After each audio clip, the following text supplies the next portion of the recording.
Hey guys, it's Elsie and welcome back to the video of Genshin Impact. So as you guys know, today the new Archon Quest just came out and new region has also came out, Fountain, and I know guys you have been really excited and so I waited for one day. I didn't wanted to play yesterday because I was sick. I was actually like had a high fever, so I didn't wanted to play that day. So now I'm all okay now. So I'm going to continue this entire quest and I will try to finish this quest today, every one of them like so. And I actually like there are actually a lot of quests here. I think this is the swimming quest I heard from the live stream which they showed uh in official channel, and this is just a character quest, and this is the new boss. So I am really excited for the new quest. I really want to know what is going to happen. Man, I'm already so hyped, guys. Just look at this. Can you like look at this stream of like water flowing down, and so it's so amazing. The visual aspect of the nature is so amazing. So guys, I'm talking in the intro, so I'm not going to talk in the story part. So in the last part, I'm going to talk. So yeah, so let's just start the video, I guess.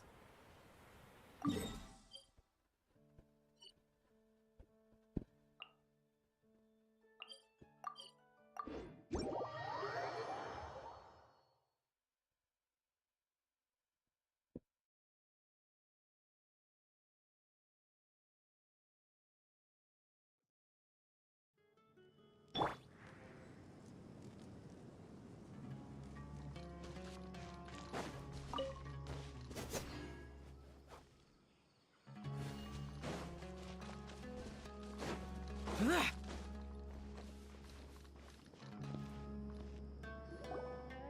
old caravan rebot! Now let Paimon think. What were we up to the first time we came here?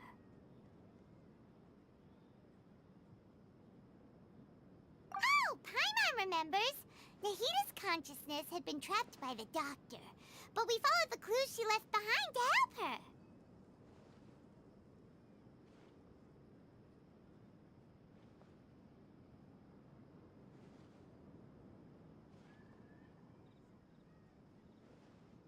So much time has already passed since then.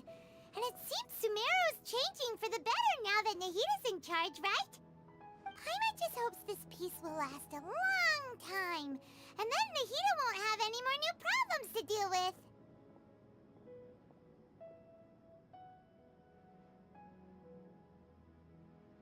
Yeah, guess you're right. We somehow always find ourselves right in the thick of it. Who knows what will happen next? Come to think of it, maybe it's all because of you. Maybe you're just a magnet for trouble. Huh? Me? Before Paimon ran into you, Paimon never ran into any trouble.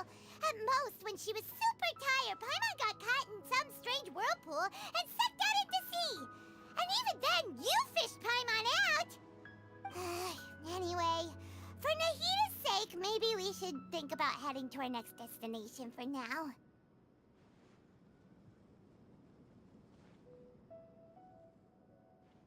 Ah, look who it is. Running into you in a place like this? I can see you two still love wandering around.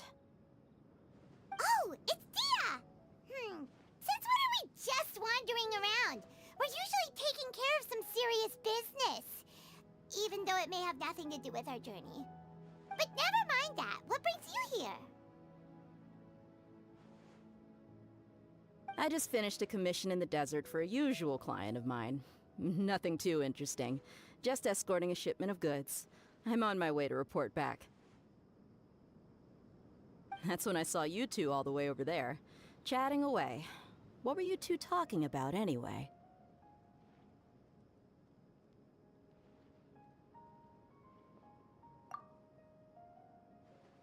Huh? You serious?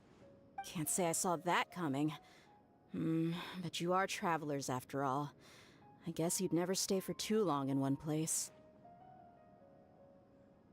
Bumping into you like this will become a rarity. I'm starting to feel sad just thinking about it. Hey, how about I gather a few mercs to escort you to? What do you say? Thanks, but no need. Oh, Paimon had no clue you'd miss us so much. But don't worry, we'll come back to see everyone when we get a chance. Sounds good. All you need to do to get to Fontaine is cross this stretch of desert and navigate some waterways.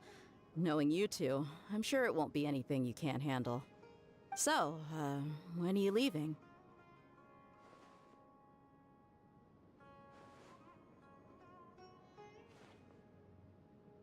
Oh, wait a sec. Paimon just remembered there are still a few dishes in Sumeru that Paimon hasn't tried yet. Now, where's that list Paimon made?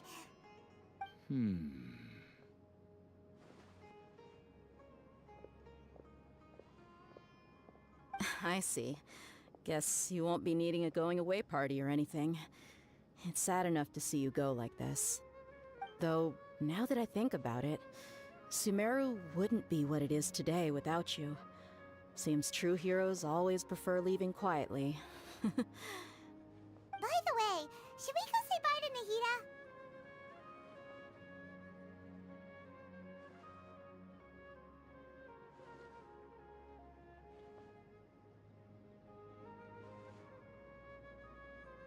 Oh, good point. Then there's no need to bother her in the real world. Then, I guess this is goodbye for now, Traveler in Paimon. Whether as a client or a friend, you're always welcome to come find me.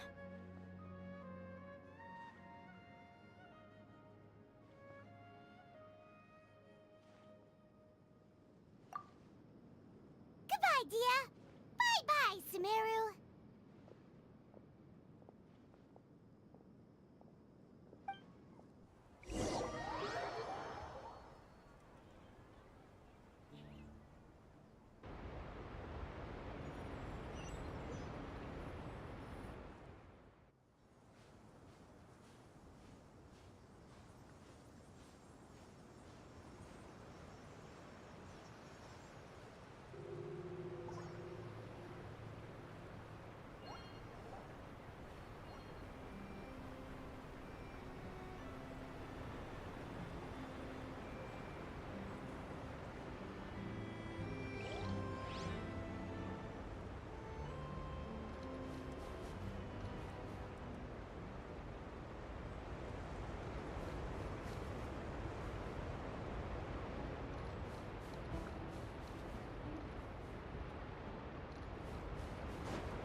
land and water, we finally made it! Oh, this must be Fontaine's port. Wow, everything looks so advanced in Fontaine. Paimon's heard that the industry here is extremely developed, and there are all kinds of unusual machines. Just seeing the sights as a tourist is nice, but maybe it would be better if we found something to do. What do you think?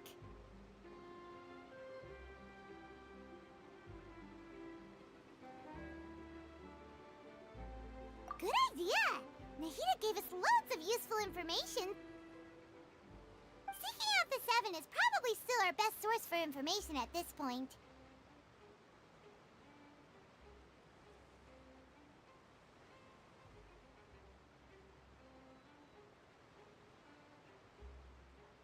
Yeah! The more we can learn, the better.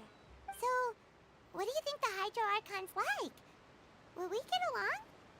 Nahida said that she has a very unique personality, whatever that means.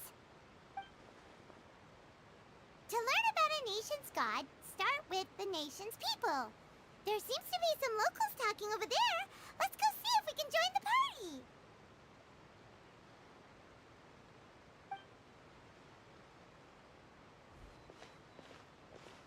party. If you ask me, it's a tragedy how things ended for him. Clearly, he was a pretty decent person. Yeah, I didn't expect that kind of ending for him. I thought he would at least fight on a little longer for his family. I was expecting a sudden plot twist, but it's a pity that it never happened. Still, his story is quite the tearjerker.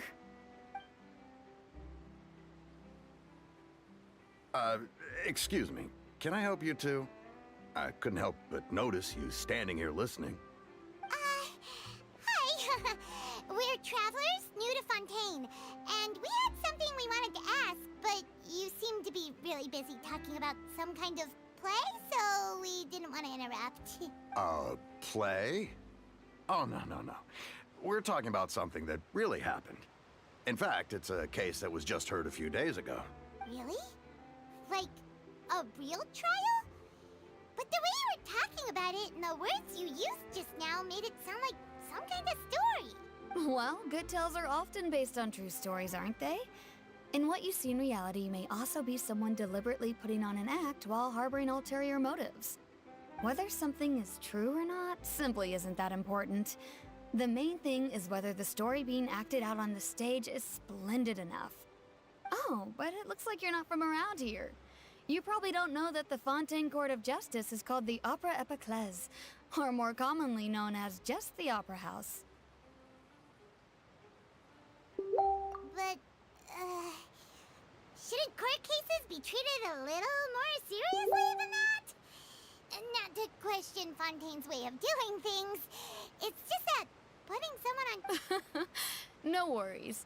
Other visitors to Fontaine have wondered the same thing. You could say that we just don't want to waste the moving stories behind those cases. And as for your worries about whether the cases are treated with due reverence, we have the absolutely just and honorable Chief Justice Neuvillette, as well as the Oratrice Mécanique d'Analyse Cardinal, a machine created by the Archon. Between the machine and the Chief Justice, false charges and injustice are a thing of the past now. Oratrice? Is it some kind of machine, too? Oh, Paimon's curious. We should check it out if we get the chance. Wait, Paimon almost forgot to ask you our question. Do you know what we should do if we want to meet the Hydro Archon? Oh, that's easy. Just go to the Opera House. Lady Farina practically lives there. I think what they mean is that they wish to speak with the Archon personally. In that case, I'm afraid it's going to be a tad more difficult. You'll have to make an appointment well in advance, and it'll depend on whether or not she has any time slots available. Huh. Is the Hydro Archon super busy taking care of official stuff? No. Lady Farina seldom takes an interest with the nation's affairs. That's right. After all, she is the Archon. Huh. First time Paimon's ever heard of an Archon being described that way before. Wait! Paimon gets now! The Hydro Archon is kinda like a big celebrity here, right? Yeah, I suppose you could say that. Hang on. This is still Fontaine's Archon you're talking about. You should show some more respect. Yes, you're right. I guess I should at least try to be a little more respectful in front of visitors. Come on. Sure, there's a lot of laws here, but nobody's going to be arrested for saying something disrespectful about the Hydro Archon. Alright, I think we get it. Thank you! At least we now know that we can find the Hydro Archon at the Opera House. But who knows how long making an appointment will take? Hey! What are you looking over there for?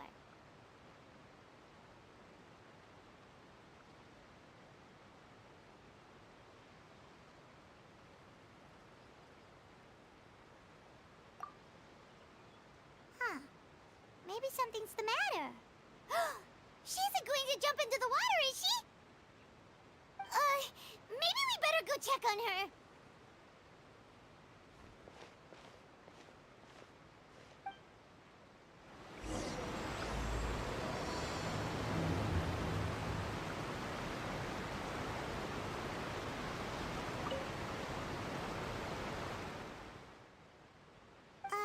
Hello there. Excuse me. Are you alright? Huh? Ah, I'm fine. Thanks. Oh, okay then. We just noticed that you seem to be worried about something. About many things, actually. But there's nothing I can do but just keep my troubles to myself. I was just reminiscing about a place my brother and I would play when we were kids. It was just atop that hill over there. You're pointing at the sea. Wait, are you saying that you and your brother lived in the water? No people call the waters around Fontaine a sea. It's actually just an inland lake that's filled with fresh water. And no, I can still see that hill clearly in my memories. Now, it's been completely submerged. He would skip and jump, tossing sand in the wind. The sun shone brightly, and the air was filled with the scent of the sea. But now, the water is gradually swallowing our memories. It won't be long before it swallows us. Sorry. Paimon doesn't really get what you mean. Ah, I don't believe we've had the pleasure of meeting. Are you Lynette's new friends? Oh, and you are? Thanks for looking after my sister. She often comes here to reminisce about our childhood, that's all. There's no need for any concern. Allow me to introduce myself. I'm Linny, and this is my sister Lynette. If I had to guess, I'd say you must be travelers from abroad. Nice to meet you. Paimon is Paimon, and this is the Traveler. We just arrived in Fontaine. We were just talking with your sister. Even though we didn't really get what she was saying. I see. It's unusual for Lynette to be so willing to talk with anyone. In fact, she seldom speaks at all. I'm usually the only one she ever talks to. Oh, really? Then you two are just like us. Paimon's always the one talking for some reason.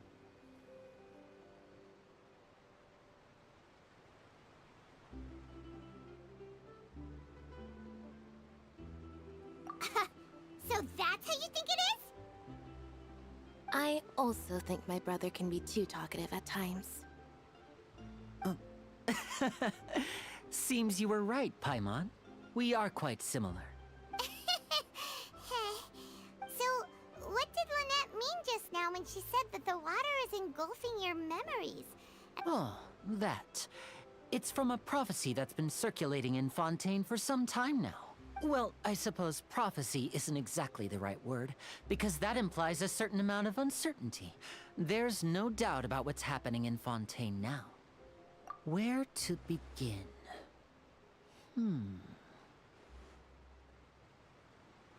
Let's put that question on hold for a moment. We still haven't formally greeted each other yet, have we? Did all the introductions earlier not count? Hello, Traveler.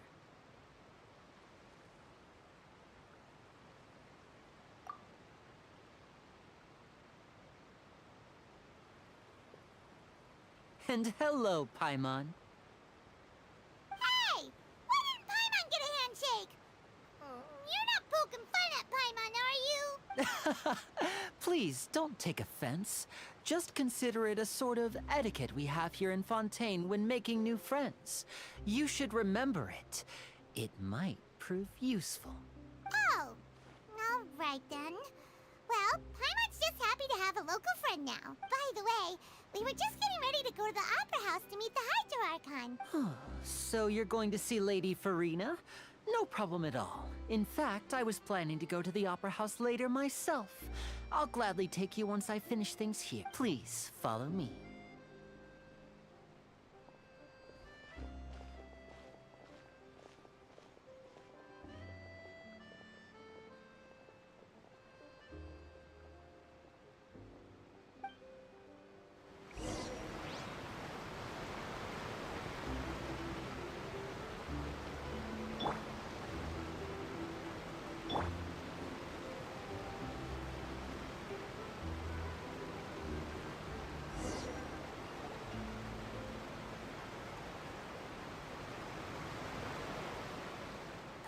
You said you were going to see Lady Farina? Well, it seems Lady Farina has come to see you.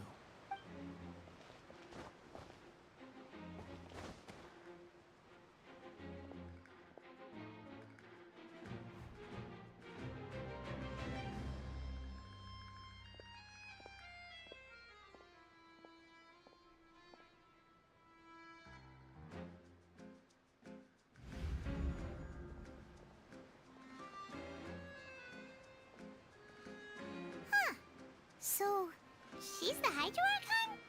But how did she know we were looking for her? My dear people, rich and poor, those with cup in hand and those with nothing at all, raise your glasses in celebration. If you don't have one, then just raise your hand in lieu.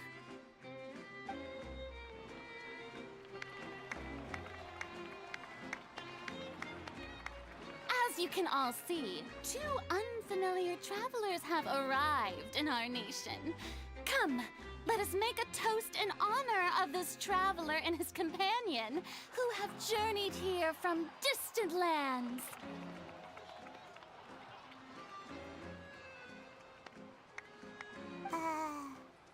Is she talking about us?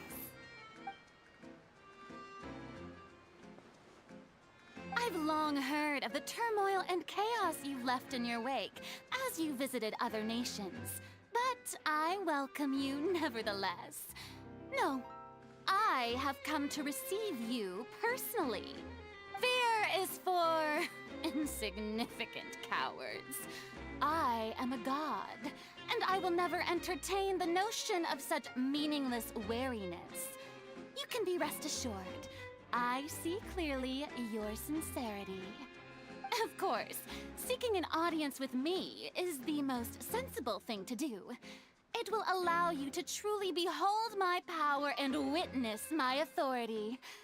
Intelligent people always gather under the correct banner.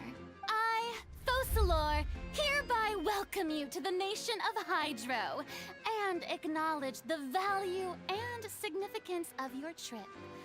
Now, you may rejoice in this. Yeah, Paimon still can't believe it. Feels like we've only been here for a few minutes. But the Hydro Archon's entrance was, how should Paimon describe it? A little over the top? Miss Hydro Archon? How did you know we were coming? I see. As Outlanders, you inevitably lack even some of the most basic understanding. Don't forget that even the gods can be divided into the mediocre and the excellent. I suppose it's only natural for you to be awestruck by my abilities. You had best stop and consider. Do you really have the noble qualities and etiquette necessary to communicate with a god? All it takes is a flick of my finger for me to know everything about you. Whoa, talk about sounding high and mighty.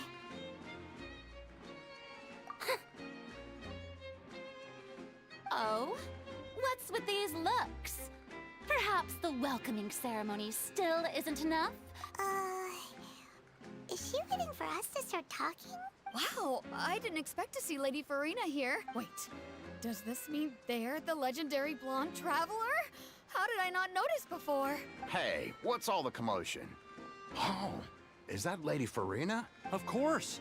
That's the blonde traveler. The one all those stories are about. Lady Farina came here to personally see him.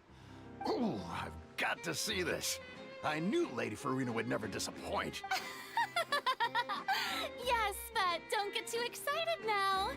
My dear believers and spectators alike tend to get quite rowdy, and despite the noise, I've come to tolerate all their ruckus. You may consider this my reward to all of you. I have determined that there will be an epic duel between myself and this traveler from another land, just as you were hoping to see. Now she wants to fight? Aren't we getting a little ahead of ourselves?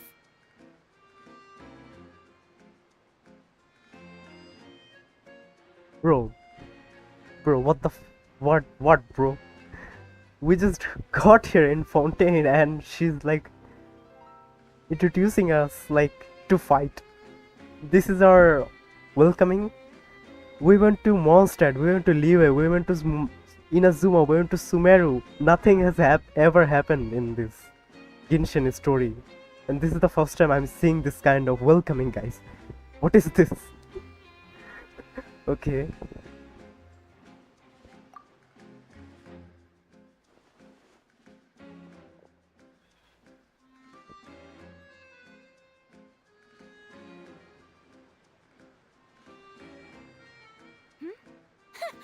Are you not afraid? Might I remind you that this is a duel against the divine? What are you trying to do, traveler? Provoking a god in front of her people? Stand down, Clorend. I admire his bravery. Few have the courage to draw their sword against a god. He is obviously a true warrior. Unfortunately, people nowadays only crave to be thrilled, and a mere duel will not slake their thirst for excitement. Oh, yeah, she's right. Just a duel wouldn't be all that interesting. On Araneus, criminals are always requesting duels to defend their honor. They're getting a bit old, to tell the truth. You see. Then, as the god of justice, I shall face this traveler in another kind of duel. A duel in court! Whoa. Right. This is Fontaine, after... Why do you care so much about the crowd's reactions? Seems you've spent a little too much time in the Opera House. Besides, how exactly do you plan to have a duel in court? You mean you're going to put us on trial? Oh, we have reason to put you on trial. According to Fontaine law, no one is permitted to release any flying objects within Fontaine city limits during the first 3 days of each month. You are clearly guilty of violating this law, no? Oh, so that's what they've done wrong. That's our lady... You call that obvious? What kind of law is that? Wait, flying object? You mean Paimon? Oh wow, bro. Bro, it's not even in the half of the chapter and I'm already laughing at this.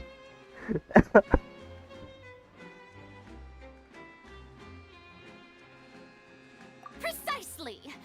Now, if you two have no objections, then in the name of the Hydro Archon, I order your arrest.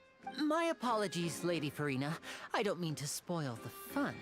But if you would allow me to interject, I don't think that Paimon here meets the definition of a flying object. You tell her, Linny! Finally someone who's not crazy. Ah, great magician Linny, my beloved citizen. I'll permit you to object, but how exactly do you plan to prove your claim? As a magician who just rained on your parade, I naturally should shoulder the responsibility of saving the show. So, with such an audience gathered here, allow me to perform a trick for everyone.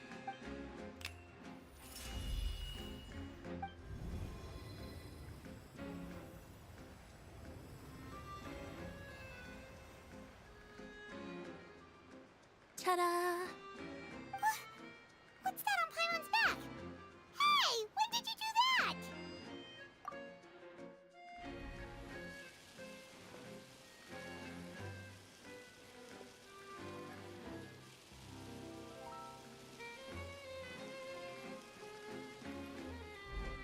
There.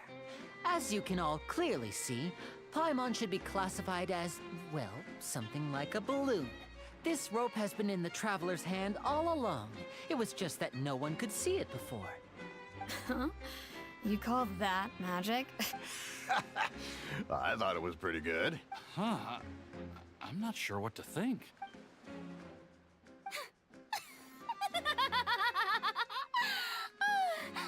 Amusing.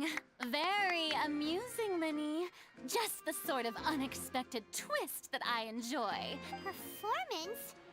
You see all this as a performance? In which case, consider the matter of your trial resolved.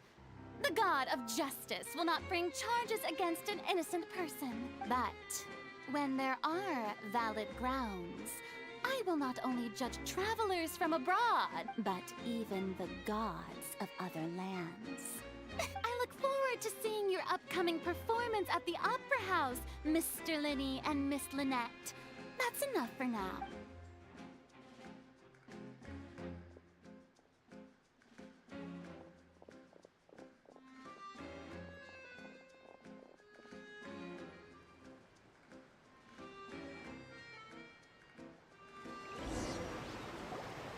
And just like that, she's gone.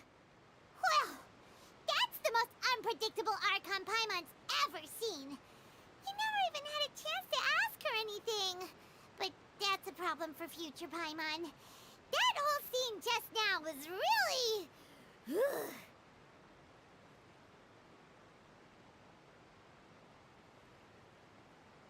Bro, what just happened, bro? This is... I knew I was hyped and I was excited, but I didn't know that the story is going to turn out like this. A total... Like... This is so new to me. Like, this has never happened to me in 4 of the regions that I visited. This is the first region that has ever happened to me. Wow, bro. Wow, man.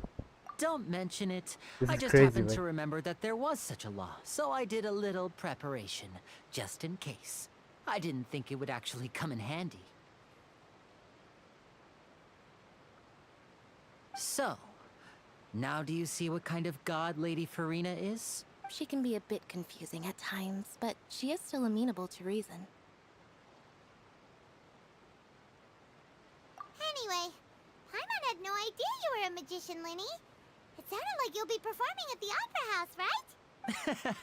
I just know a few simple tricks I use to make a living. Lynette is my assistant. It will actually be my first time performing on the most prestigious stage in Fontaine, the Opera House. But isn't the Opera House where criminal trials are held in Fontaine? When there are no public trials being held, the Opera House hosts a variety of other performances. To the people of Fontaine, the line between a trial and a performance can be a little blurred. And speaking of performances, I would be remiss to forego this opportunity gifted by fate. Might I invite the two of you to see my performance? My brother's always excited to make new friends. Oh, sure. We don't really have anything to do now, and we wanted to go to the Opera House anyway. Splendid. In that case, why don't we go together? I'll show you the way. I just have something to take care of first. You really mean it? Then I'll take you up on your offer. This is a magical item known as a magic pocket. Perhaps you can help me distribute them to the people here. Huh? What are they going to use it for? About that... You asked me before about the prophecy, right? Let me start by telling you a little more about what it entails. I'm not sure exactly when it began, but a prophecy has been circulating around Fontaine. It says that every person in Fontaine is born with sin. No matter how the nation of justice holds trial after trial, this sin cannot be absolved. Until one day, the water levels in Fontaine will rise, and the sinful people will slowly be drowned. In the end, the people will all be dissolved into the waters, and only the Hydro Archon will remain, weeping on her throne. Only then will the sins of the people of Fontaine be washed away. That sounds pretty gloomy. Why are people in Fontaine born with sin? What is that supposed to mean? There are lots of guesses. Some say that the ancestors of Fontaine stole the power of the seas and stirred its wrath. Others say that the people of Fontaine never heeded the first Hydro Archon's warnings and offended Celestia. But here in Fontaine, evidence is what matters. There hasn't been concrete evidence for any of these claims, so they can only be regarded as conjecture. If even the people in Fontaine don't know what sin they committed, wouldn't it be better just to ignore the prophecy completely? Why bother feeling guilty all the time? That's exactly what the people did at first. But in the last few years, the water levels in Fontaine have actually started rising.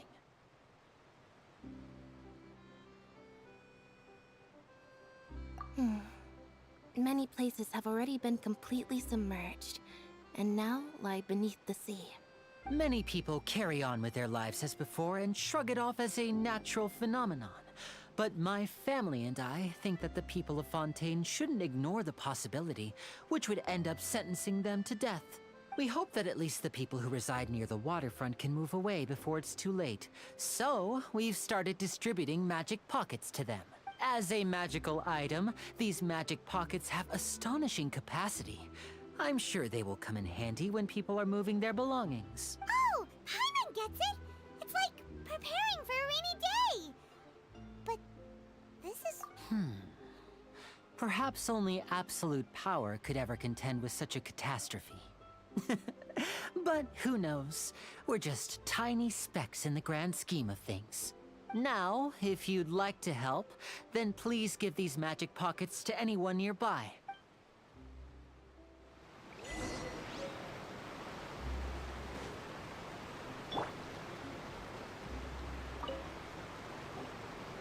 So you're the blonde traveler that everyone's been talking about.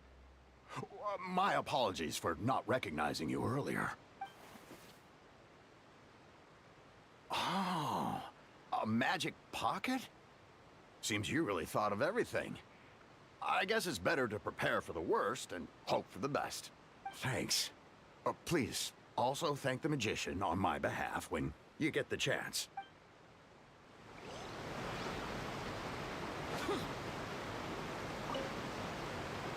What's this? So you also believe in the prophecy. Keep it. I won't have any use for it. What? You mean you don't believe in the prophecy? No, I believe in the prophecy. But I also believe in another story. The story says that people once lived in the ocean. They were one with the ocean and couldn't live apart from it. But as time wore on, people desired to live on land and developed blood vessels, encapsulating the sea within their bodies. So, if you ask me, when the water rises and takes us all, it'll be like we're going home. Oh, we hadn't heard that one before. But people can't live underwater. They'll die. All right, I'll take it. I guess I just feel that being dissolved into the water doesn't necessarily mean death.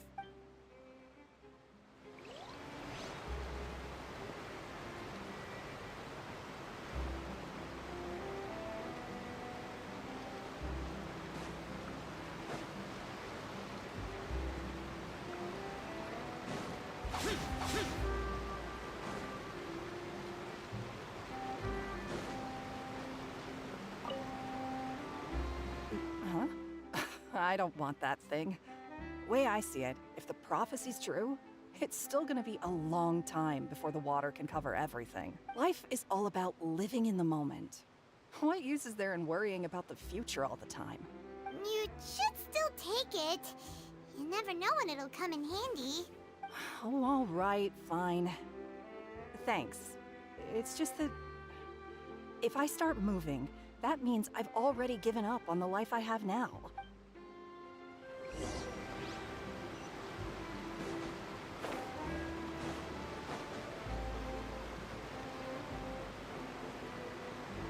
Oh? You already handed out all of the magic pockets? That was fast. So, what did people have to say? Yes, but that will change once disaster strikes. I know they'll change their minds, so it's only right to help them prepare. Is there anything else you need to do before we leave? Yes, one last thing. I have the magic pockets made by a workshop in the court of Fontaine.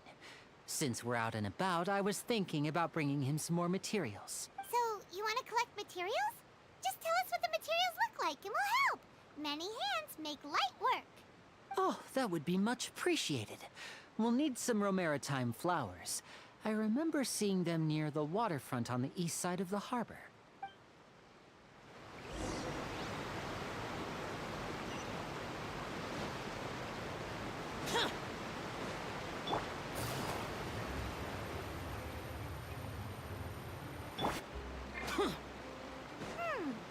It seems we have to use Hydro to collect Romaritime flowers.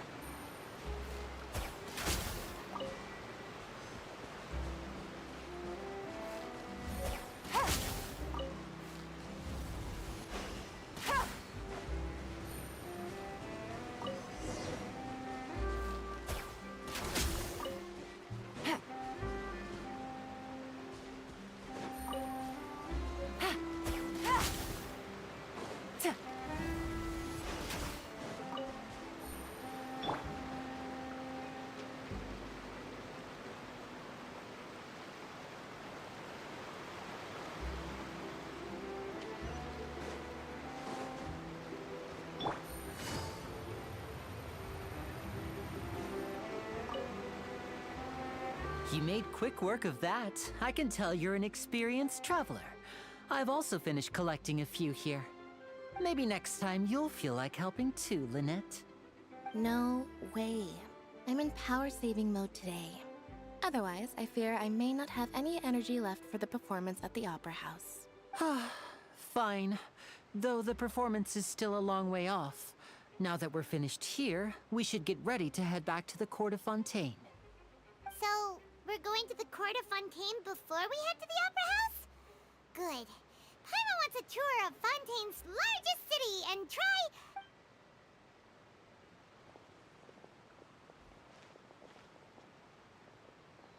Wait, shh. Have you noticed that person over there? The young girl. Huh? What's wrong with her? Paimon didn't notice anything. She's obviously a thief. Magicians and thieves practice similar methods. We divert attention, and a distracted audience is one that won't discover what you're really doing. Watch her movements carefully.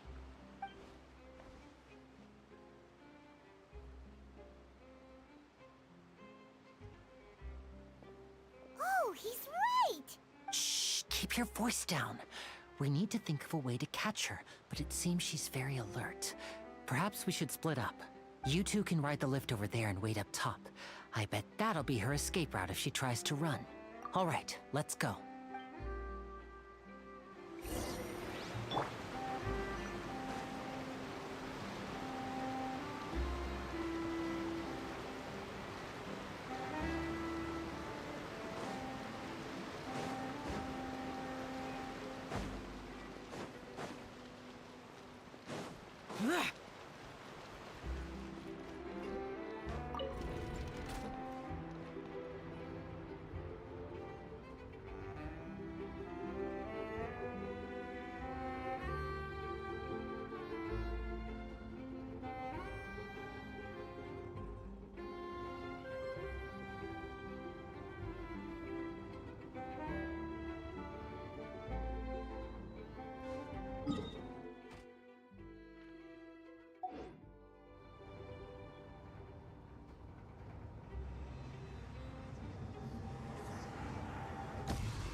This is the spot where Linny wanted us to wait.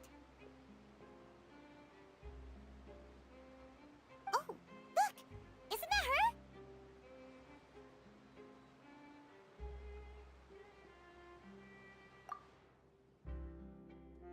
Oh no! Did she notice us? She started running the other direction! What should we do? Should we chase her?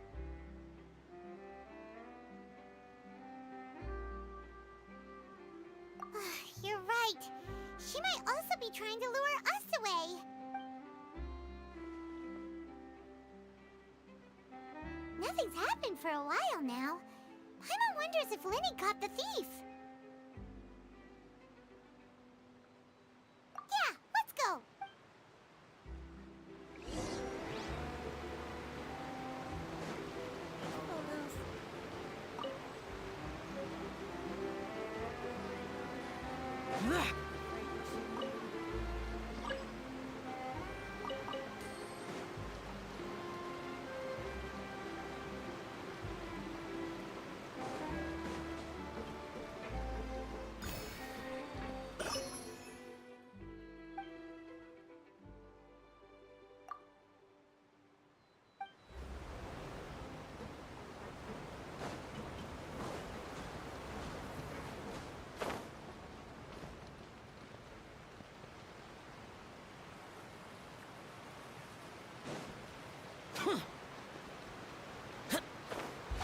Useless.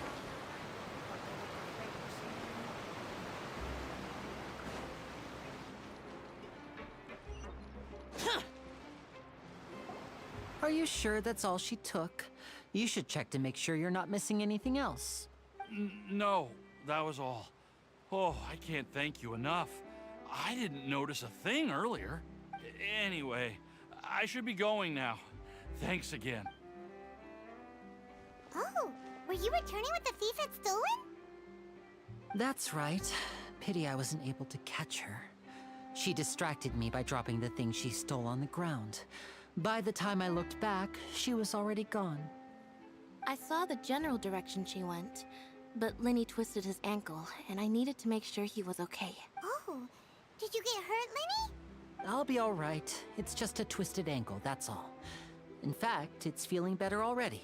If you want to play at being a hero, at least try not to get hurt doing it.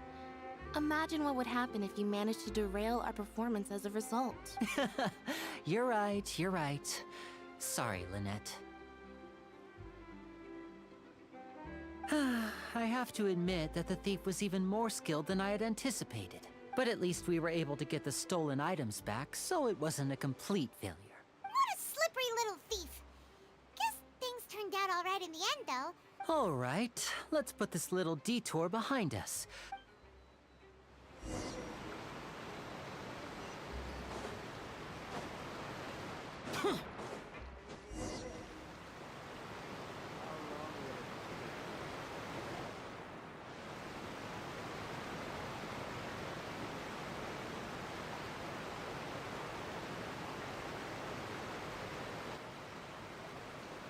So, we ride this thing to go into the city? What an ingenious way to get around. People in Fontaine really know how to use water. This is an aqua bus. It allows people to travel between several key locations around Fontaine. It's pretty convenient, but the ride can become a little dull after a while. The scenery is always the same. That's why it's better to travel with friends. So you mean it's still boring even when I'm riding with you? No, that's not what I meant. It's just that, well, you don't really talk that much. Besides, it doesn't really feel like a real trip when it's just the two of us. It's the same as being at home. Whatever.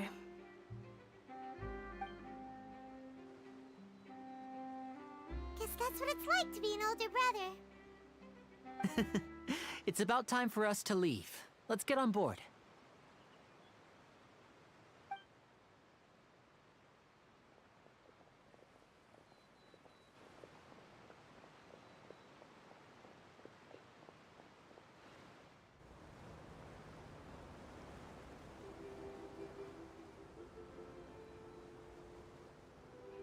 Huh?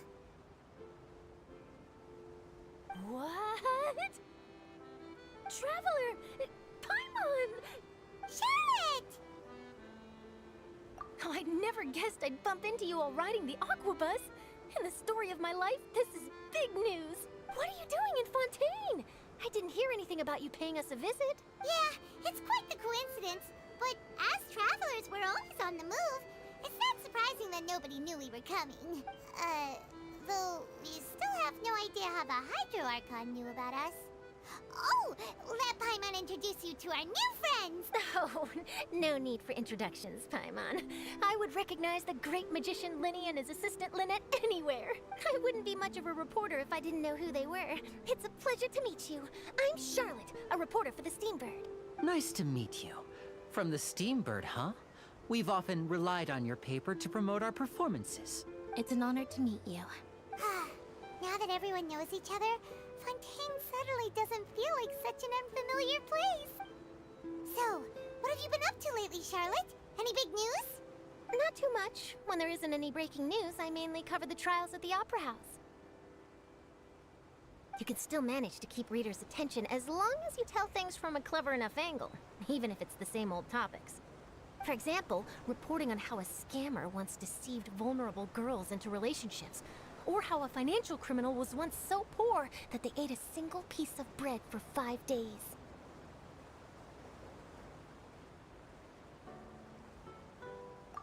You're right. Seems you know me pretty well. What I'm really after is exclusive, sensational news pieces that could shake the country. These smaller stories are a waste of my talents. Oh, I just remembered. I've been following a case lately.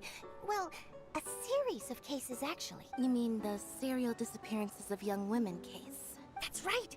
These stories are the talk of the town right now, and it's probably the most mysterious case we've ever seen. If I'm the first with a draft ready to publish when the case is finally cracked, and it's the headline story in the Steambird, oh, when that happens, I bet all the other reporters will shed tears of envy.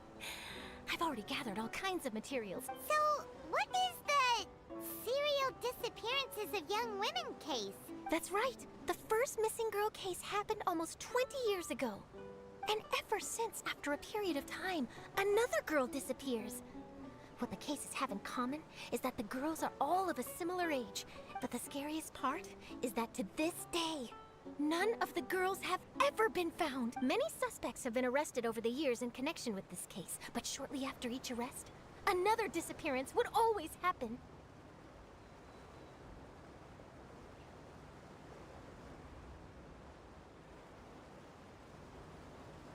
Yes, it's possible. But either way, I believe that every case has some precise truth behind it. Yes, I agree.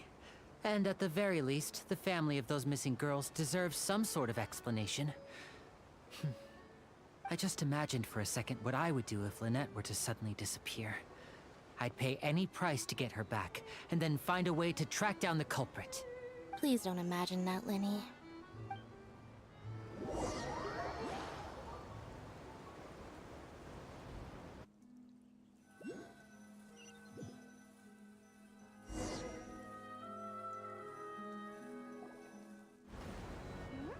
Hey, we're almost there! Look!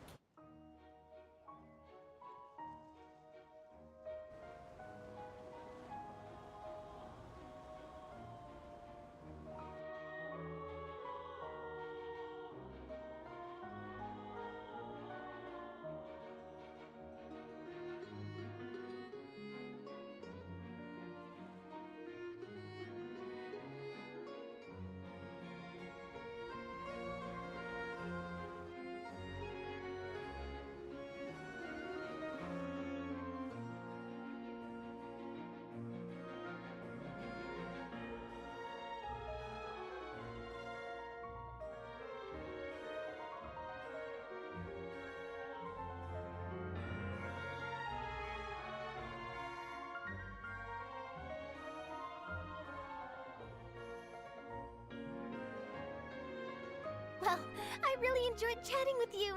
Life should be full of pleasant little surprises like this. Yeah, us as well.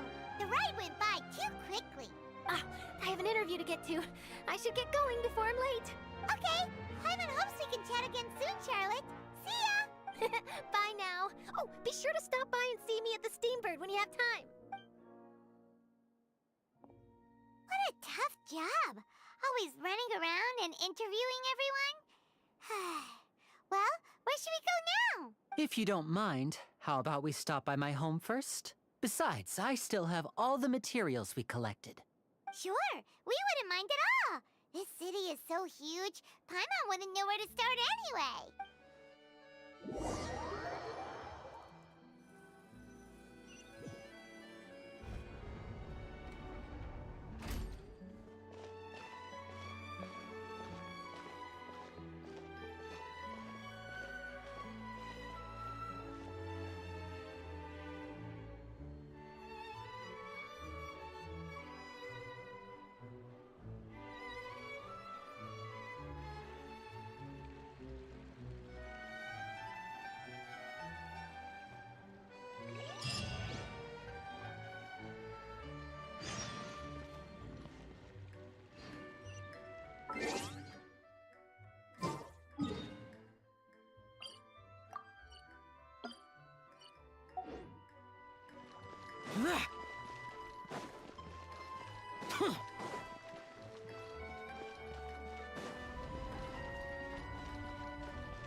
Those memories, so dark.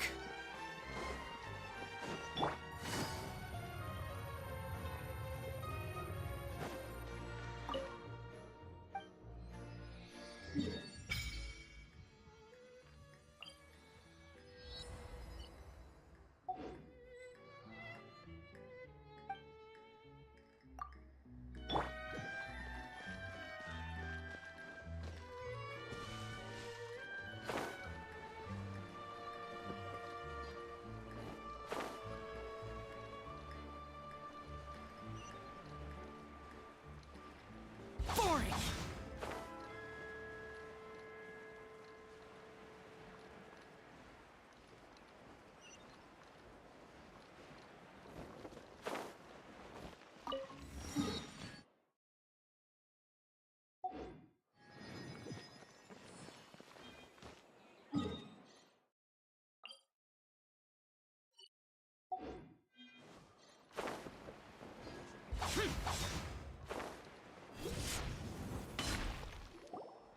This is our current abode.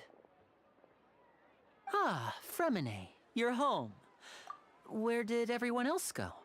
I have some new friends that I would like to introduce. Oh, they all just went out a moment ago. I see. Everyone is getting busier now that Father will be returning soon. I suppose that can't be helped. Allow me to introduce you to my little brother, Fremine. He is a phenomenal diver. Hello. Nice to meet you. Paimon is Paimon, and this is the Traveler. Oh, you sound very proud to have a diver as a brother, Linny. Linny, could you come here for a moment? Hmm? What is it, Fremine? Do you have something to tell me?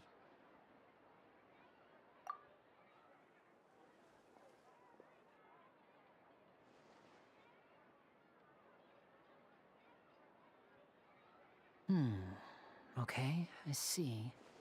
Is everything all right? Oh, it's nothing. We were just discussing a little housework. Sorry for the interruption. Oh, before I forget, the Traveler and I collected more materials to make magic pockets. Were you able to get any, Fremine? Yes, I went diving and gathered lots of materials. I was about to give them to you. That's our Fremine, always quick with the underwater work.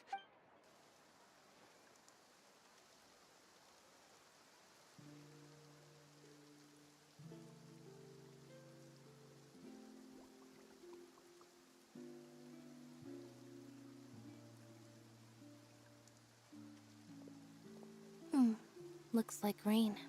Oh, you're right. But wasn't it clear and sunny just a moment ago?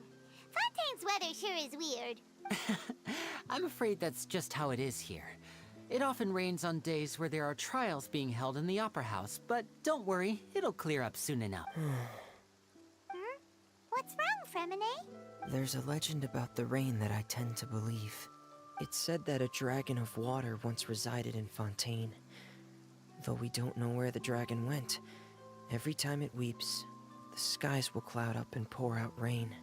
When I was a child, my mother told me that if I wanted to go outside and play, I should yell toward the sky at the top of my lungs. Hydro Dragon! Hydro Dragon! Don't cry!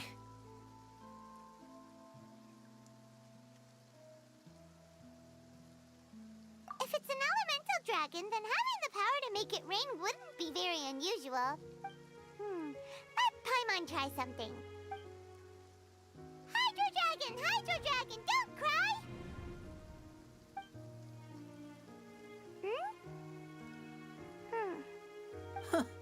Doesn't seem to be of any use.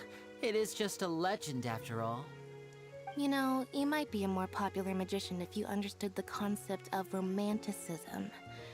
Or could at least play along. Sorry, it might be because we've never met the Hydro Dragon. Perhaps it can't be comforted by the words of strangers.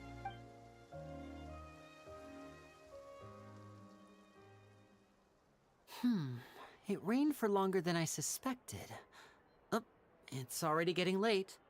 Was there something you needed to do, Linny? Yeah, some preparations for the show at the Opera House. On the day of the performance, just ride the aquabus to the island of Araneus. I'll have Lynette meet you at the fountain in front of the Opera House. Oh, are you leaving now? What is it, Fremine? I'm in a hurry. Oh, I get it. You feel nervous delivering the materials for the magic pockets, is that it? Perhaps we could trouble the Traveler to help us take these materials to the Beaumont workshop. I'm afraid that Fremine can be quite introverted, and the boss there tends to be pretty talkative. Fremine has always been a little afraid of her. No trouble at all. Don't worry, we're on the case. Sorry for the inconvenience. Oh, no need. This'll be a walk in the park for...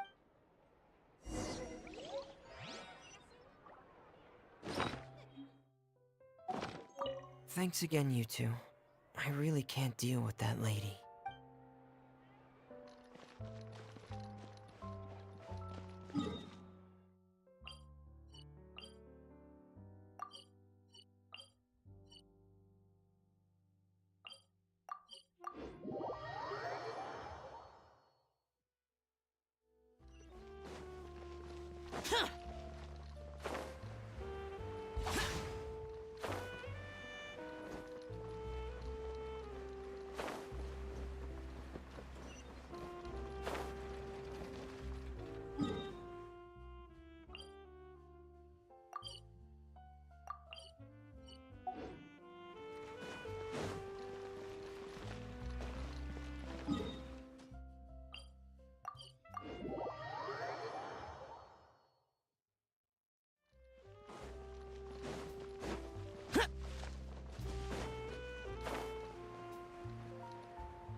Ad Astra Abyssos.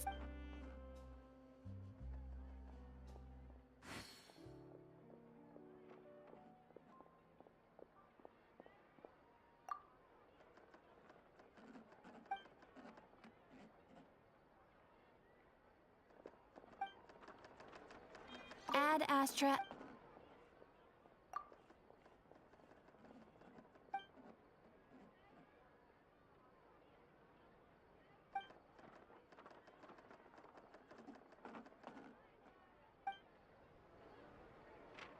Ad Astra Abyssosk.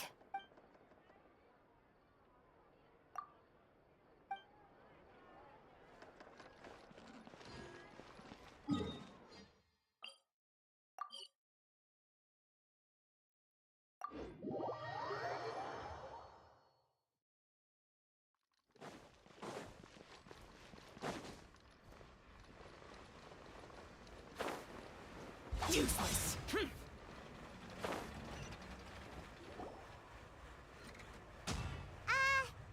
Hello? Is there anyone here?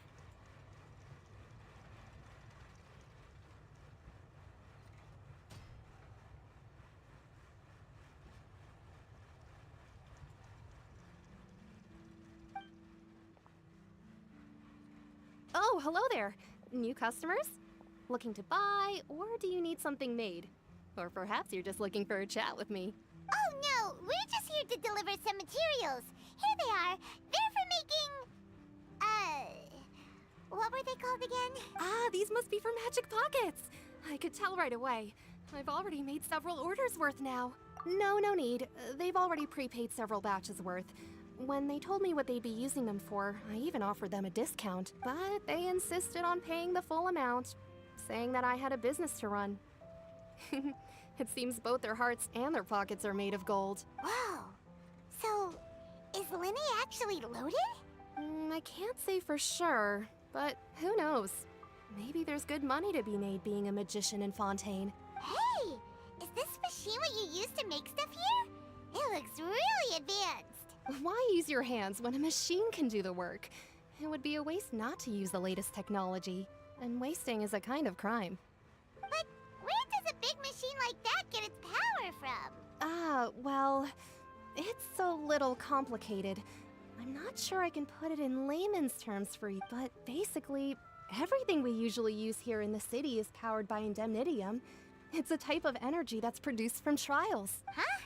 How can trials produce energy? Well, I'm not completely sure of all the details myself, but basically, when a trial is in session, the Oratrice Mécanique d'Analyse Cardinale harvests people's belief in justice and converts it into energy to be used all around Fontaine. So that's what its other function is? Paimon heard that the Oratrice was created by the Archon to make judgments. But Paimon still doesn't get it. How could something unreliable like people's beliefs be turned into a stable power source for these machines? Oh, yeah! So that means the Hydro Archon relies on the machine to take the energy created by belief and turn it into power for all of Fontaine, right? Even though I've never heard anyone really put it that way before, it sounds like it makes sense. Besides indemnitium, we have another type of energy called pneumosia. It isn't produced by the power of the Archon, but it is unstable by nature. Even now, it still cannot be widely used by civilians. I thought I'd find you hard at work, but here you are chatting the day away. Since you're already talking, I'm sure you wouldn't mind a few words with me. You again? Didn't I already promise you that I'd have the more I owe to Confrérie of Cabriere by next month? Yeah, but how do we know that you won't go running off by the end of this month? Huh? You... Seems business isn't so great for the workshop. We've already finished our job and delivered the materials. Maybe now's a good time to leave? Hey, hold on! Before you go around trying to collect payments, why don't you settle your own debts first? If Confrérie of Cabriere wants to poach clients from Northland Bank, that's fine. But I'm afraid you still owe the bank a hefty sum of mora. So why don't we work things out between us first, before you get back to your little conversation here? You're from Northland Bank. But we said we'll pay everything we owe next month. Why are you hounding me now? Traveler, Paimon! I didn't think I'd run into you here in Fontaine. What are the chances? We're surprised to see you too! What are you doing here in Fontaine? You didn't want to stay in Snezhnaya? Long story short, I've already been in Fontaine for some time now, and honestly, things have been pretty boring. But it seems that fate brought our paths together today. Not only will I have some good friends here now, but ones who always seem to find trouble. Either way you look at it, it seems things are going to get a lot more interesting now. Pretty sure we'd want to avoid anything that you'd find interesting. Besides, our trip here has gone pretty well so far, right, Traveler? Hey, you, Northland Bank boy. Aren't you forgetting something? Don't interrupt. It's not often I run into the Traveler like this. Why don't you wait for me over there for a while? You kidding? Aren't you the one looking for us? You really expect us to sit and twiddle our thumbs while you catch up with your friends? Listen to me, boy. If you want your Mora, fine. Why don't you come and take it? Hey, I just said not to interrupt. Oh, by the way, Traveler, the last time I took Tonya and Tusser ice fishing, Tusser said, Hey! That's way over the line! All right, boys, let's see who has to pay up now! Can you at least let me finish one sentence? Fine. Though the bank told me not to get rough with our clients, you're the ones who started it. This is an act of self-defense. You two will have to be my witnesses, okay? I'm sure this won't take long.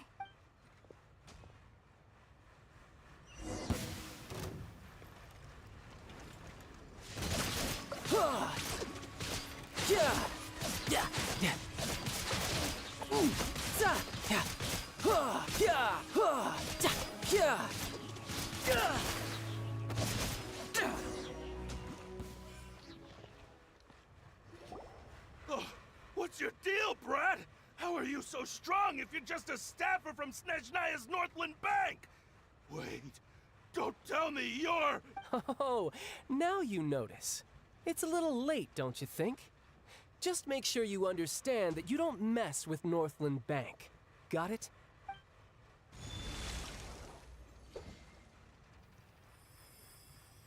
Huh? Now's my chance!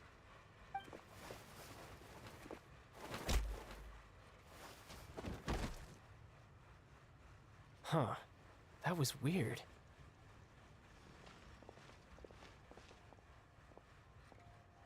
I'm not sure.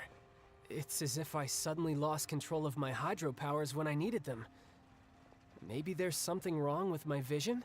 Strange. How could that happen? First time Paimon's ever heard of someone losing control of their vision. Never mind. It doesn't matter. If I want to stay sharp, I shouldn't be relying too much on my vision anyway. Besides, I always have my delusion in case I need it. So what are you doing in Fontaine, child? And don't say it's work for Northland Bank. Well, I guess it's because I've been in a bad mood lately. Huh? What kind of reason is that? Wait, since when do you feel down about anything? I don't know. Maybe I still have a lot to learn about myself. But recently, there seems to be some sort of restless power stirring inside of me. And I don't know why, but every now and then I feel like I'm in a terrible mood. Maybe you losing control of your vision just now is connected with that power you're feeling inside. That is a possibility. I can't remember if I ever mentioned it before, but when I was 14, I fell into some unknown abyss. It was during that time I learned nearly all of my abilities. The one who took me under her wing and taught me was named Skirk. She was always quiet and very mysterious. Nobody knew where she came from or what she had been through, and she was always very strict when teaching me combat techniques. One time, I asked her why she was willing to take me on as an apprentice. From what I could make of her answer, it was because I had awakened it, and traces of it remained on me. She said that all my combat training would be useful in the future. But what is it? What did you awaken? She never explained that, but my guess is that it's related to a dream I saw when I had just fallen into that abyss. In my dream, I was in the deepest depths of the sea, and the boundless seabed was all around me. But in front of me appeared a whale that was so massive, I felt like I couldn't breathe. A whale?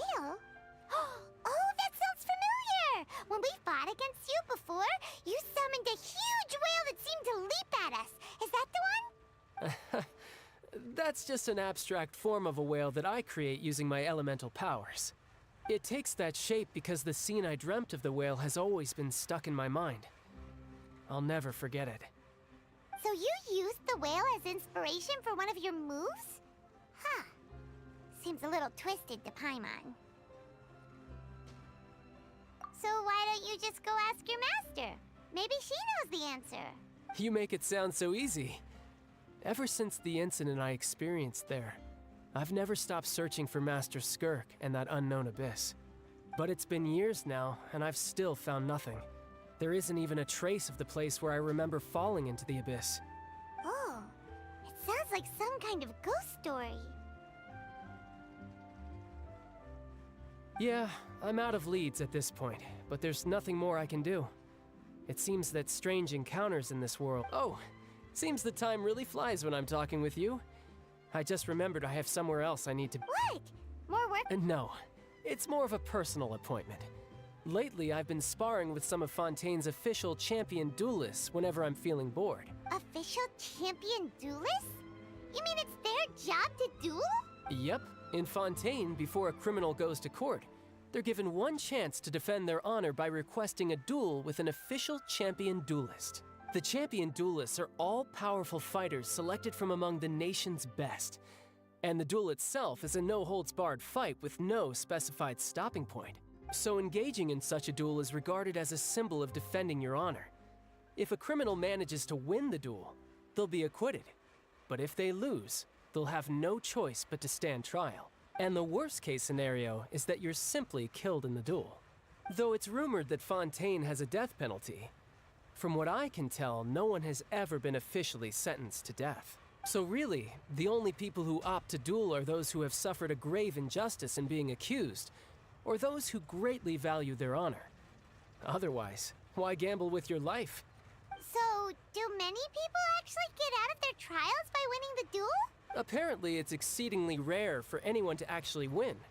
Fontaine probably enacted this system as a way to show that the nation respects the honor of its citizens. Besides, none of the champion duelists are to be trifled with, which is exactly why I was itching to face them as soon as I got to Fontaine. Apparently, the one I'm meeting today, Clorinde, is the strongest of the champion duelists. I had been asking her for some time before she finally agreed to face me today. Well, that's child for ya. Paimon feels like we heard that name somewhere before. Clorinde. Huh. Oh, before I forget, I want you to have this. Huh? Your vision? You're seriously just giving it away? I'm just worried that it could become uncontrollable again. I'd be pretty upset if it got in the way of my duel, so I think I'll be better off without it for now. Besides, I just need you to hold on to it for a short while. I'll come retrieve it when I have some time later. Paimon knows what you're up to. You just want an excuse to come talk to us again, don't you? Whatever gave you that idea? I'll be in touch later. That sneaky guy. He said he's been feeling down lately, but he seemed the same as ever to Paimon. Well, since we don't have much to do for now, we might as well walk around and see the city before Lenny's performance.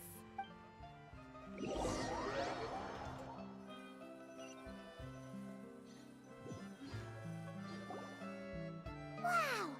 Who could have seen that coming? The reporter who was barely around for most of the story was the murderer all along! Sorry. Paimon was just surprised, that's all. Paimon never saw that twist coming. The whodunits here in Fontaine are a lot different than the light novels you see from Yai Publishing House. Both have their merits, but Paimon thinks this style of novels are more, well, novel. It's so exciting to reach the moment when the mystery is uncovered, especially in the one Paimon was just reading. You should buy a copy and read it too.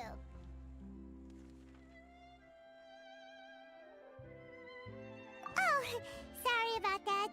Paimon will be more careful next time. Hey, shouldn't we be heading to the Opera House to see Lenny's performance soon? Lenny said that the Opera House is on Aeneas, so let's go ride the Aquabus!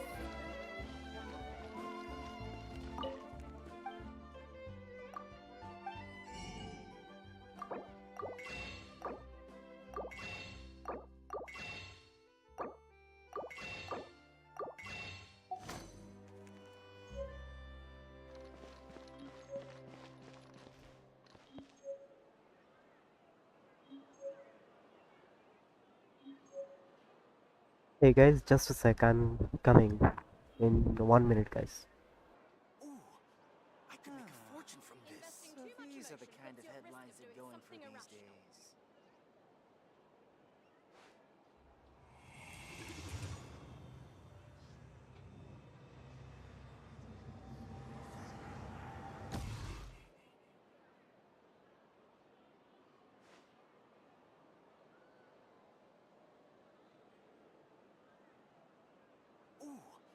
I could make a fortune from this. Puts you at risk of doing something irrational.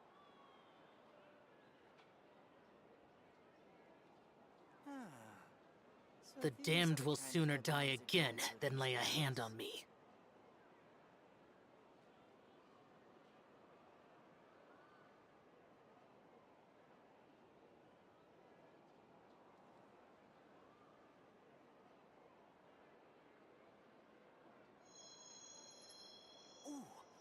I could make a fortune from this. Investing too much emotion puts you at risk of doing something irrational.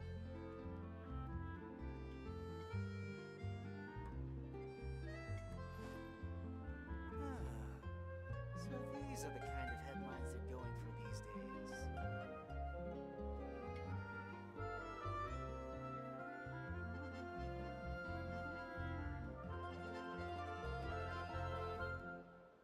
Investing too much emotion puts you I at could risk make a of doing fortune from something this. irrational.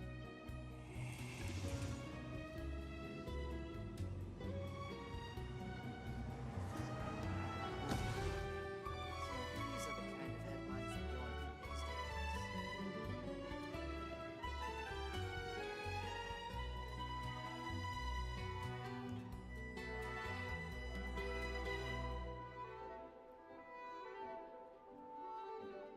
Investing too much emotion I could make puts a you at fortune risk of from doing this. something irrational.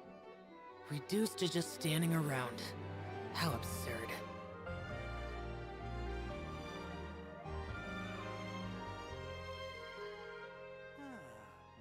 So these are the kind of headlines they're going for these days.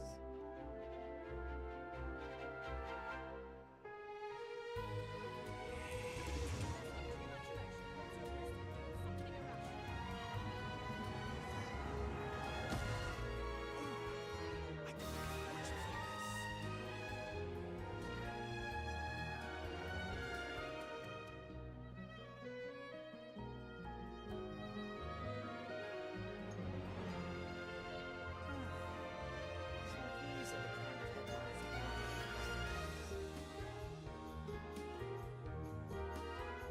The damned will sooner die again than lay a hand on me. Something irrational. I could make a fortune from this.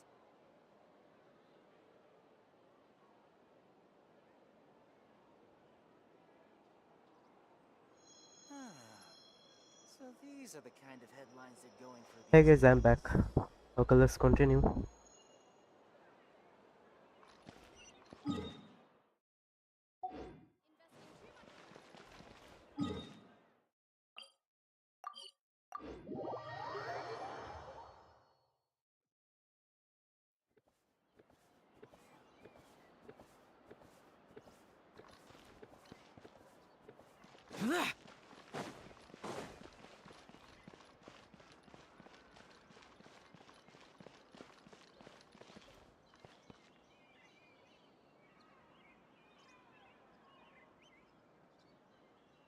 Which is more valuable, unlimited mora or unlimited time?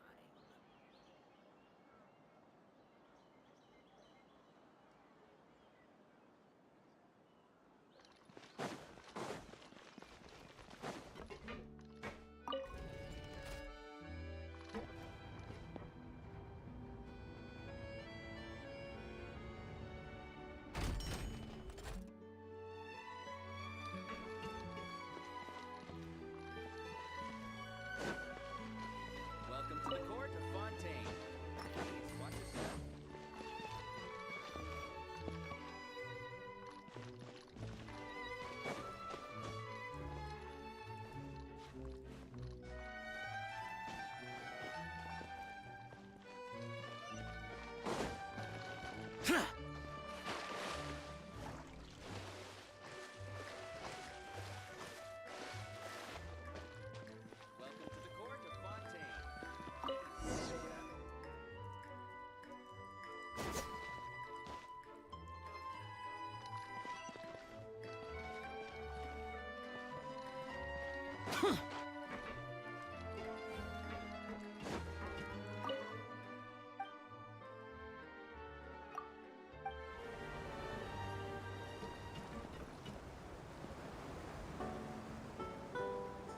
Welcome to the Navia line.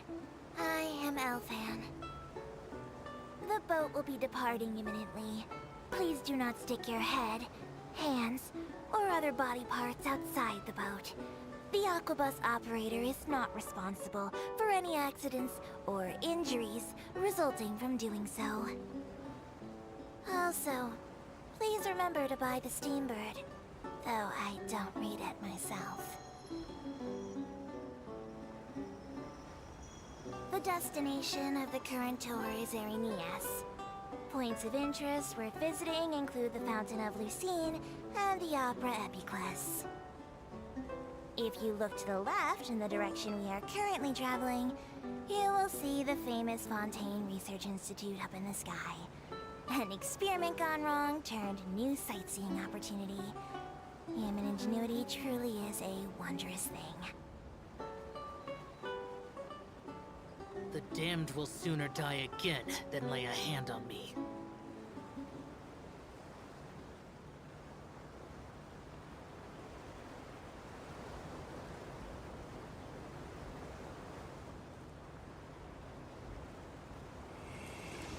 We are now approaching our final destination. Please be sure to bring all your personal belongings with you as you disembark. Even though I will take any forgotten items to the lost and found, the paperwork is rather annoying, as Melusine hands are not suitable for grasping pens. Please be careful when disembarking. It has been my honor to be your tour guide this trip.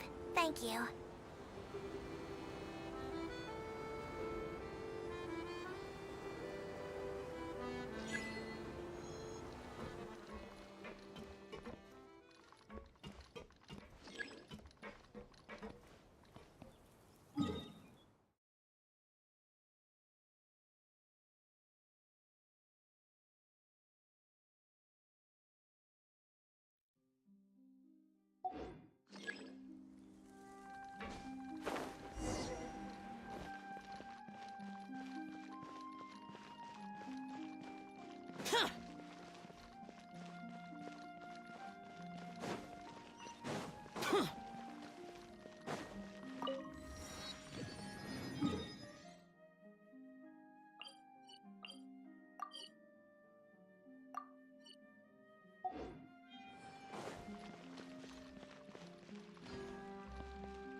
To see how this turns out.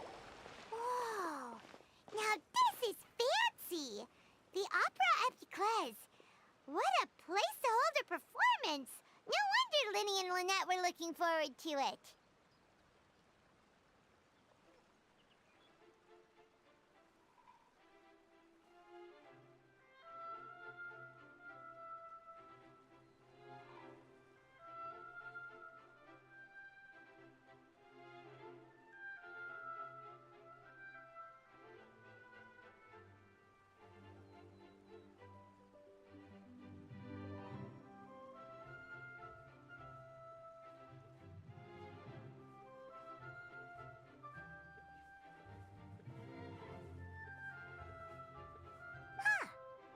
there's a lot of people standing around the fountain up ahead.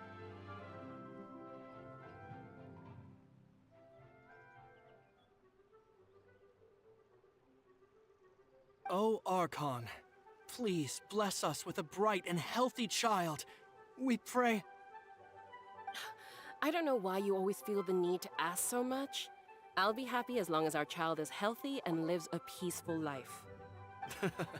I guess if they're our kid, then there's no doubt they'll turn out smart.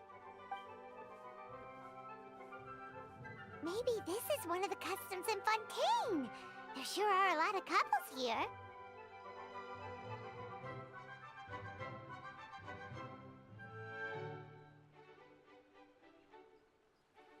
Vache.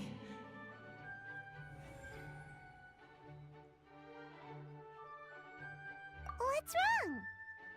Vache. Vache.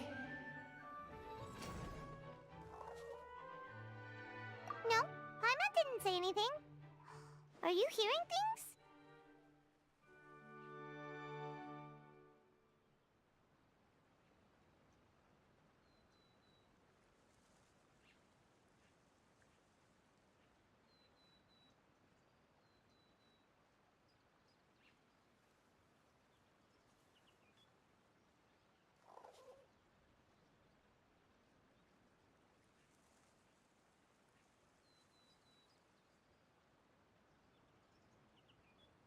Welcome to the Fountain of Lucine.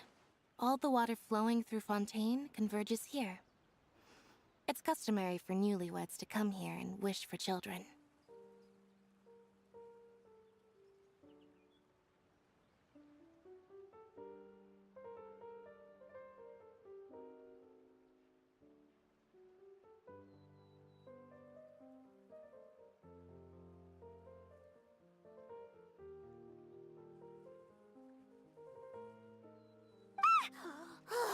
Lynette!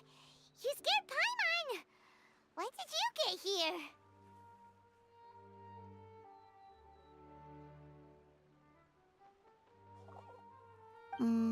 When he asked me to wait here for you, remember?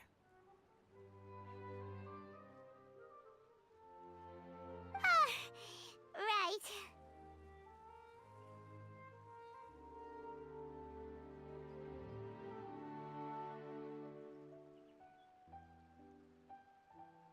What do you mean? There are a lot of people here right now.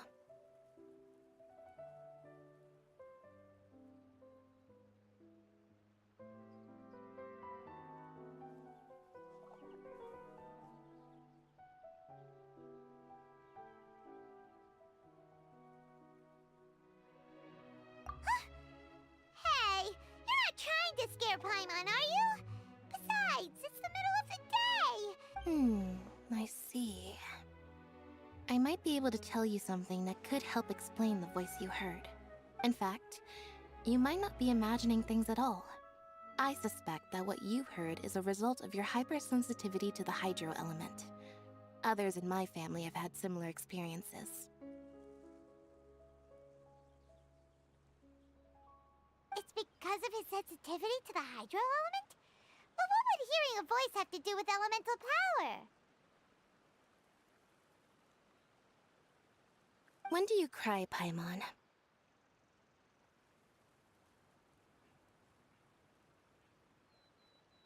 Wait, what?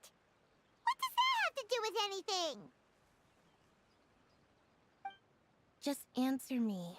When do you cry?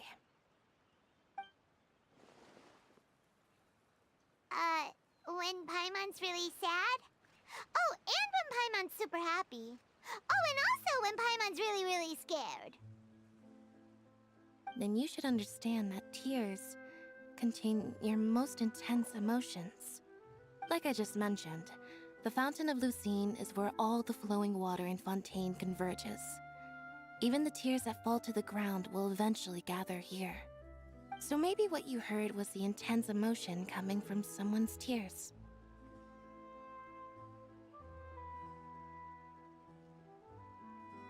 So, what did the voice say? If you were hearing their emotions, then Paimon wonders what happened to them. Rather than worrying about them, we should worry about my brother first. Don't let that calm look of his fool you. He tends to get pretty nervous just before a performance. So chatting with Linny might help him relax a little before he... Oh, right.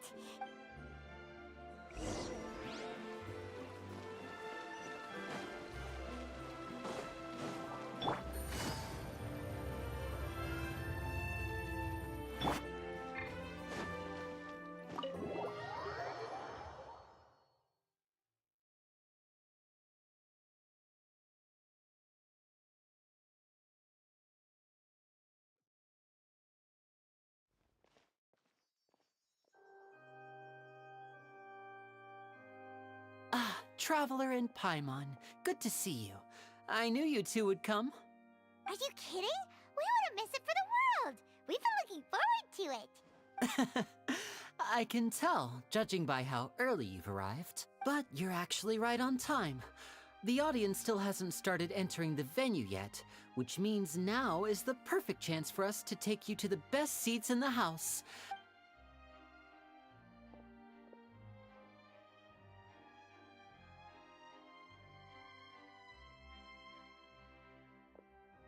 The Opera House has assigned seating, so you always have to make reservations. I've already reserved your seats, and here are your tickets. Ooh, front row seats. Thanks, Linny. Don't mention it. There's no need to keep thanking me. Hey, Linny!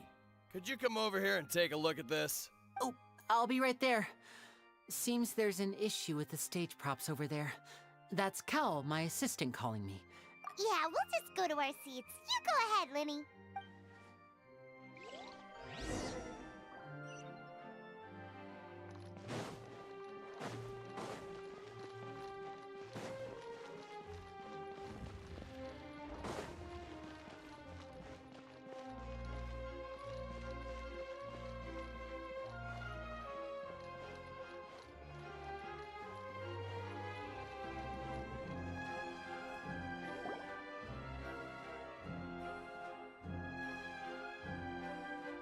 Oh, these should be our seats. Come on, let's sit down.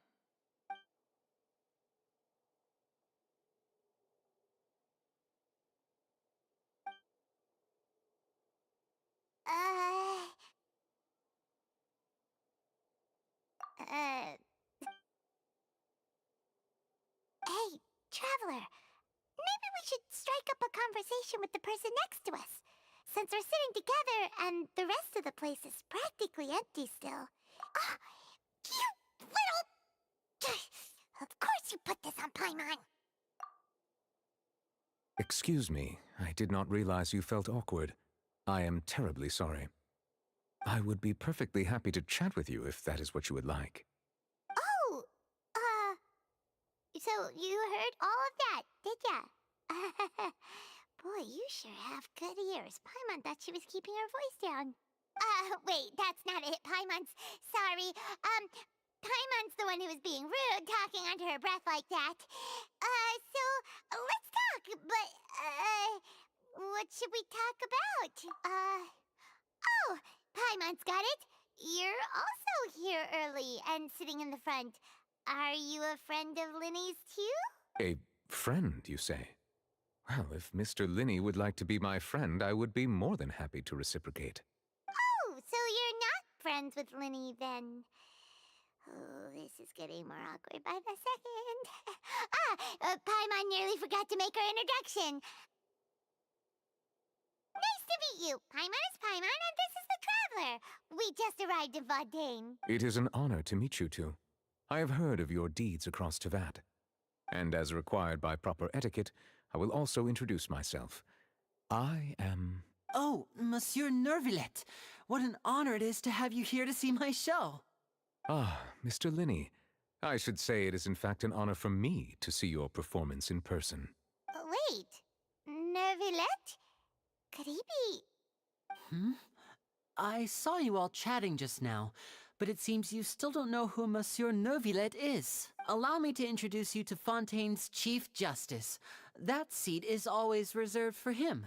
It wouldn't be too much to say that he's the symbol of justice and honesty here in Fontaine. Whoa! Sorry for being so rude just now.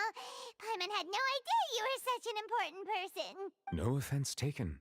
Being Chief Justice is merely what I do for work. Nearly every person has their usual reserved seat, so I'm not so special, really. And by the way, I should probably let you know, even though I would prefer not to, there's someone sitting up there in the VIP seats that has been striking a pose for quite a while now. I believe she is trying to give you a most elegant and impressive first impression. So I think you should take notice of her sooner rather than later, otherwise she may become flustered.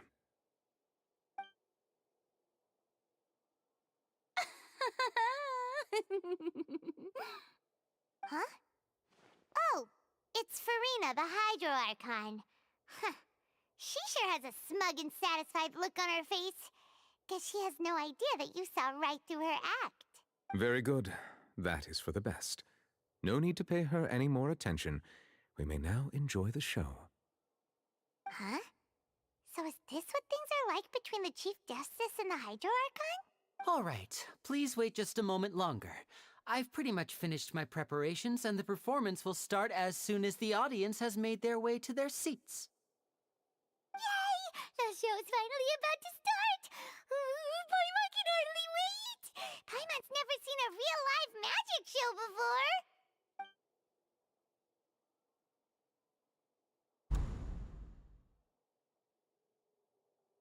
Ooh! They're dimming the lights! The show must be starting!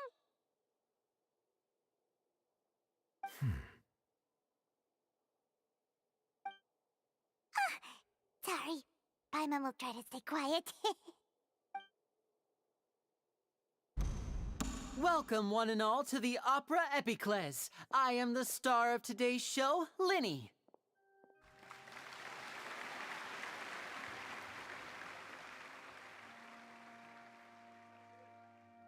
And over here is my sister, Lynette, who will be working as my wonderful assistant. Please, let's give her a warm welcome. Hello, everyone. I know she may seem to be a little sleepy right now, but that's just a sign that she's nervous. Whatever.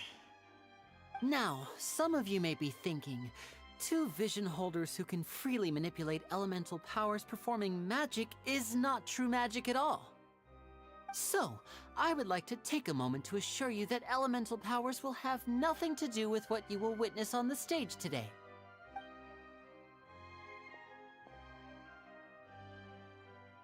Both Lynette and myself have removed our visions for the show. That way, even the gods won't be able to help us. Oh, good point. That's what makes the show real magic.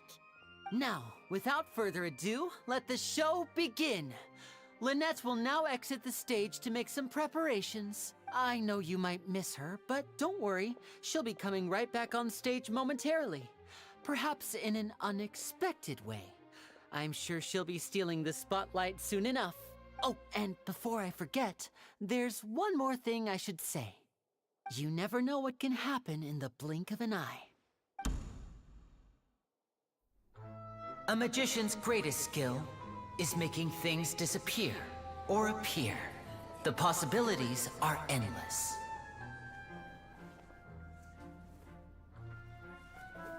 Huh?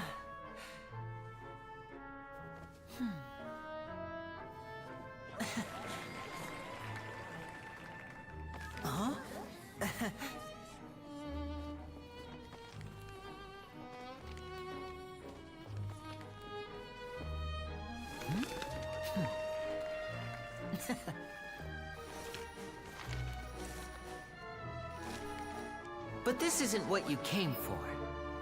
These little tricks, you've seen them all before. So it's time for something truly extraordinary, don't you think? This one's a little tricky.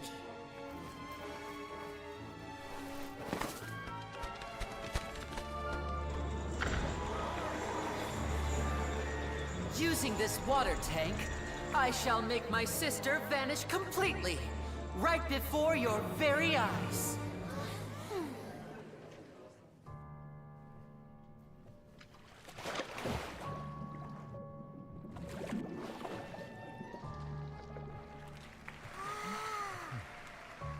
It's actually quite simple. She'll just turn into air bubbles and float right out of the top.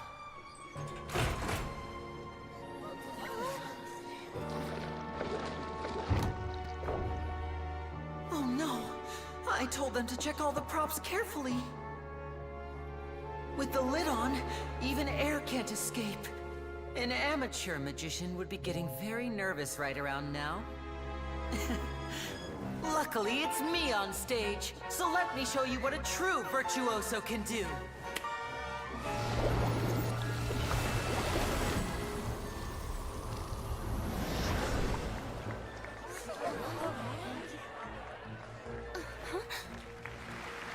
Lynette, are you still there? Don't go too far. We don't want to use up all our magic. Hi, I'm back. Uh-huh.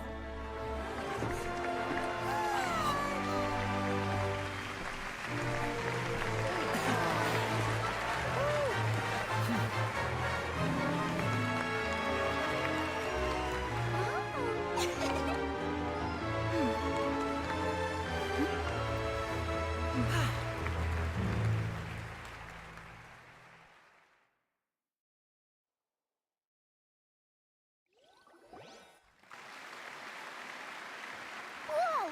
What in the world just happened? How did he do that? Hyman didn't see him do anything. Wasn't Lynette inside the water tank? How did she disappear and then reappear out of nowhere? If we could see easily through his tricks, then that would mean that his skills are still lacking.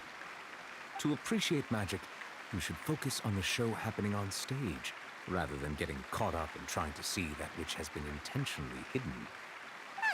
Guess you're right. Hyman couldn't believe her eyes when Lynette reappeared. Amazing! Thank you, everyone. I'm glad you enjoyed that performance. But our magical journey has only just begun. I've prepared even more astonishing surprises for everyone here. The magic of transformation and disappearance can go far beyond what you've just seen. I'm sure many of you are thinking that escaping the water tank was impressive enough. But Lynette is still my assistant after all. In which case, I have ample time to make all necessary preparations. So, for my next trick, I will require the participation of one lucky audience member. Please, if my assistants could bring out the magical boxes now. There are 2 boxes and only 2 boxes. One is here, and one is there in the aisle among the audience. I'm sure many of our clever audience members have already guessed our next magic trick. A swap! Our lucky audience member and I will each enter a magic box. After 1 minute, we will each emerge from the opposite box. Now please, everyone pay very close attention to the box you see here. Don't give me any chance to make a move. Wow! How's he gonna do this? Hey, do you think this is all magic tricks, or does Lenny have actual superpowers? The lucky audience member will be generated by this random number selector. It selects numbers entirely at random. Even I don't know who will be chosen to participate. Now then, let's begin.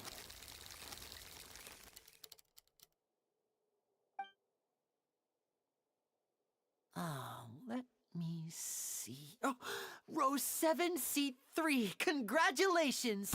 You now have the chance to experience magic firsthand for an entire minute. Please, come forward. My assistant will take you beside the magic box. I'm sorry, it might be a little cramped inside, but no need to feel nervous. We've carefully arranged everything for you to be as comfortable as possible. You don't need to do anything, but no matter what strange things may happen, don't come out of the box. If the magic is interrupted, who knows where you might end up? You might even find yourself in the Fortress of Meropide. Oh, okay.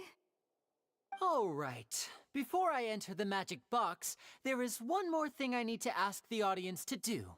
Could you all give me a countdown? Like this.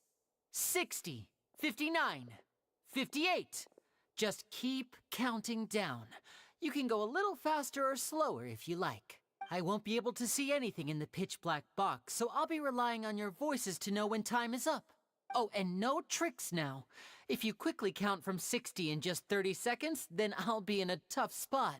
Ooh! Paimon kinda wants to count faster after hearing him say that!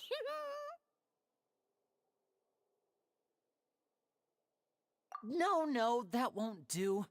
I can see it in your eyes. You still can't be trusted. Let's practice together. Come on, repeat after me. 60, 59, 58. 60! 59! 58! That's right, perfect. Keep it going. All right, I'll see you all on the other side once you've finished counting. 54, 53, 52? Why aren't you counting, Nervalet? I am counting in my head. I think things are exciting enough in here as it is. Merely a consequence of my identity and personality. Do not worry about me. Just enjoy the show. Oh, all right. You look so serious that Paimon thought you might be feeling uncomfortable or something. 40! 39! 38! Mr. Linney, are you all right in there? Is everything ready? Yes, I'm fine. I'm just double-checking the direction of the magic. It would be a disaster if we get sent to the wrong places. For example, mid-air right above the audience. Even though he's saying that, Lenny doesn't seem nervous at all.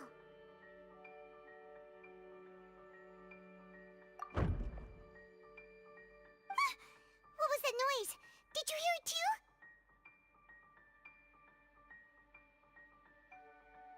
Not sure. Anyway, it doesn't seem like anyone's worried about it. 25! 24! 23! What's wrong, Mr. Linney? I can still hear you moving in there. I seem to have accidentally knocked over a decoration. I'm trying to fix it, but it's pitch black in here. I can't tell left from right. Never mind the decorations. There's no time for that. The show is what's important. No, that's unacceptable. I want my show to be perfect. Don't worry, we still have 20 seconds. Hear them counting? 19! 18! It seems things aren't quite going as planned. I apologize, everyone. It feels like you're all starting to count faster, but that's all right. I know it can be tiring to do such a long countdown. 10 seconds and change is still plenty of time. 10! Almost there now. Whew. Swapping two people is harder work than you might think. Even a master magician like me can't guarantee I'll get it right the first time. Hey, wait! Is this the back one? I can't tell. They both look the same inside. Huh? No, that's not it. I'll try again. 7! Hey, slow down! Honestly! 5! 4! 3! Whoops! That doesn't count! 0!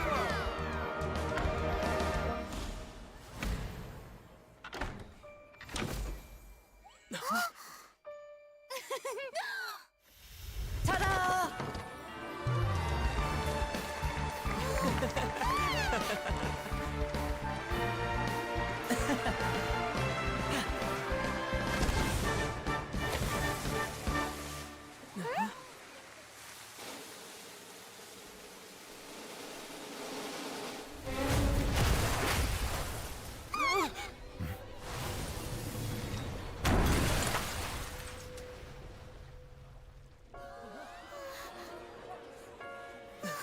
What happened?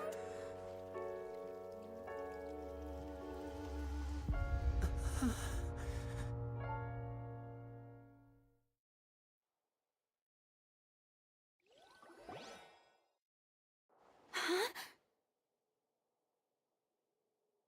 Is this part of the show? Mr. Linney, you're going to use magic to fix the stage now, right? What happened? Oh no.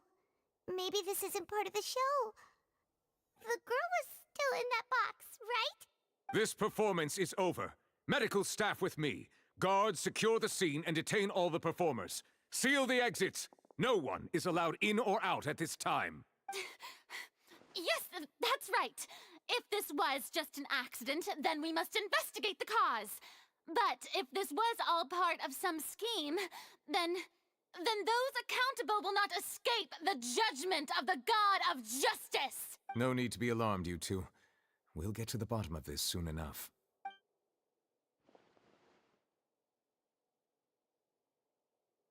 Unfortunately, the person who is in the magic box has been pronounced dead. His name was Cowell, one of the assistants in Linny's magic troupe. Apparently, the fireworks on stage ignited the ropes that were suspending the water tank, which then caused the tank to fall onto the stage. As of now, we are still not sure why we found Cowell in the box, rather than the guest from the audience. And after an initial search of the area, the guards have confirmed that the girl is nowhere to be found. It appears that this incident was not merely some mishap with the performance, and there are many indications that it is connected with the case of the serial disappearances of young women. The serial disappearances case? That's the case that Charlotte mentioned before!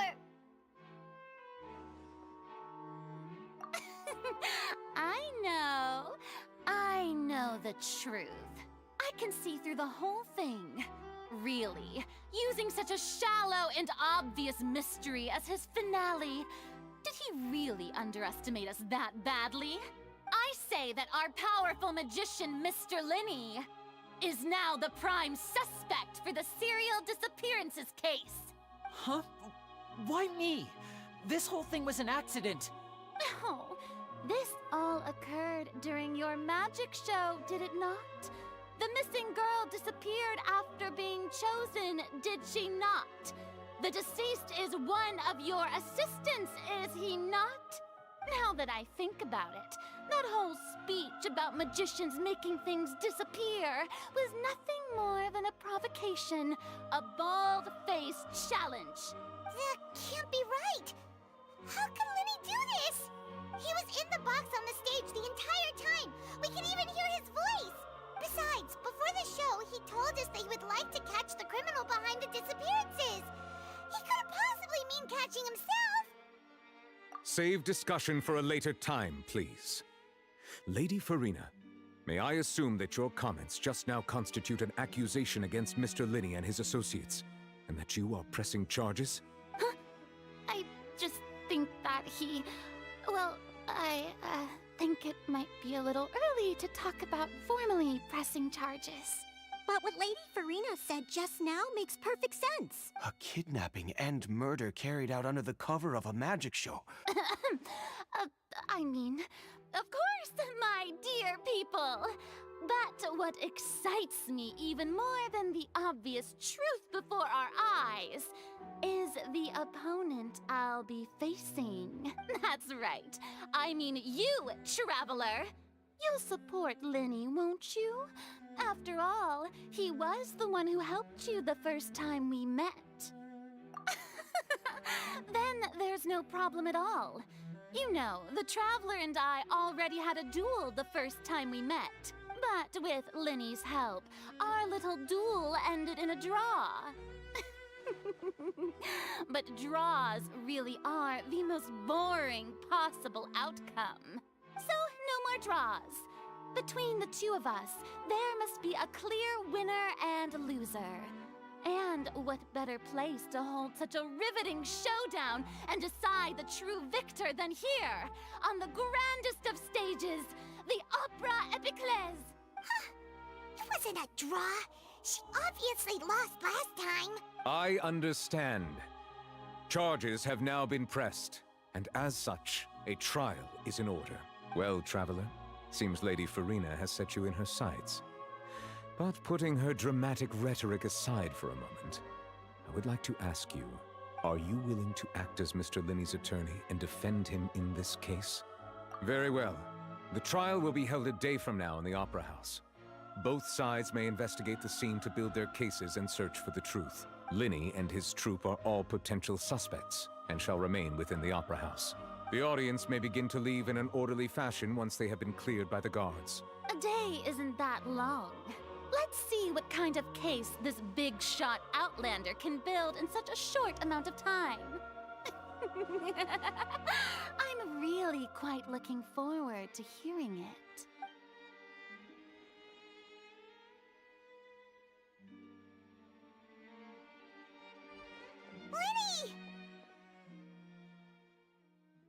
sorry about everything that happened just now. Were you frightened? Of course! Who wouldn't be scared after witnessing an accident like that? Yeah, I'm a little shaken up myself. How could this happen? And poor Cal. I know you already claimed that you would defend me, but now it's just us talking. Tell me, do you think I could possibly be the murderer? Good to hear. Thank you so much for trusting me. I'm sure everyone sees me as the biggest suspect at this point. But if you ask me, the whole thing is mysteries layered upon mysteries, such that all that's left is confusion. I don't know whether what happened there on the stage was purely an accident or not, and I don't know why poor Cal was in the box. As for how that girl chosen from the audience could suddenly disappear, I'm afraid I don't have any answers either. If someone tampered with my performance, then we need to figure out what they did. Even a skilled and knowledgeable magician like myself couldn't pull all that off in just 1 minute. Which is precisely why we need to investigate! As this book says, the impossible could not have happened. Whatever happened must have been that which is possible.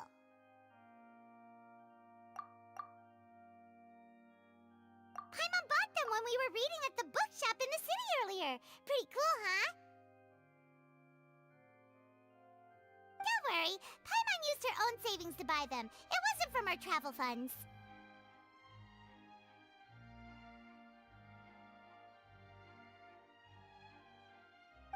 I think they look cute on you, Paimon.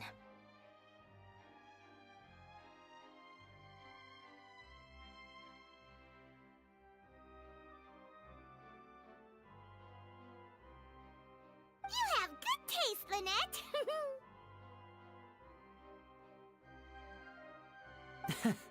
That's the right attitude. Feeling depressed isn't going to help me now. I need to get back to my normal self. But with the guards watching our every move, it's going to be especially difficult for Lynette and I to prove our own innocence.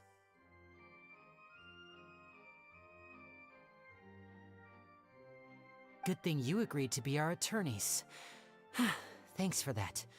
We'll be counting on you. Yes, thank you so much.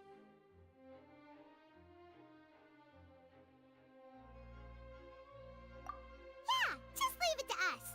Oh, since we're going to start investigating, Paimon has a question first. Where did Lynette go during the performance? Oh, well, I'm afraid that would involve some of our essential trade secrets as magicians. The secrets behind our magic are past saving, Linny.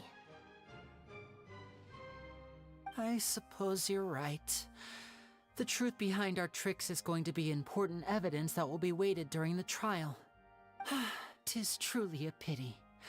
As a magician, our magic show is a work of art. We've poured countless hours and spared no effort in perfecting it. But if revealing our secrets will help you uncover the truth behind what happened, then it will be well worth it. We should go somewhere else if we're going to discuss our magic tricks. We'll go speak with the guards, and in the meantime, you can go investigate the stage and the seating areas. Alright, let's go have a look while the investigation teams are still here. Detective Paimon is on the case!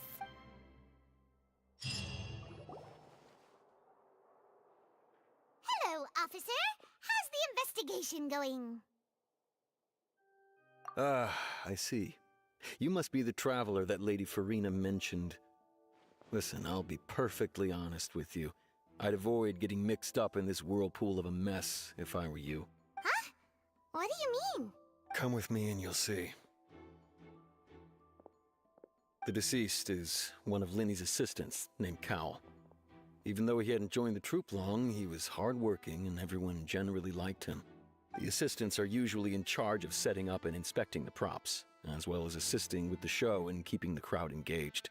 As you probably saw when you were in the audience, the water tank suddenly fell and smashed the box with Cowl inside it.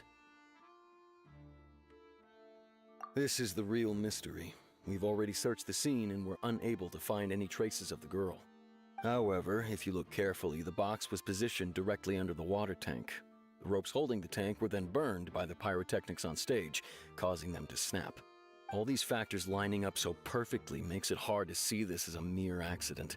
If anything, the more logical explanation is that the whole incident was intentionally planned, and Linny is the most likely person to have access to all these areas. But he doesn't have a motive. Are you both good friends of his? Well, you can't say we're good friends, but we've known each other for a little while. So in just a short time, he was not only able to win your trust, but even convince you to act as his attorneys. I know there's no such thing as magic. The real trick of a magician is holding the audience in the palm of their hand. I've seen a lot of cases, and I can tell you that people are the least reliable kind of evidence. Sorry, I tend to be pretty straightforward. Just know that I'm warning you for your own good. Anyway, you may investigate the scene of the crime yourselves if you're curious. Who knows, maybe you'll be able to come up with some new evidence.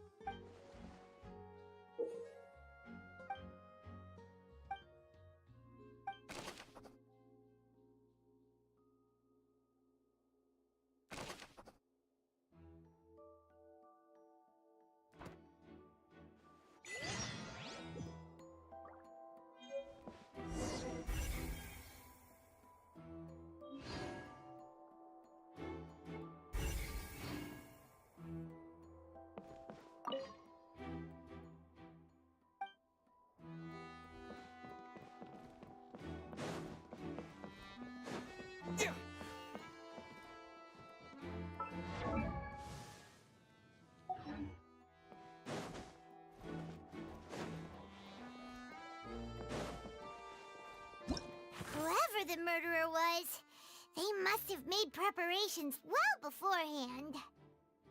Whoever the murderer... Why would it be him? How strange.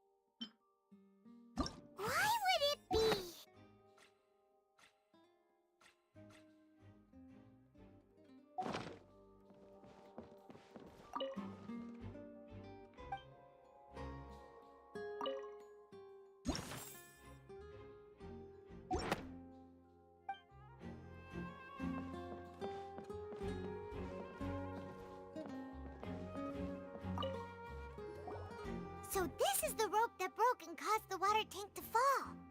The rope looks pretty durable. How can it be burned through so quickly by fireworks?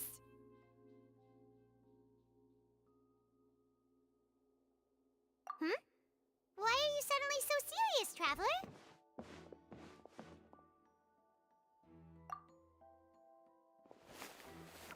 Whoa! Look! This bit is made from different material! Most of it was burned away, but there's still a little bit of it left.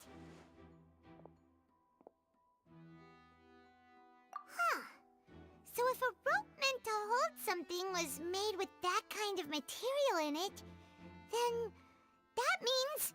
Wait! Why don't you write all this down? Let's take notes!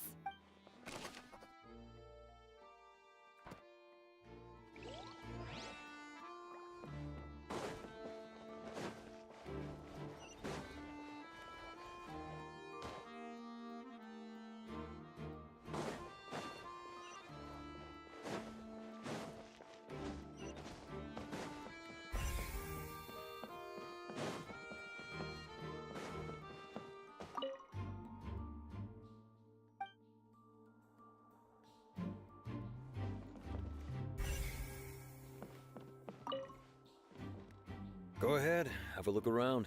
In the end, we're both after the truth.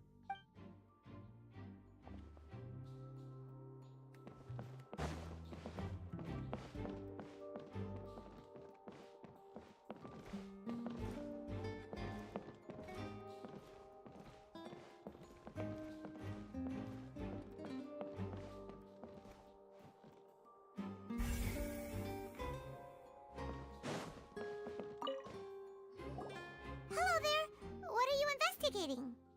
Hmm? Oh, this location has also been cordoned off because the Magic Troop members are currently considered prime suspects. The investigation team is still collecting evidence. The seats were all booked in advance, so we were able to deduce the missing woman's identity by checking the guest list.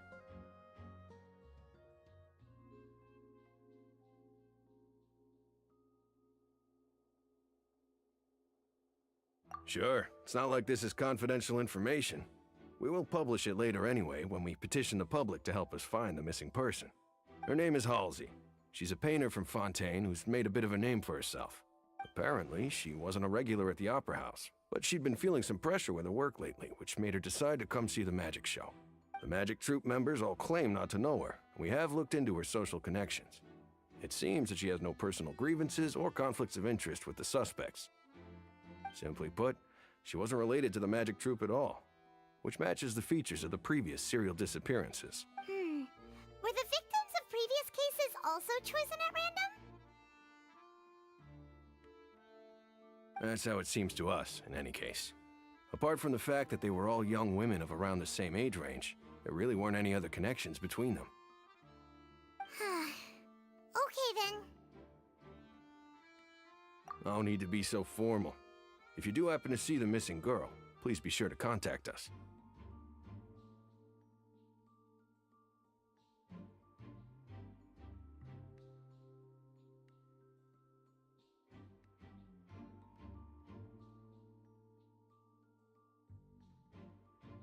It is of utmost importance that we get to the bottom of these disappearances.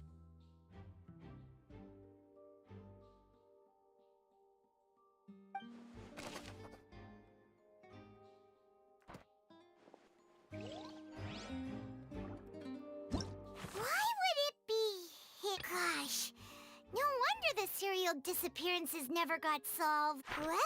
This rope was obviously tampered with.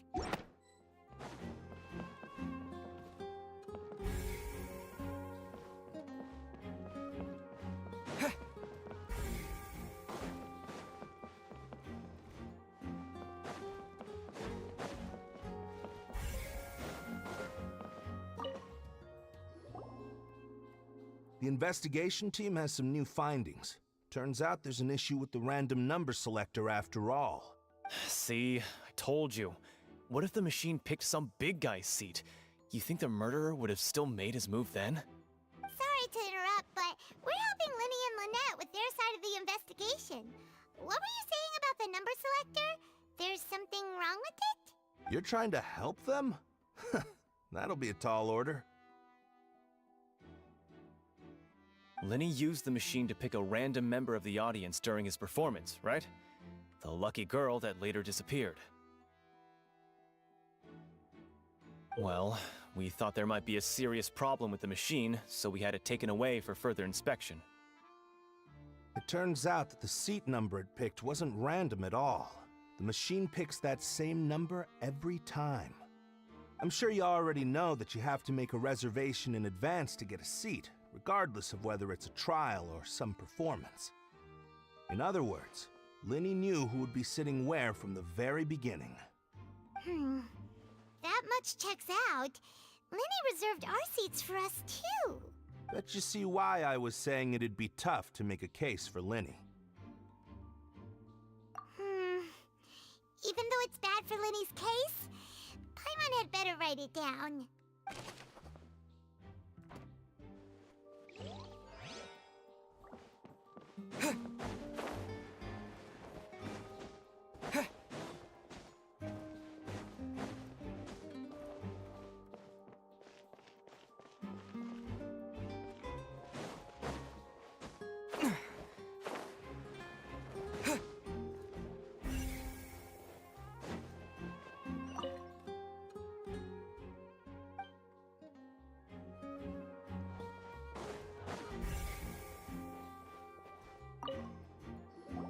I see that you're investigating the area.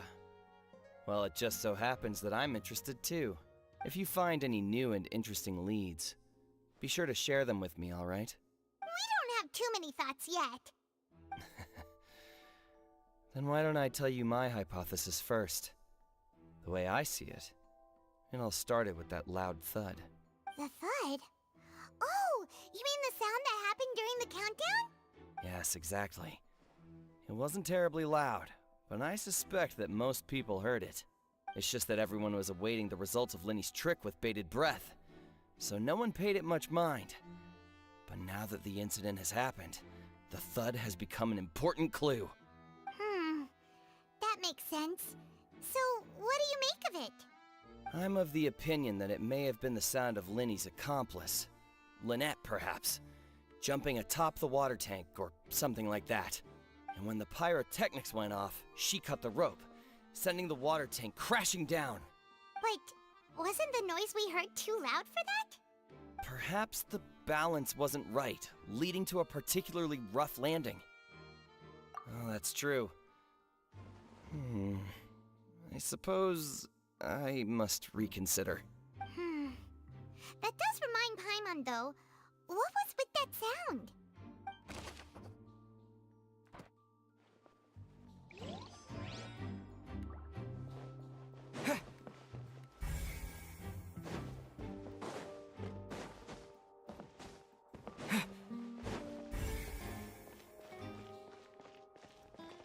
Lenny's still talking to the guards. It seems he'll have a lot of explaining to do. I think someone will be assigned to monitor us later, but that's alright.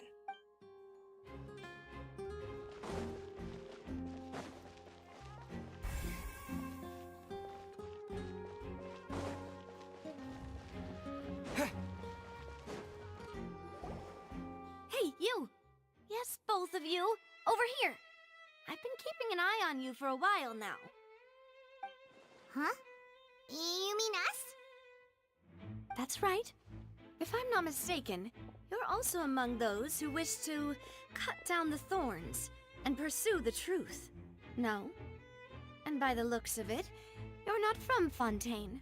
Well, you're right on the more about that one, but who are you?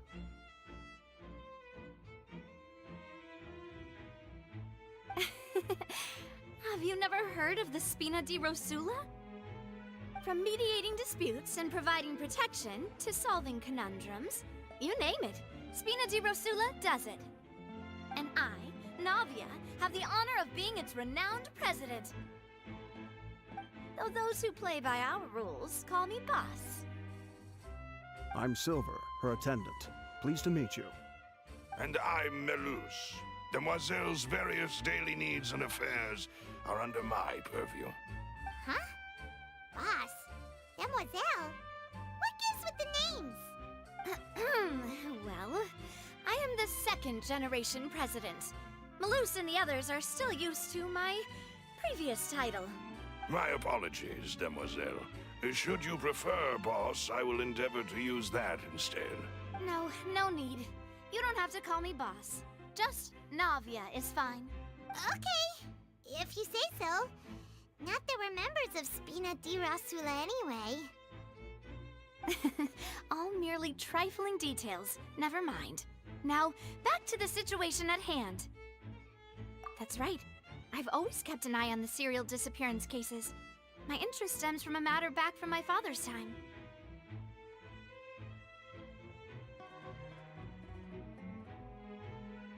Judging from the look of things, I find Lenny an unlikely mastermind. Really? We think so too! That's why we're looking for clues now. But how did you come to that conclusion? Intuition, naturally. My unparalleled intuition. Farina sure was quick to point the finger at Lenny without any decisive evidence whatsoever, wasn't she? But that's not uncommon for her. If you remember, the Justice had to interrupt her and ask if she was pressing charges just to keep her from getting carried away. Anyway, a trial begins the moment someone levels charges. And, of course, there was no way Farina was going to back down in that situation.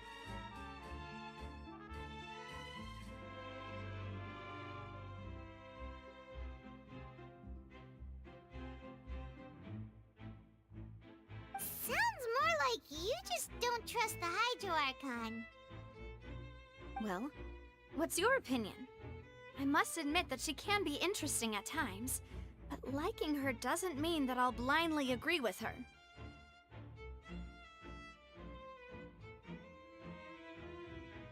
All right, I've answered your question. Now, it's time you answer mine. Wait a minute, did that answer count? Well, I say it does. But don't worry, you won't hear any pointless questions from me. In your opinion, do you think it's right to treat a trial like it's an opera? Well? And why would that be?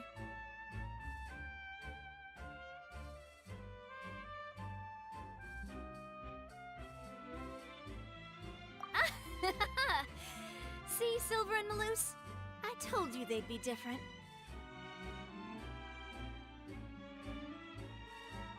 Most astute of you, demoiselle. I too think that the traveler's response was most excellent.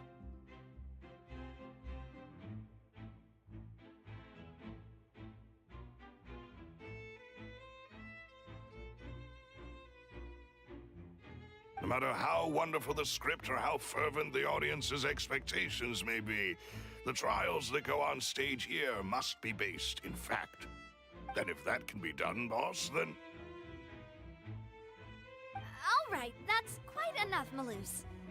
Anyway, I like your answer. You passed with flying colors. Now, I need to make some preparations, following which our joint investigation shall commence. You two shall be my assistants. Wait! Since when did we become assistants? Oh, well, I can be the assistant, sure. Or your companion, if you like. I'm really not that fussy. That's more like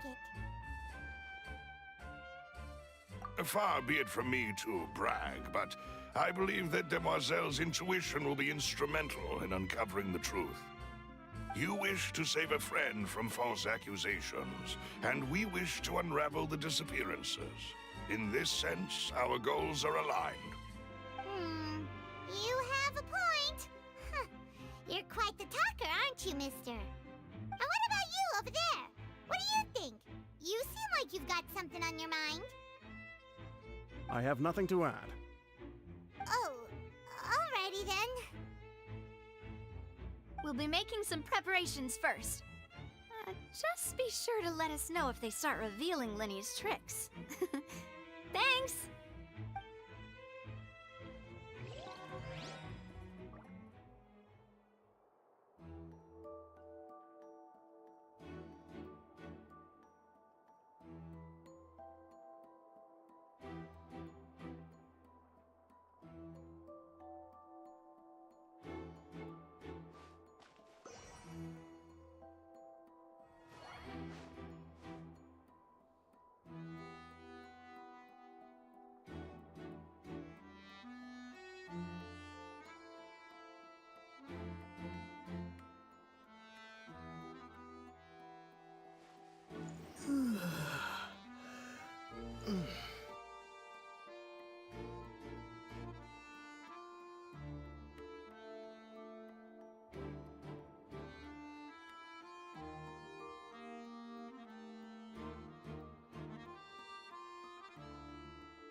But no one can freely enter or exit the Opera House at the moment.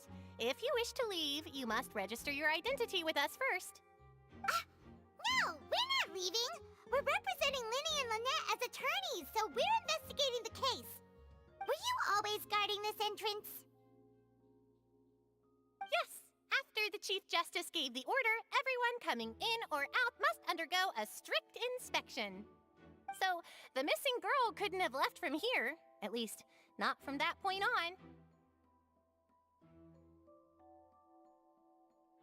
I doubt there was much opportunity then, either. How can you be so sure, Well, because I was in charge of security near the entrance at that time. I couldn't see Linny's performance from here, which was quite a shame. Just my luck. But still, I did not abandon my post, and I stayed put no matter how loud the applause was. If someone had so much as even approached the door, I would have noticed it, let alone if they had tried to leave. We Melazines are good at that sort of thing, you know. So, it's safe to say the girl couldn't have left through here. Alright, thank you for your help. This will be useful info.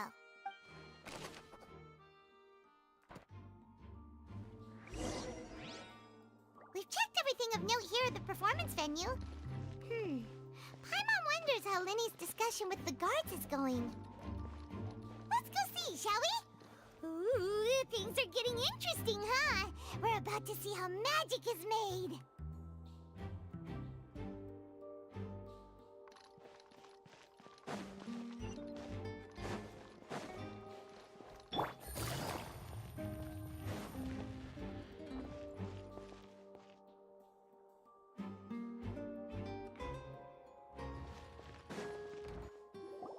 Understood. Then I will be going with you. Just so you're aware, I will be monitoring your actions and making notes as necessary. Very good. Thanks for being so agreeable. I'd pull a rose out of my hat as a gift for you if I could. You may spare the pleasantries. I'm just doing my job. You've arrived. Who's this? Me? I'm Spina di Rosula's guardian angel. If you've got a problem, I've got the firepower. Sorry, I got a little carried away there. Call me Navia. I'm a partner of theirs, and will be helping investigate this whole situation. And these are my companions. Would you mind if they join as well? Fine by me. Oh, new helpers? I would be most grateful. Well, let's just say we're tagging along. It's not every day you get to see the secrets behind magic performed on such a large scale.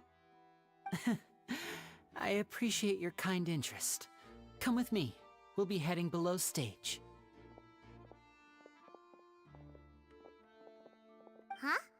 Below stage? Yes, a world of secrets is hidden beneath this magic box, prepared specifically for this switcheroo trick.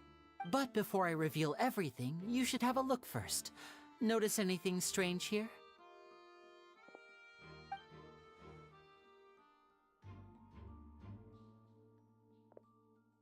I'm not trying to be dramatic.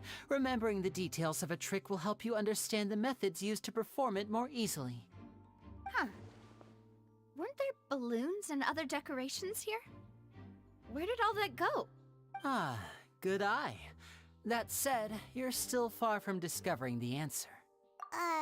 The back? You mean the inside of the door? What's different? Very good indeed. I thought you might not be able to catch that, given that you were sitting in the first row. The back of this door was patterned. Those patterns are now gone, replaced by a smooth wooden board. So, if you put 2 and 2 together, what do you get?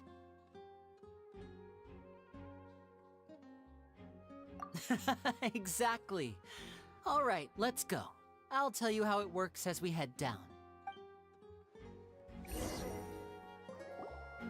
Oh, so there was a passageway under the magic box! I knew you'd figure out most of it as soon as you saw this place. The 2 magic boxes are positioned right above the 2 entrances of the tunnel. See this flatbed trolley? The box with the lucky audience member in it would be shuttled over to the other side using the trolley. This trolley can raise and lower and even rotate, ensuring that the box will face in the right direction. I see. So that's the purpose of the box inside another box. Precisely. The inner box would descend after the audience member was put inside and be moved along the trolley, all while the outer box would remain on stage as if nothing had ever changed. So that's how you did it! Once the box was lowered, the trolley would store some energy through this device here, with which it would complete the rest of the steps. The audience member would only be able to feel some slight movements in the dark, and by the time she walked out, she would already be back on stage. Right! You were talking that whole time, and you even came out for a moment near the end! Ah, yes. A phonograph operated by Lynette was used to achieve that effect. My assistant and I had already scripted our conversation beforehand.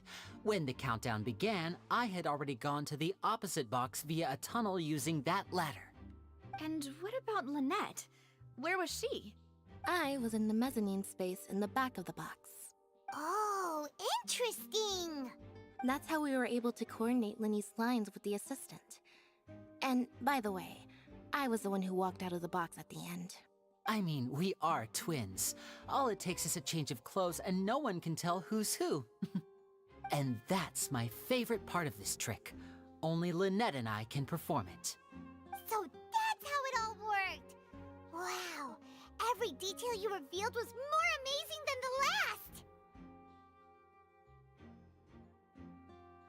Lynette would briefly walk out of the box and then go back in, jumping into the tunnel and escaping before the box on the trolley could finish ascending.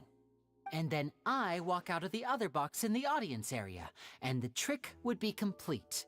The operative word here being would. But as you saw, Cal was in the box, not our audience member. She, on the other hand, mysteriously vanished. We really don't know how that happened. If not for that interlude, this would have been an astonishing trick. I probably never would have figured out how you pulled it off. And yet, to think that someone was able to use this magic trick to commit a crime. Could we have a look around? I think we can come up with some more leads. This is the scene of the crime, so Linny and Lynette are not permitted to stay here. I'll escort them back up. Yes, of course. No need to be so strict now. I won't disappear into thin air, you know. Thanks, everyone. We're counting on you.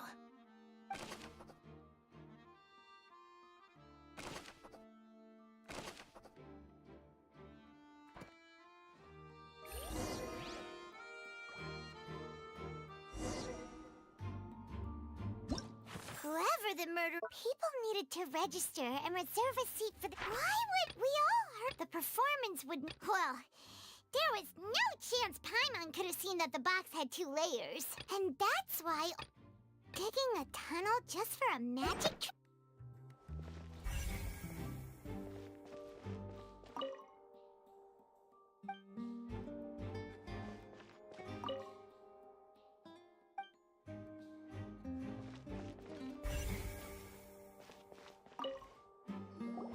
The floor is wet. Please be careful not to slip. Speaking of which, why would there be water here? Oh! Paimon knows! It's one of those tricks where you pour water into a jug and then flip the jug over only for the water to disappear? And here's a broken vase! Huh. Did the trolley knock it down while moving? That can't be. The trolley moves along tracks from start to finish. It couldn't have hit the vase at this distance. Let's note this down too and think about it later.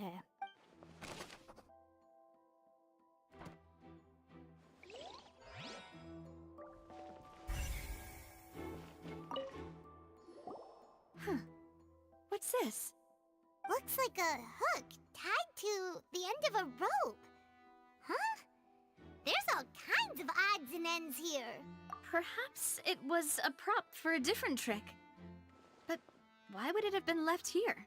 Whatever it is, let's make a note of it first.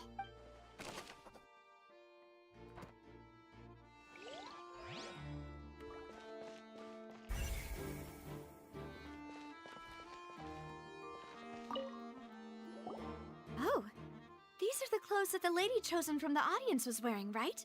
Her clothes are here, but she's nowhere to be found. Right. And do you really need to do that if you're kidnapping them? Ugh, this is so confusing. Paimon doesn't want to be a detective anymore.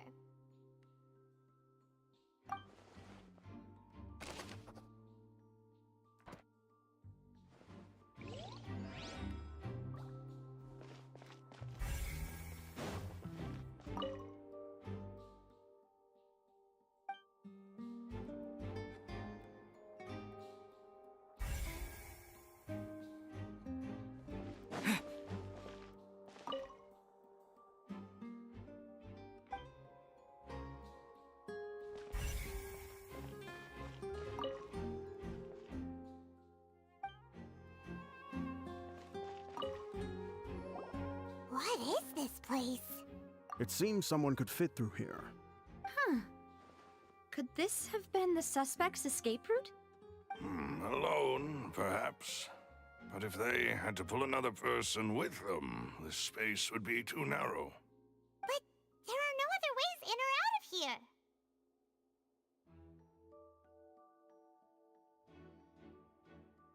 Oh, you're right! Let Paimon write that down.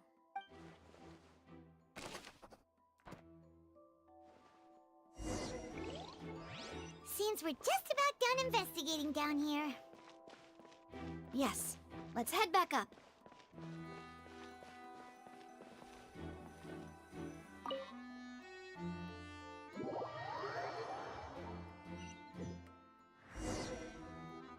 Well, we've ascertained the state of the crime scene.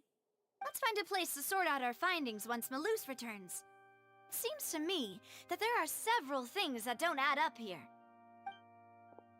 Apologies for the wait, demoiselle. So, what did the guards say? Did the criminal escape through the vent? They believe the odds of that are very low, since the vent leads to the Opera House's basement. The guards have checked the area carefully. No one left through the basement during the performance or after the incident, and no one was found hiding there.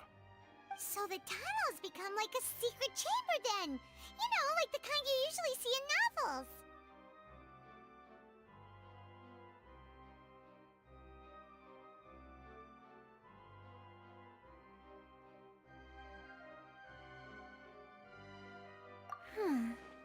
The plot thickens. Halsey's disappearance and Cowell's death are both quite inexplicable. No wonder Farina was so confident in her accusation. In other words, the charges are very likely to be upheld unless we make some considerable progress. Charges and then trial. So if the charges are upheld, they'll announce a sentence? That's right. This is how a trial goes in the Opera House. During the proceedings, the Chief Justice and the Oratrice will hear statements from both sides. That's right. This is how indemnitium is produced. The statements from both sides, the defenses from attorneys, witness testimonies, and even the audience's emotions will all be projected on the Oratrice. To put it simply, it's as if the Oratrice has its own will, and is a judge in its own right. This also precludes any kind of favoritism on the part of the Chief Justice. And not that this has ever happened anyway.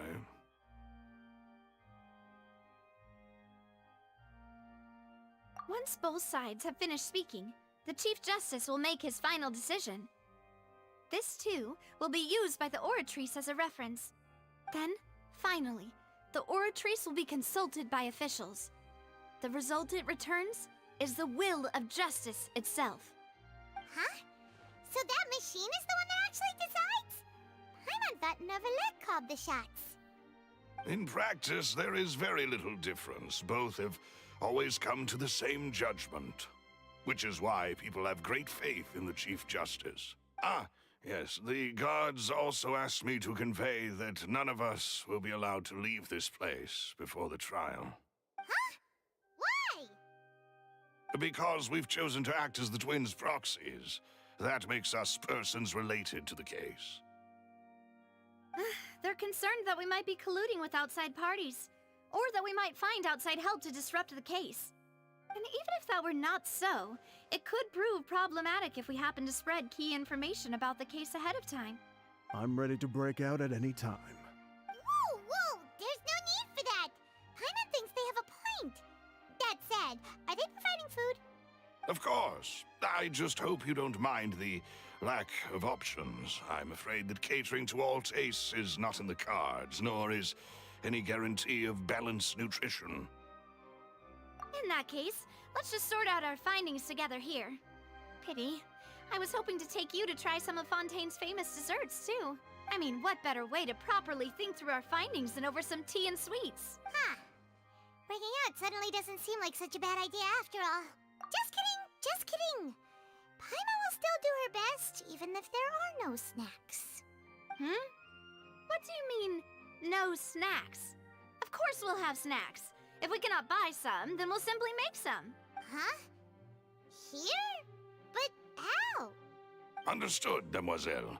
Everyone, please come with me.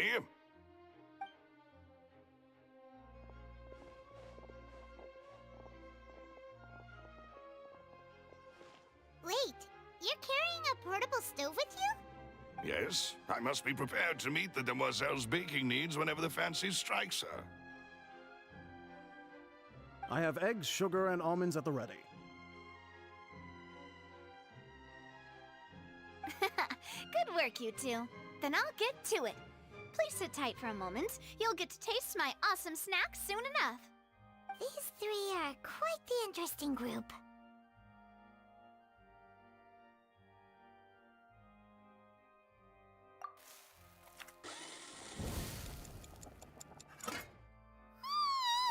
And Paimon thought it smelled good while it was still in the oven! Oh, it's even better now. Paimon can't stop drooling. From the way you had these two guys carrying all that stuff around, Paimon thought you'd have them do more during the baking process. But you ended up doing the entire thing by yourself! Beating the egg whites, grinding almonds, everything! I was applauding. And I was giving encouraging smiles.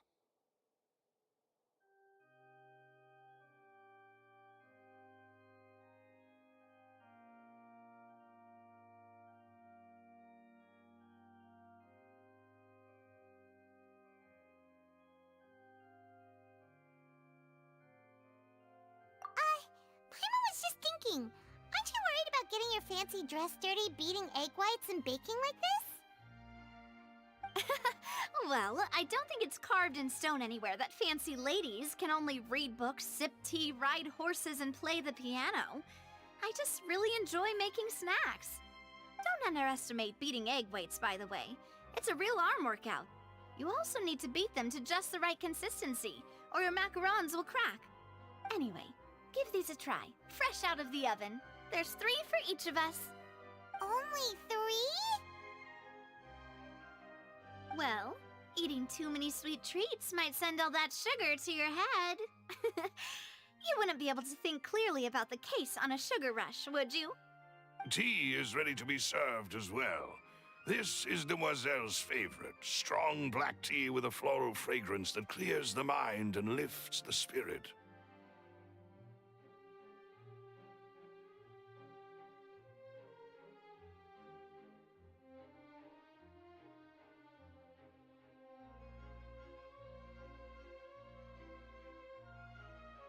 No need for concern. I'm merely doing as I should.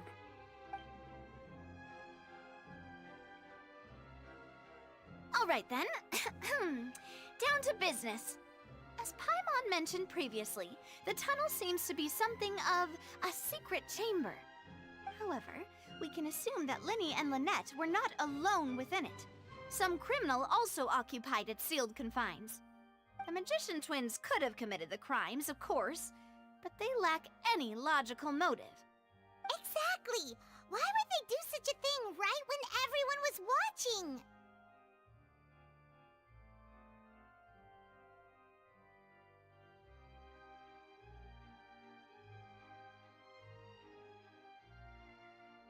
The flower vase and the thud we heard during the performance could indicate some altercation between Halsey and the criminal in the tunnel. resulting in the shattering of the vase, the discarding of her clothes, and her abduction. Perhaps the criminal thought that since she was chosen from the crowd, she would be too easy to identify if she was still wearing the same clothes. Paimon thinks that makes sense, but the real trouble is...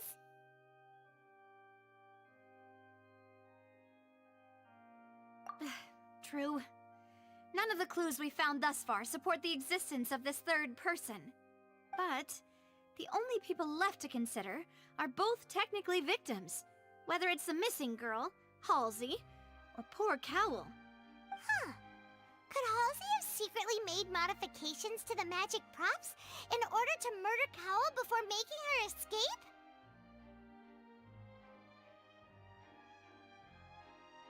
That's right.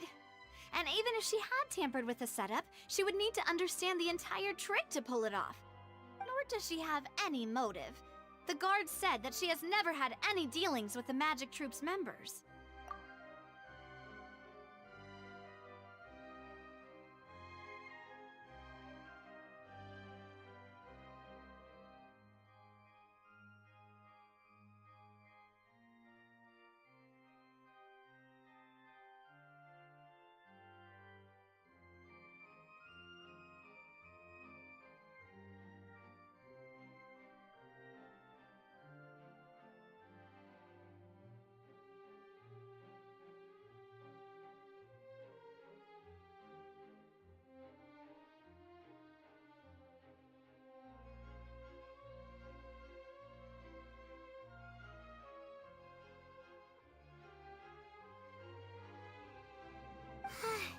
Were we not thorough enough in our search?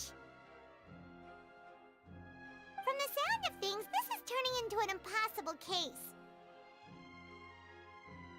Your macarons are amazing though, Navia. They smell great! They're nice and crisp and super sweet! They are my specialty after all. And I see you've already had 5 of them. What? 5? Oh, that can't be right. Paimon only counted 3, honest! Please don't worry about it. At my age, a few less sweets might actually be a good thing. No. Being greedy is one thing, but Paimon knows how to count. Besides, Paimon knows that if she ate too many, then others wouldn't have enough.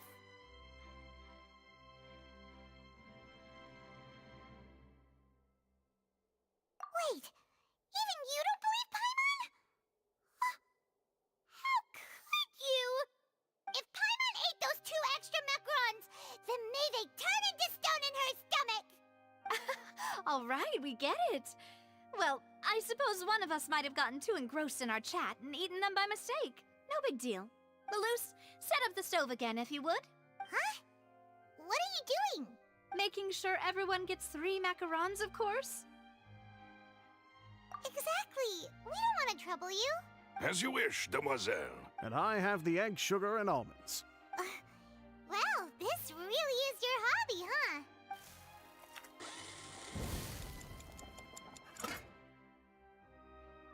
Well, that's it for snack time.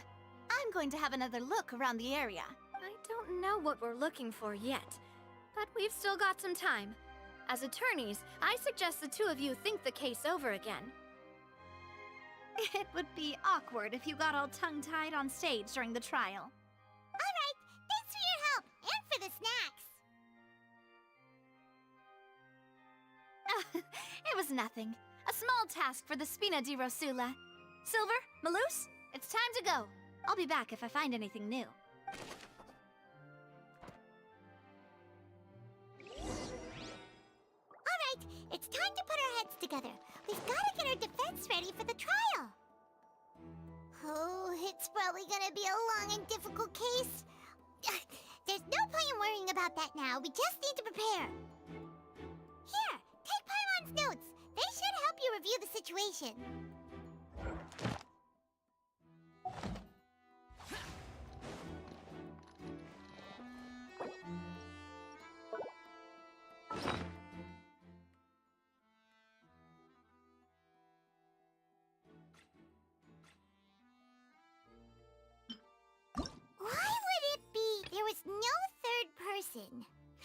that size wouldn't have been a problem for Paimon.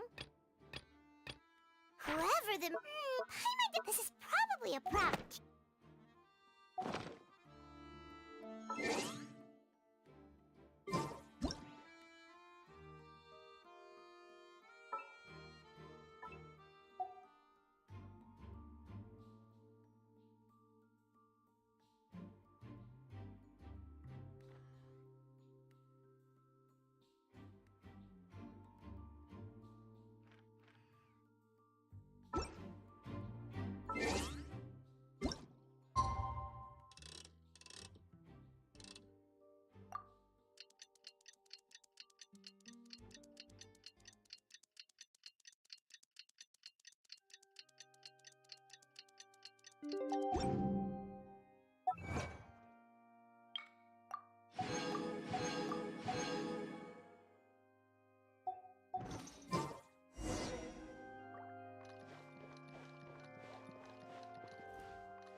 Worthless!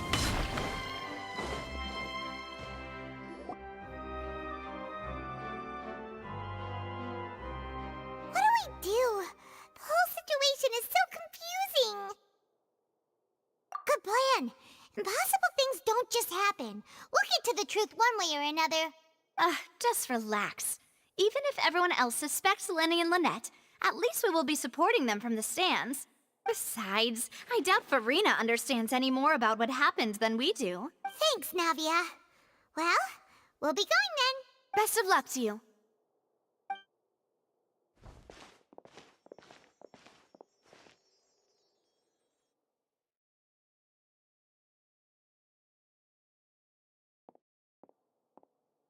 Ah, finally, you're back. Well, how did your investigation go? To be honest, you might be disappointed. No. We're already very grateful that you were willing to help. Well now, don't you all look disappointed. Don't tell me that your investigation came up empty-handed. That was to be expected, of course. The guilty can never produce proof of their innocence. But don't let that stop you. I shall be terribly disappointed should you, my most anticipated foe, concede so easily.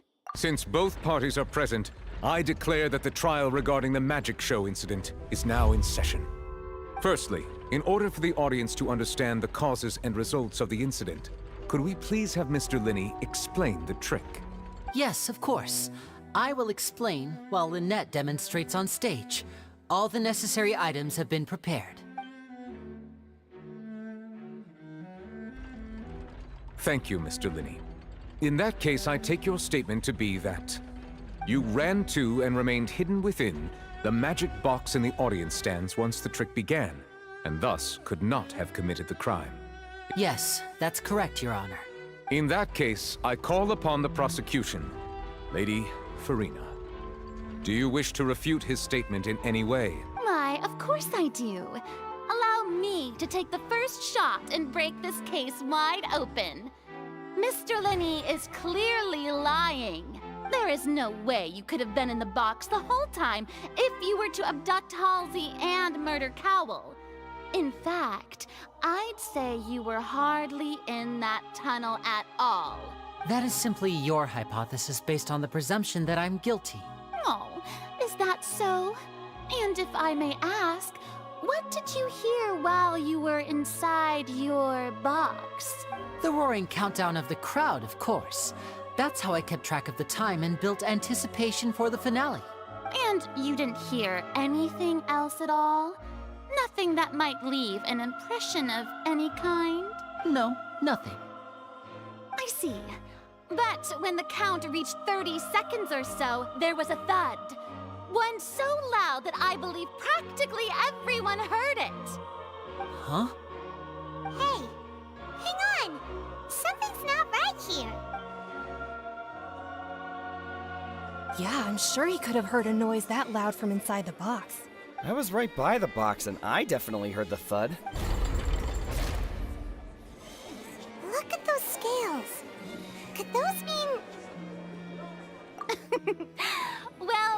ladies and gentlemen, allow me to use the words of the magician himself. You never know what can happen in the blink of an eye. Of course, I have armed myself to do far more than smash your alibi. Confidence cannot go unfounded, and my foundations are rock solid. Tell me, aren't you and Lynette actually from the House of the Hearth? The House of the Hearth? No wonder they did something like this. So the serial disappearances were the Fatui's doing. I've got a feeling that what happened on stage probably wasn't just an accident. That's irrelevant. Our identities have nothing to do with what happened. Indeed. Then perhaps you could tell us everything that happened during that 1 minute. Your first priority is to prove yourself innocent after all. I'm sure there is little that needs to be kept secret now. Unless your script already has holes in it. The Outlander is speechless. My, oh my, don't they look flabbergasted? Now comes the infighting and discord, I suppose. This was almost too easy. Good thing I made all those preparations. Seems the all-nighter I pulled last night is really paying off. Hey, Linny, why didn't you tell us this before? Order! Order! Mr. Linney, allow me to re-establish the facts. Lady Farina has raised 2 points. First, when the thud was heard in the Opera House, you were neither in the box nor the tunnel. Second, you and Ms. Lynette are both members of the House of the Hearth. Are these claims true?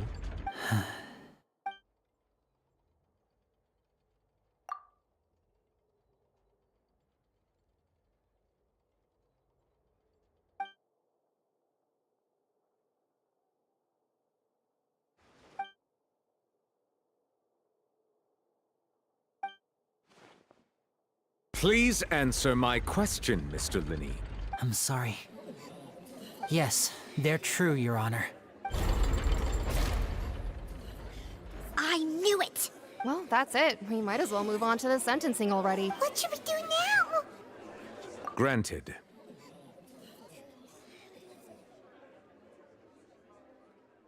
In that case, what is your request? Is that really necessary? They're already as good as guilty. The defendant deceived their own attorneys.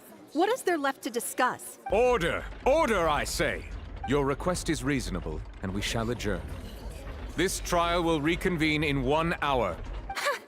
So you would stick to Mr. Linney's defense even after knowing what you do now? You certainly have more professionalism than I thought. In that case, my dear audience, let's allow the joy of victory to steep for a little while longer.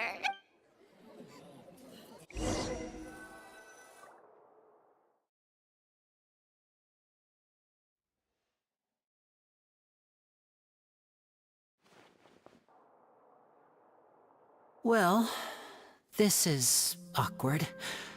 I didn't think the Hydro Archon would dig all that up. I'm sorry, Traveler and Paimon. Yeah, sorry. Paimon doesn't know where to start. We trusted you two. We based our entire reasoning on the assumption that you weren't bad guys. Not to set the wrong tone or anything, but Paimon's really mad! I'm very sorry. I know you're angry, and reasonably so, but please, let me explain. I know you've clashed with the Fatui several times before. I wouldn't be surprised if just hearing the word is enough to make you upset. But our organization is very, very large, and the Harbingers have very different personalities and goals. Right now, we want to save people. As many as we can. That's right. I'm sure we're on the same page when it comes to this nation and the disaster that its people might face. I knew if it weren't for our respective identities, we could become good friends. That's why I didn't wish to flat out lie to you, but chose to hide some details instead. The truth is very important, but being completely transparent about everything would see us spending more effort than we need to. Right. So, you be the judge. Heck, if I were you, I fear that I'd even struggle to trust me at this point. You met a Fatus who works as a magician, a trickster by trade. All by coincidence, too. But still, I'm asking you to trust me. I am no criminal. At least, not in this case. Sorry. Please forgive us. Well, you both say that, but... Right, let's hear your answer first, and no lies now! Of course. I'll answer any question you ask. We've been trying to find out how the Oratrice operates. We want to know why it has a consciousness.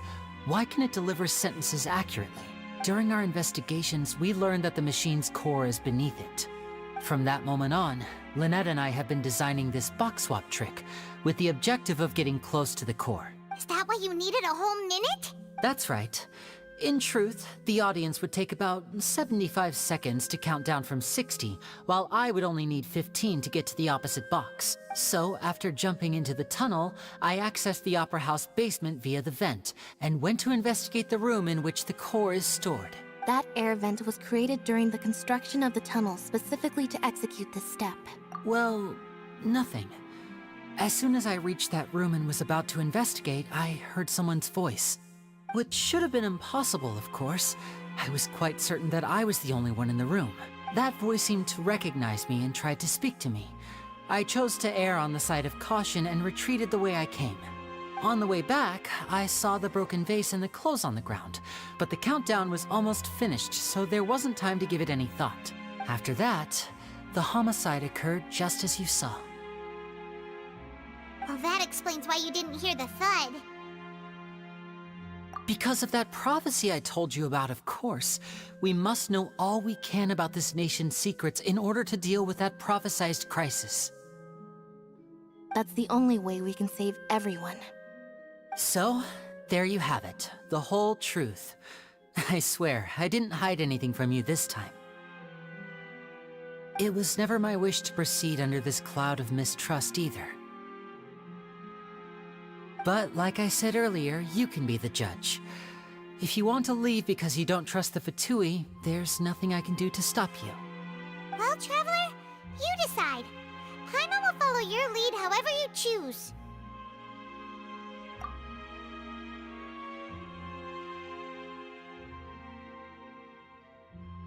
Okay, thank you. Thanks for giving us a chance.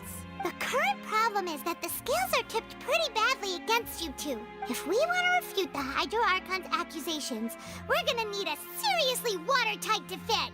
Huh? Hope!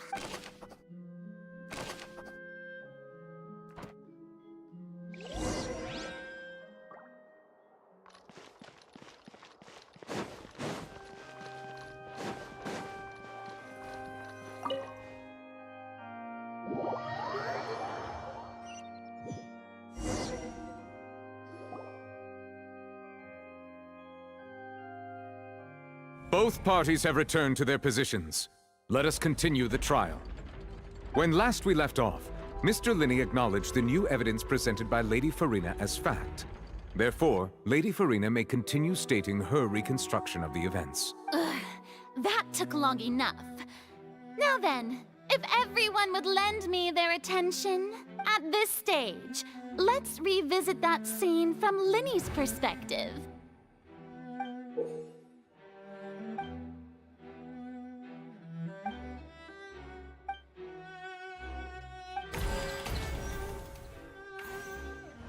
As the countdown began, he entered the tunnel. When the flatbed trolley passed, he opened the box and got into an altercation with Halsey, which caused the loud thud. He did not realize that this sound could be heard by everyone in the Opera House, which is why he claimed earlier that he could not hear the sound. Finally, he used the vase to knock her out, before making her change clothes to prevent others from recognizing her. At this time, Cowell arrived in the tunnel, having heard that strange noise, and caught Linney red-handed. So Linney proceeded to knock him out too before stuffing him into that box. Afterward, Lenny passed the unconscious Halsey to his accomplice through the magic box in the audience stands, before operating the devices such that Cowell's death would be ruled an accident.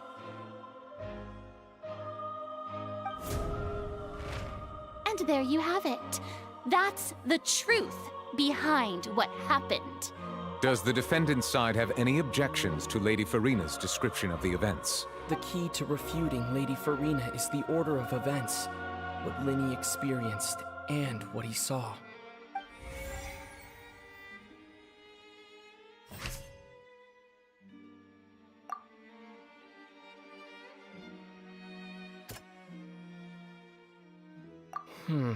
Seems this won't produce a particularly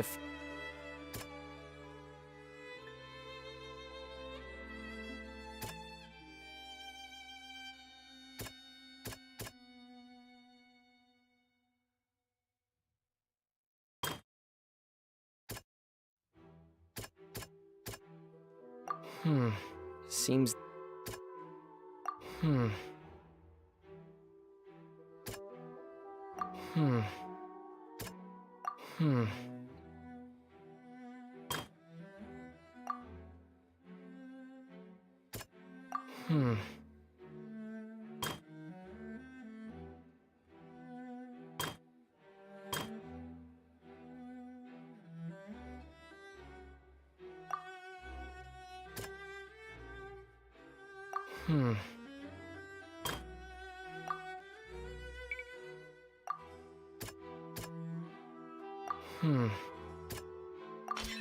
Lenny did not take part in the underground altercation.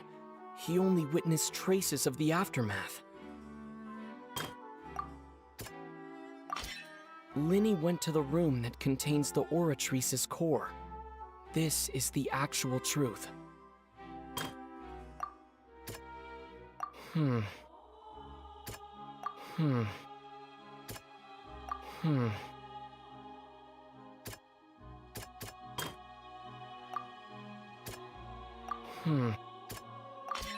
According to Lenny, he left via the vent after entering the tunnel.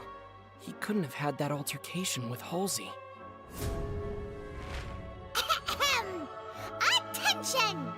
Ace Detective Paimon has something to say! When the countdown started, Lenny did indeed go into the tunnel. But he immediately used a vent to access the Opera House basement, which is where the underground core of the Oratrice is stored. Once he reached that area, he heard a voice in what should have been an empty room. Since he felt something was amiss, he returned immediately. The crime scene had already developed by the time he reached the tunnel again, and in order to complete the magic trick, he did not remain there for any length of time. Finally, he reached the surface, and that was when the accident happened from his point of view. Therefore, he's innocent!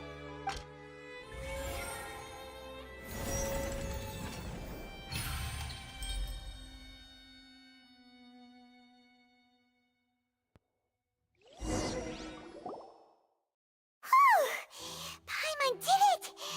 Paimon actually managed to say all that! Wasn't it awesome? In other words, you believe that he knew nothing of the incident? That's right! My reasoning? If that's the case, then if Cowell hadn't entered the tunnel, who was the entire setup meant to kill? Assuming that what you say is true, Lenny only needed to kidnap the young girl to cause a new disappearance case. What would the point of killing someone on stage be? Oh, they have a point. That's right, you tell them! And that's why they're partners of mine. They've managed to turn things around. Oh, well, your denial is very strident, I'll give you that. But what proof do you have to back your claims? Of course I do. If he had been in the magic box the whole time, how could he have not heard that sound? Why do you ask? You're saying that he wasn't?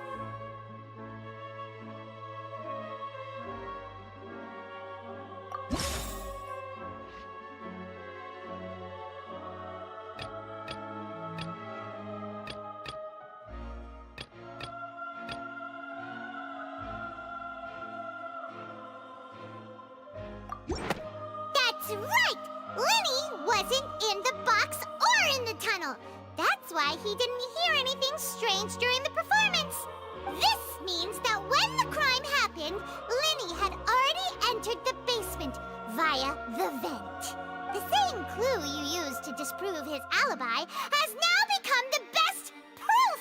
Ha ha! How do you like that? Well played. To think you'd use such logic. Well then, if it wasn't Lenny who committed the crimes, then who was it?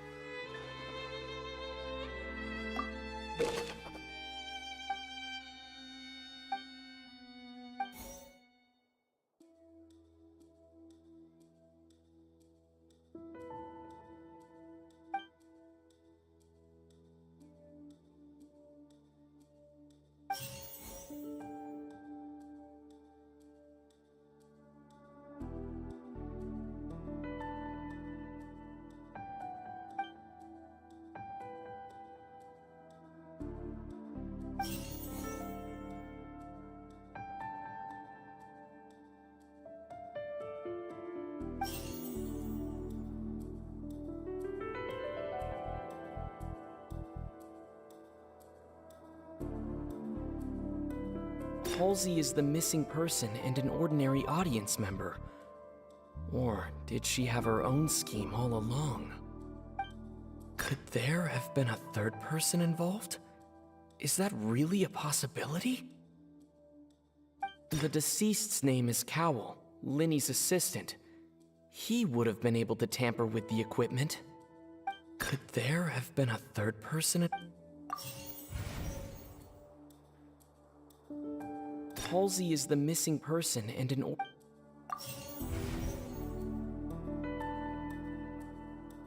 The deceased's name is Cowell.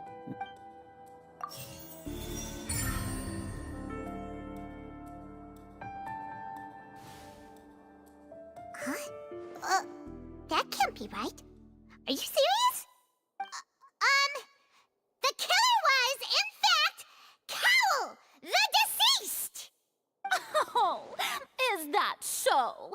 How interesting! Let's hear your reasoning then. What I must do next is recreate the truth. What Cowell did, and how he went from would-be perpetrator to victim.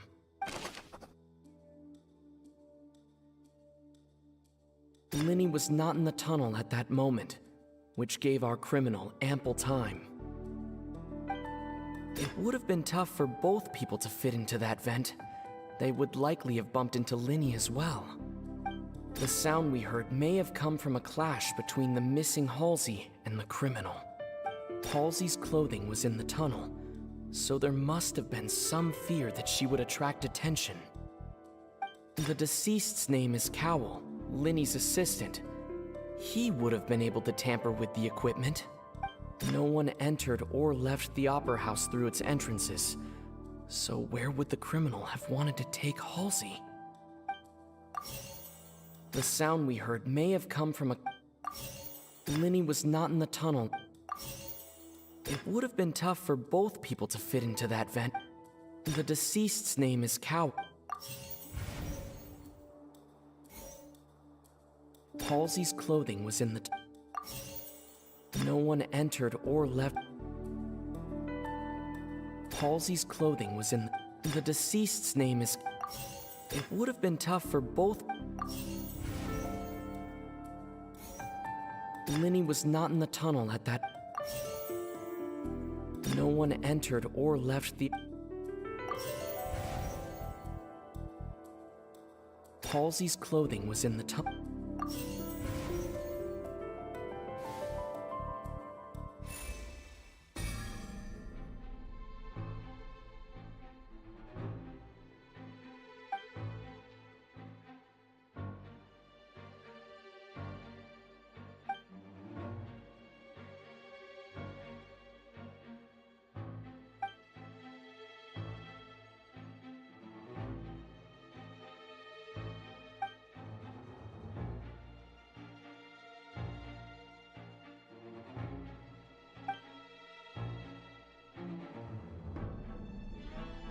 What's wrong, Traveler?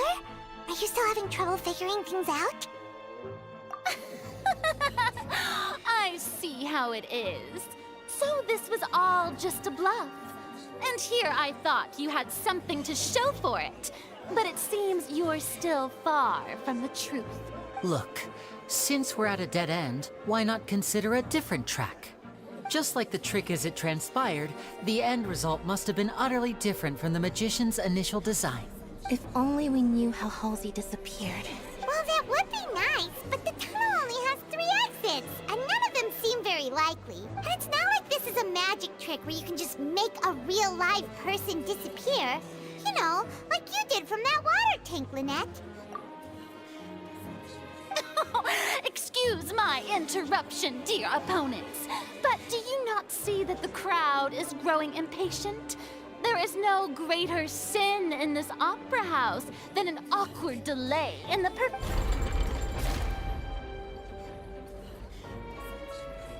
If the defense is unable to make further effective arguments, we will move on to the next stage of the trial.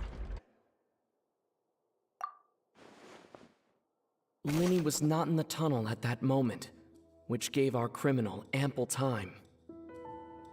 The sound we heard may have come from a clash between the missing Halsey and the criminal.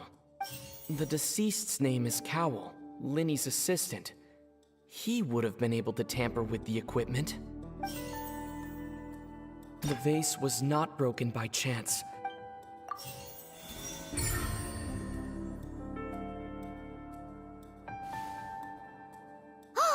Paimon gets it! It all comes together if Halsey disappeared instead of being kidnapped. Lynette escaped from the water tank, vanishing gradually and leaving only clothes behind. If there's a similar method where a person could be transformed into water... Oh, just a moment, please. I do hope you know how preposterous you sound at the moment. How could a person ever be transformed into water? This is reality we're talking about here, not some magic trick. Must we really?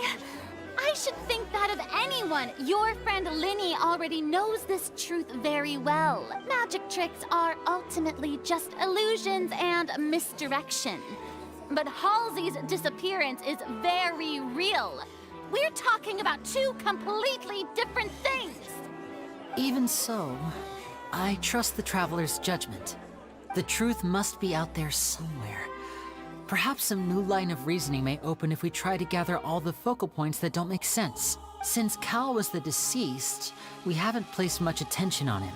But given that we aren't making much progress with the case, it wouldn't hurt to have a look at his belongings, would it?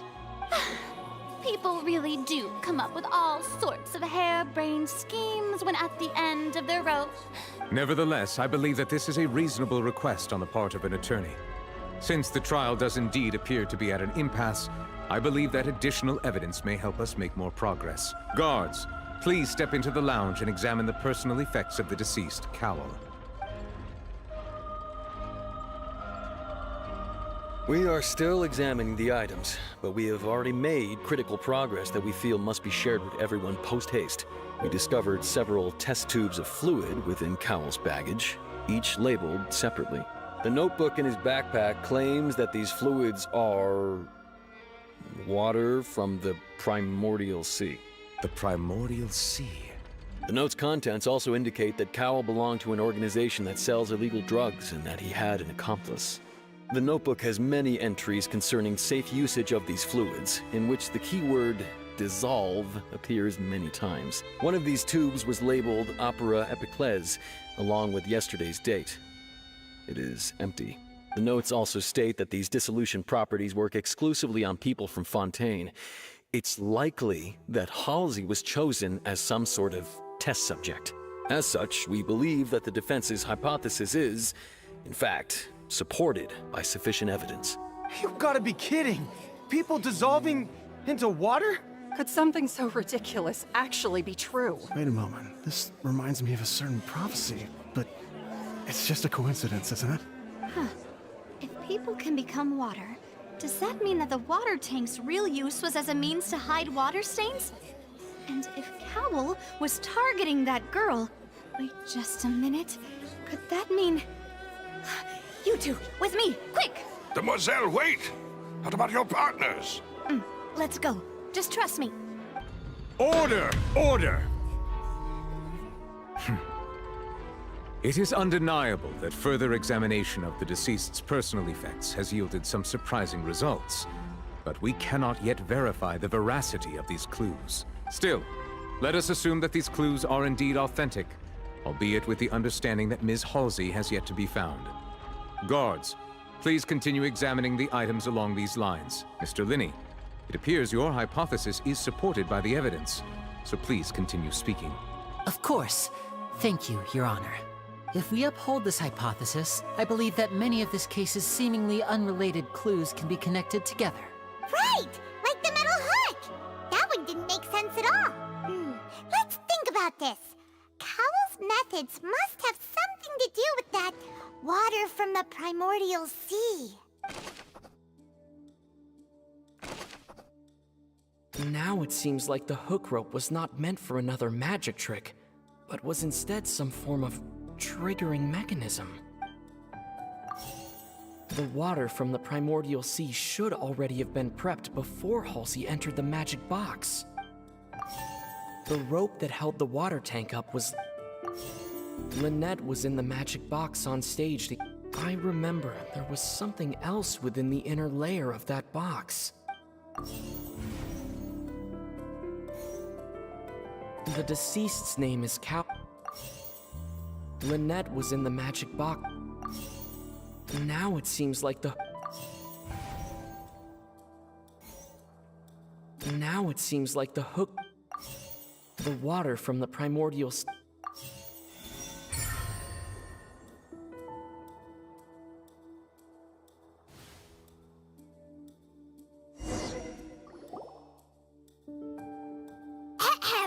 It's Ace Detective Paimon's time to shine again! In the original plan, Cowell would tamper with the water tank rope and the number selector securing his target. When the magic box containing Halsey was lowered, the metal hook would retract gradually and pierce the balloon at the top of the box. When the balloon attached to the box popped, the water from the primordial seed inside it would pour down and dissolve Halsey.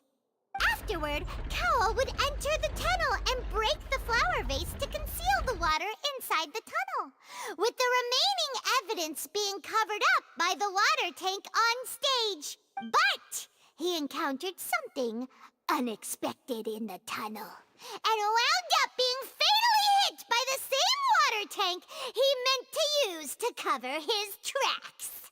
Huh. That does make sense. That actually links together a lot of the more confusing pieces of evidence.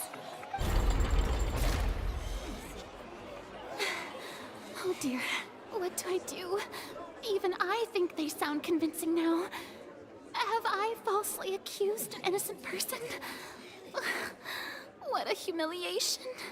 Now, it seems like the only point of contention remaining is the exact circumstances that led to Cal's death. His notes mentioned he had an accomplice who could be related to the situation. On that note, the guards have just contacted me indicating that they uncovered new evidence. I shall now invite him on stage to share it with us. Thank you, Your Honor. We were just inspecting the luggage of the other people involved in this case, and we found an identical sample of the water from the primordial sea among Linny's personal effects. What? That can't be. Oh, I see. Well, how wonderfully comedic to have your own counterattack only to come back and wound you. Does this not clear all doubt, my dear citizens? Linny did not need to take part in the dissolution of the young woman at all. Indeed, he did leave the scene via the vent. Having made modifications to the props beforehand, his accomplice Cowell then caused Halsey to vanish using the water from the primordial sea. But upon his return, in cruel avarice, Linny desired sole credit and prepared to do away with his partner in crime. Ultimately, he knocked Cowell out, and the tool meant to cover the crime up also became a murder weapon. Now, as much as I regret having come to such a viciously straightforward conclusion, it does seem that the famed Fatui is quite the cold-blooded and ruthless organization. Am I right, Mr. Linny? We've used up all the evidence we collected. There's no way for us to make a rebuttal here. Is this the end of the road? Oh no. Paimon can't think of anything either. It doesn't look like there's any way around this. Seems using the water as new evidence was too good a move. Why did this have to happen now? I think we've all seen enough now. And we have ample witnesses to my flawless reasoning. I believe this is indeed the finale. Now then, my good, noble Chief Justice, should we not, in your view, move... Excuse me, everyone, but I must interject. Miss, I must ask you not to shout, and to respect the ongoing legal proceedings. Oh, come on. Don't be hasty. I have a good reason for interrupting, you know. Now, would anyone here like to take a little break from all this debate and see a little magic? I'll show you an amazing trick. One that can bring a young woman who has disappeared back in the flesh, right before your very eyes. What in the world is she saying? No offense, miss, but miracles like that are beyond my scope as a magician. Come on now, don't be silly. Magic is all about misdirection, isn't it? It often conceals the truth while presenting a fascinating illusion. But once everyone believes the illusion, can't magic reveal the truth to them once again? And wouldn't such a trick be the most marvelous finale to today's performance? Come on, Linny and Lynette. Give it another go. Don't worry. Spina di Rasula has made the necessary arrangements on your behalf. But as the magic makers and stars of the show, I think I should leave the final performance to you. I understand.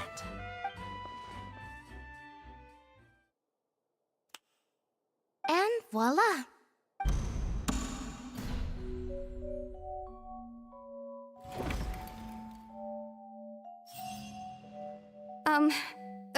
Sorry for the interruption. Wait, isn't that Halsey? So the whole thing about people dissolving wasn't true after all? To be clear, I'm only here because this person told me that if I testified, the merit of doing so would lessen my sentence. I was hiding outside this room listening to the proceedings because I was afraid that I would be the one put on trial. I was just feeling happy that no one had noticed me. And then before I knew it, she caught me. That'll teach you to underestimate us three. Where should I begin? I'm sorry. I'm the one who killed Cowell. I admit it. What? Why?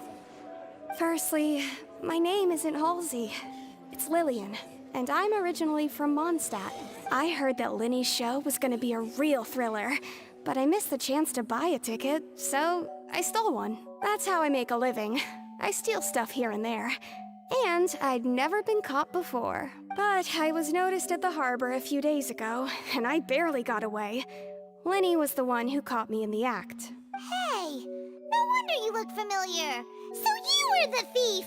Liddy even mentioned that you were pretty skilled. Well, and I thought that would have been the end of it, but then the number selector chose me. He even mentioned the Fortress of Meripede. That's a prison, isn't it? So you can imagine how shocked I was. I thought he was onto me for sure. So I played along with the show while looking for an opening to flee. But then I got water poured on me for no reason, and then someone jumped into the tunnel to nab me. I wasn't going to take that lying down, so I knocked him out and stuffed him into the box. There was nowhere to run from there, though, so I had to change my clothes and hide in a box containing performance costumes. I slipped out after the first guard arrived at the scene and continued hiding inside the opera house. Can a person even hide in there? But I swear I didn't know that the water tank would fall down. Really, I swear it. Had I known that, I wouldn't have put him in the magic box. I may be a thief, but I'm no killer. Well, that makes everything pretty clear now, doesn't it? This time, we need to tell the entire story from Lily-Ann's perspective.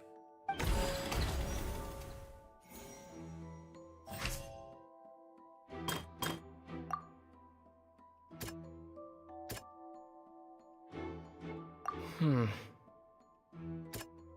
Hmm. Hmm. Hmm.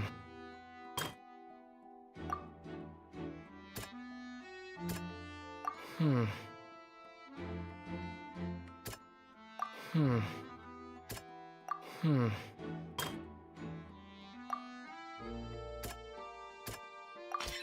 The flower vase was not broken to cover anything up, but was smashed during the struggle between Lily-Ann and Cowell.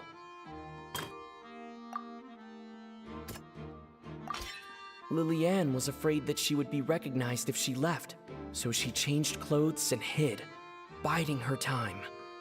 Just...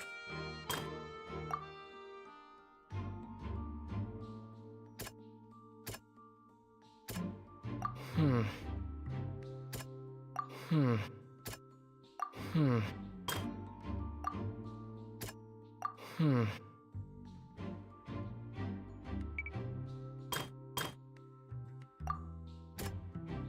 Hmm. The strange sound wasn't from a fight. It was Lily-Ann's attempt to break out when she was frightened.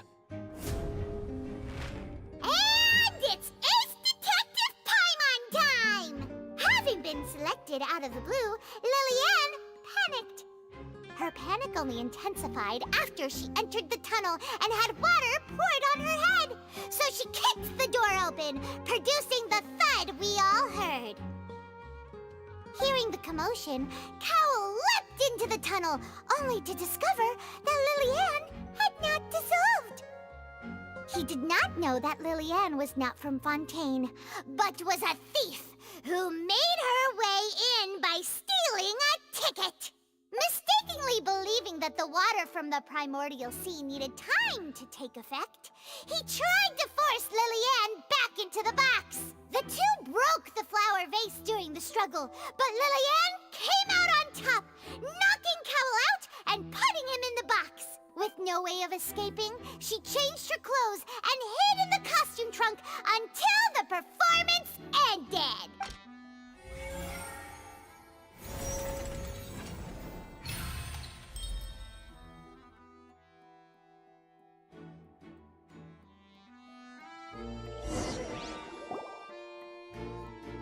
She knew that she would have to go through guard inspection if she tried to leave afterward. So, she has been trapped in the Opera House these last 2 days. She had already become desperately hungry by the time we were chatting over macarons. So, she swiped 2 of them right under our noses. Talk about a sneaky thief. At this point, all the events that happened in the tunnel have now come to light. Ah, so that's the whole story. Bravo! Bravo! Now then, Lady Farina, do you wish to speak against the defense's statements? Please answer the question, Lady Farina. Also, if I may add, the trial has not yet ended. As such, I request that the prosecution not leave the room before the proceedings have concluded.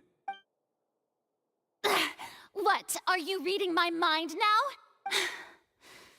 No, I have no further arguments. I admit defeat.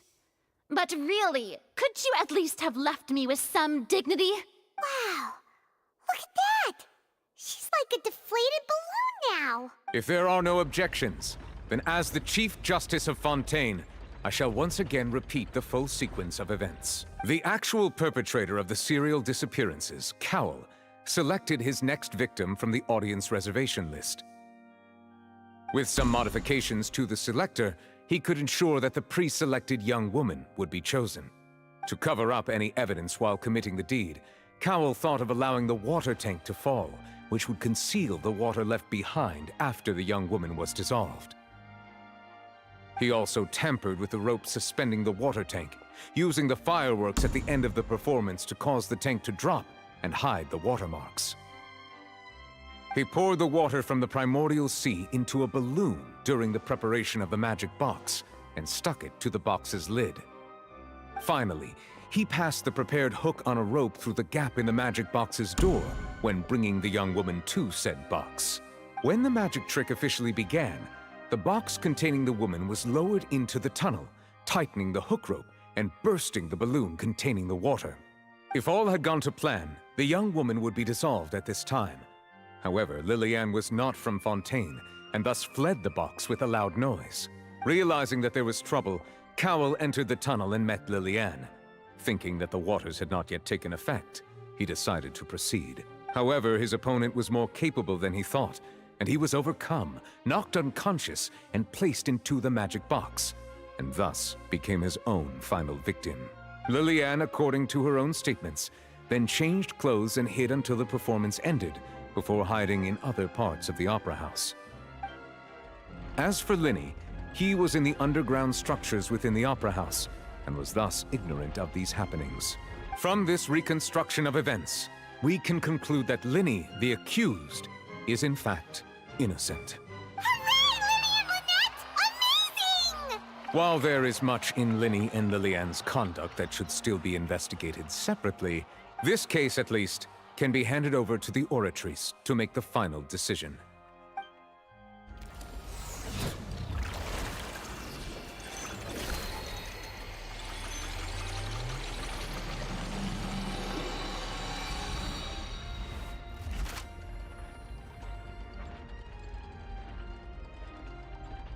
As such, Linny and Lynette are officially declared not guilty. Great work, partners. Thank you all. Thank you so much. Next, I think we deserve an explanation, Guard Vaughn. How did you find the water from the primordial sea in Linny's baggage? Right! Your discovery caused me to make a serious mistake, you know. Or was that not a discovery, but false evidence that you dared to bring before this court? I suspect that the accomplice mentioned in Cowell's notes was not Linny, but you, yes? I'm sure you know what you must do to lessen your sentence. Speak quickly! Unless you want to earn yourself a one-way ticket to Coupon Town. I was just following orders. We were supposed to place blame for the serial disappearances onto Linny, and thus cause suspicion to fall on the Fatui. The higher-ups said this was the best opportunity to do so. And now that your plan has fallen through, and the secrets of the water have been revealed, you have become a liability to said higher-ups, yes? Therefore, you would be wise to tell everything you know, and seek the protection of the guards. Yes, I'll tell you everything I know. Our boss discovered that the water can cause people to dissolve. It can also be made into a potion, which when extremely diluted, can cause people to experience unforgettable exhilaration. We've been in this business for a while now, and have made decent mora off it.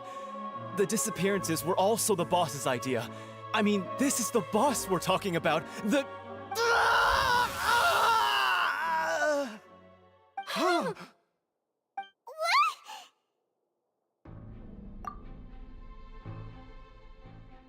And now he can no longer talk. Such ruthlessness. I shouldn't have expected any less of them.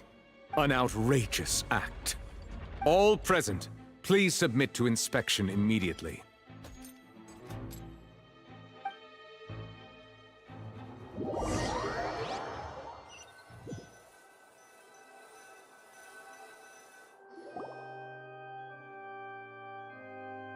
So, we're just going back now?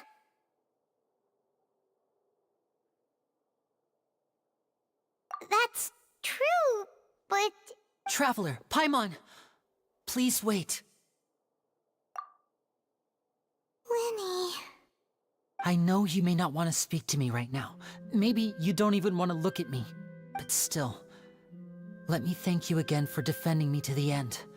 Even after you learned that I'm a member of the Fatui. I guess. But regardless, I'd like the opportunity to set things straight. I didn't approach you with any ulterior motives or ill intent. I've spoken to you as myself, just plain Linny this entire time. As for why I'm a Fatus, it's because the goals of the House of the Hearth align with those of an orphan like me. That's all. That was how Father, who you might know as the Knave, approached recruiting us back then too. The Knave? The one who controls the House of the Hearth? She's your father? That's right. And since we're here, I was wondering, would you mind hearing a story? It's about my past. Back when our parents first died, Lynette and I were left wandering the streets. To survive, I took to surreptitiously observing an older street performer who did magic. It took me several days to figure out how he pulled off his amazing tricks. I took my sister through several streets until we found a crowded corner, and we began to perform magic tricks there. To my surprise, we proved to be pretty popular, and we could at least stop worrying about where our next meal would come from for a time. But I didn't want my sister to remain a street rat together with me forever. Before long, an aristocrat came to me and claimed that he wished to take us in after watching my performances. So you went from orphans to nobility just like that? That was how we felt at first too. As if fate was on our side and we could say goodbye to those painful days. But I gradually discovered that while we were called foster children, he was really after my talent for magic tricks.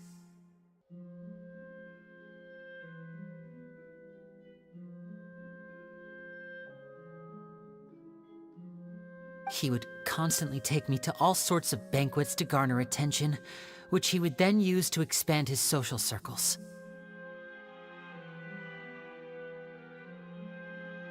That doesn't seem too bad either. Better than roaming the streets at any rate.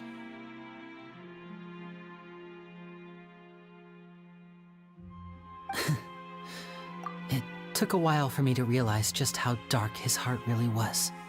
After one particular performance at a banquet, I discovered that Lynette was not on the same return vehicle as me.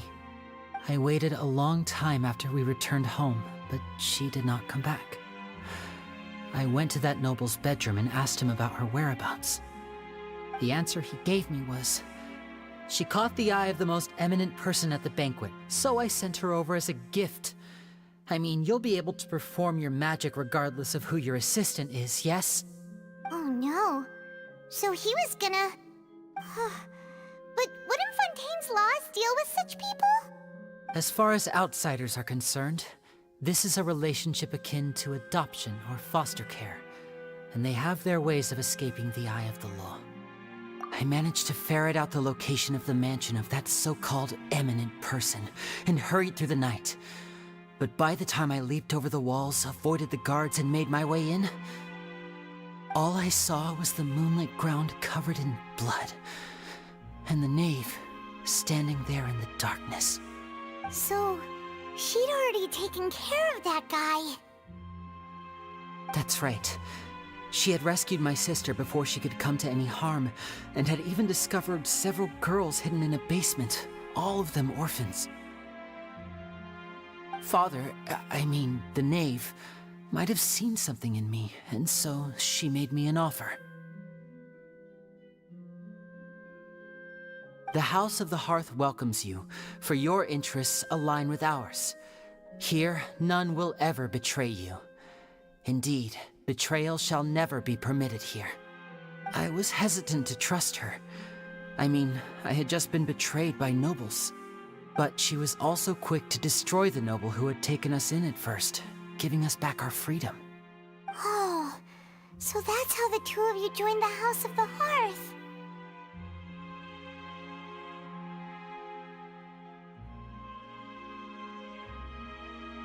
She has her own plans.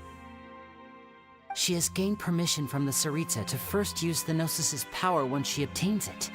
She plans to use it to find a way to break the prophecy and save Fontaine. So, she believes in that prophecy too? That's right. The whole House of the Hearth is currently working to combat that crisis. Today's case has also proven that people from Fontaine can indeed dissolve into some sort of water, thus further supporting the prophecy. All of us house members here, Lady Arlecchino herself included, are from Fontaine. We won't give up on defending our homeland. To us orphans, the only connection we have left to this world, apart from our family, is our homeland. So, from small deeds like distributing magic pockets to huge schemes like stealing a Gnosis, everything is aimed at dealing with that prophecy. It's all right. I understand. The only thing I can do is relate all this to you. I just hope you can understand that even as a member of the House, I have never stopped making my own decisions, and that I believe what I'm doing is right. If you should need anything at all in the future, feel free to find me. I will do my best to help you, as plain Linny. Bye, Linny!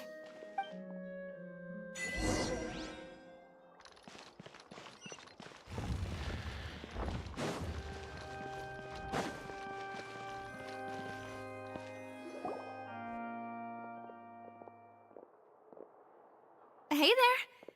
What was with the disappearing act you pulled right as the trial ended? Were you looking for us, Navia? Well, this whole thing isn't exactly over, is it? I do feel that we're getting closer to solving the serial disappearances case, though. Don't you think so, too? Huh? What's wrong, my dear partner?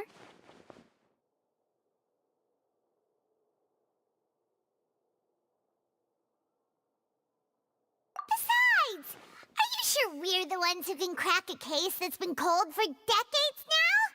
And given that there's new evidence from the trial, there should be a trail of breadcrumbs for the Hydro Archon's people to follow now, right?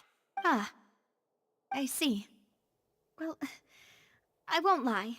I'm a little shocked to hear that from you.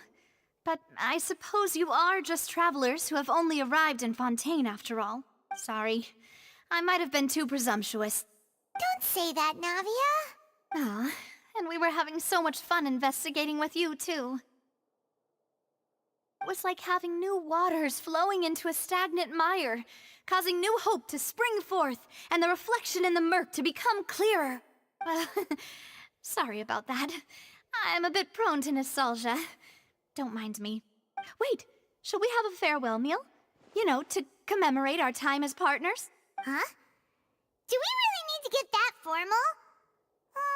Well, guess you really did treat us as partners, huh? Well, I'd just like to have a proper ending to every important memory.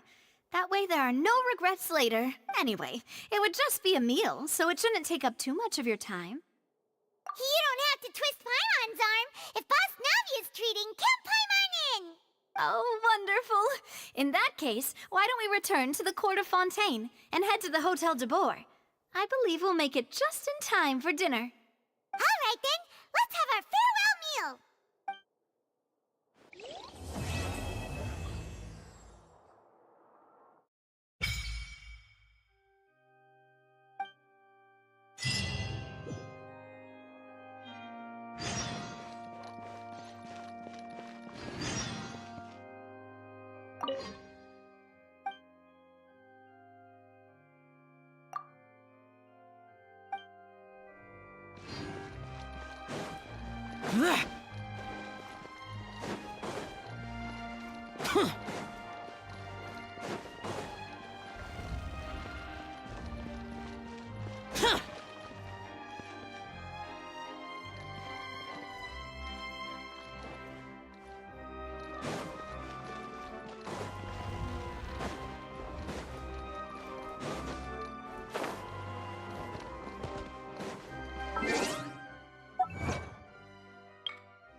I came here several times with my father when I was little, but stopped eating here as often after growing up.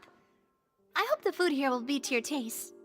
Oh, don't worry. We haven't eaten at a hotel like this in a while. Paimon's getting excited already. In that case, I'll go order for us first. Please wait here a moment.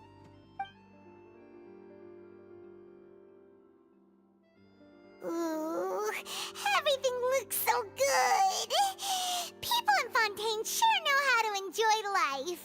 Why, of course. Go ahead, try whatever you like. If the food's good, I'll make a group reservation for the rest of Spina di Rosula next time. And if it's not? Well, then I'll still bring everyone. Albeit with only one dish per table. You, sure have your own way of doing things. Oh, we called this a farewell meal, but we could also treat it like a victory feast, right? We did just win that case after all. Oh, true. Very true. In that case, boss, we'll have another 2 dishes. Huh? Paimon didn't mean that you had to order even more food. Speaking of cases, do you think that the mastermind behind the serial disappearances will get caught soon now that this has all happened? Well, we've certainly taken a big step forward, but I feel that's about it. We know that there's an organization that means to dissolve these young women, but we still don't know what they are really after. If it hadn't happened right in front of us, Paimon wouldn't have ever believed that a person could be dissolved like that. Right? Yet it was because this was such a preposterous notion that the investigation could never really move forward before. Ugh. If only that guy could have finished speaking! We were so close to hearing who was behind it. In such investigations, even the smallest step can seem like a yawning chasm if the trail of clues is cut off. To be honest, I don't have high hopes for any follow-up that the authorities might conduct. It's not that I don't have faith in their ability, it's just that a different perspective is required in some matters. It's easy to guard against and deceive a single narrow perspective. A shift in thinking is required at such times in order to produce a breakthrough. Which is exactly why the Spina di Rosula exists. Those highfalutin folk are not all-knowing. That's why we exist. To seep into the cracks where filth falls through. Where their watch fails them. Seems Paimon thought things were simpler than they actually are. It's all right. Well, this was supposed to be a farewell meal, so I doubt you have further interest in this business, right? Let's talk about something else. Like, what are your future plans? That's true. We didn't have a chance to speak to her after the trial ended. It didn't really seem like the right time or place to do it anyway. I see. So, your primary objective, which has been foiled so far, was to have a chat with the Hydro Archon. I've heard that there's a long line of people waiting to meet Lady Farina. I suspect you'll be waiting for quite a while. Yeah, we've heard that she's super popular here in Fontaine. Well, would you consider some more, unique ways? Perhaps even methods of, let's say, questionable legality? Guess that's Spina di Rosula's boss for you. Chock full of sketchy ideas. Well, one way would be to infiltrate a performance troupe at the Opera House, only to abandon your act at the play's climax and ask to speak to her after the performance. I'm sure Lady Farina would be eager to see the ending. Could you suggest something a little more practical? All right, here's another. Find a way to conceal yourselves under her bed. Then wake her up in the dead of night and demand answers. Don't let her go back to sleep until she answers all your questions. I can personally testify that this one works. When I'm sleepy, I'll do anything as long as I can finally get some sleep. That might work, but that's not really the problem. The problem is we don't want to get ourselves arrested. Ah, valid point. I overlooked that part. I was just thinking about leveraging a person's desire for sleep. All right, no more joking around. Perhaps you could... Oh, I don't know. Cut the line when she's on a break. You did defeat her in court, clearing citizens of hers from false accusations. False accusations she had nearly upheld personally. I imagine that she feels quite ashamed about the whole thing. You mean that if we catch her while she's on a break, she might be too embarrassed to refuse? Oh, that does make some sense. Why don't we give it a try after this? Huh? Paimon, did you drink my Fanta? Was this your drink? Sorry about that. Paimon wasn't really paying attention and the cup was right next to Paimon. Would you like to order another? No, it's fine. We're just about done here. Alright. Honestly, Paimon wouldn't recommend Fanta anyway. It tastes kinda salty and icky. Is that so? Huh. Well, in that case, we'll have to blacklist the Fanta here then. If we're all finished eating, then I'll go pay. Yeah, we're stuffed. Thanks for the treat, Navia.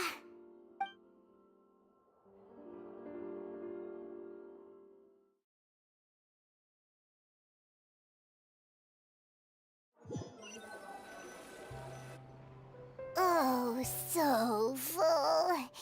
Paimon can barely float anymore.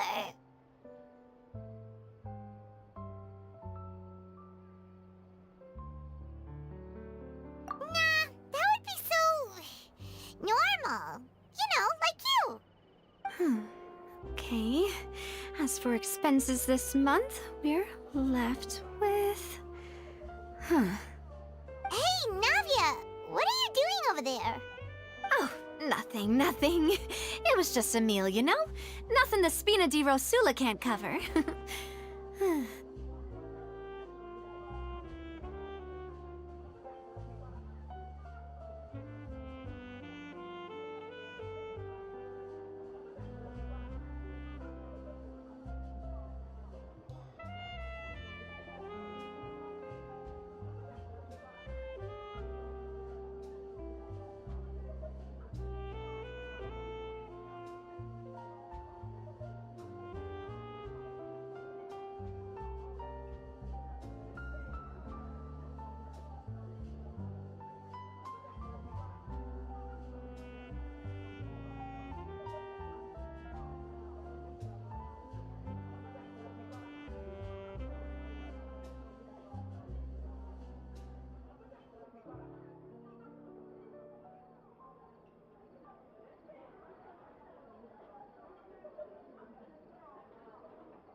Let's get ready to try to meet the Hydro Archon again.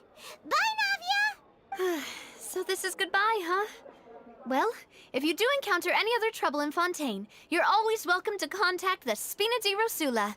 I'll give your requests the highest priority. In any case, I wish you smooth sailing. I'll see you again, partner. See ya!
any people around anymore. Looks like that boat we took to Araneas might have been the last one. Vache. Looks like we're back here again. Huh? Traveler? Are you hearing voices again? Ugh. That's kinda spooky. Are you sure we don't want to come back in the morning? Vache? Vache. Hey, why are you still walking towards it? There might be something nasty in the water. Huh? Hang on. Paimon can kinda hear a voice. It's calling for Vache, right?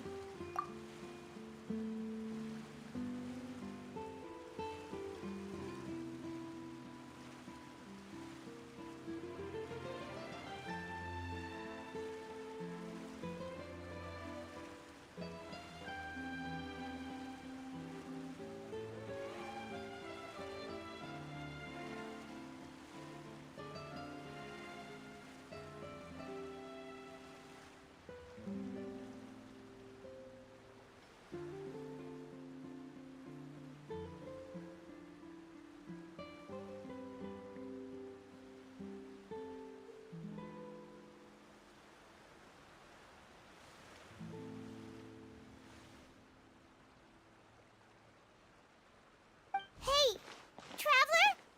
Stop walking! Come on, wake up!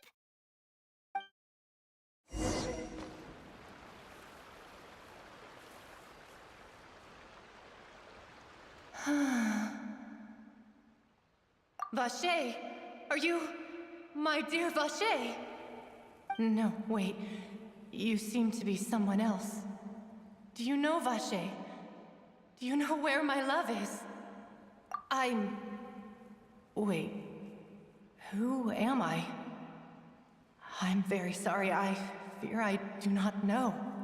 My memories feel like they have been washed away like a flood. So many fragments dissolved amidst the tide, never to be recovered. How much have I lost? How many things that I once held dear while on land have I since forgotten? Yes, that is what I was once. But now, I am but the consciousness of one who is lost, therefore. I do not know how I came to be like this either. I only vaguely remember being covered in light blue water, and then all grew dim.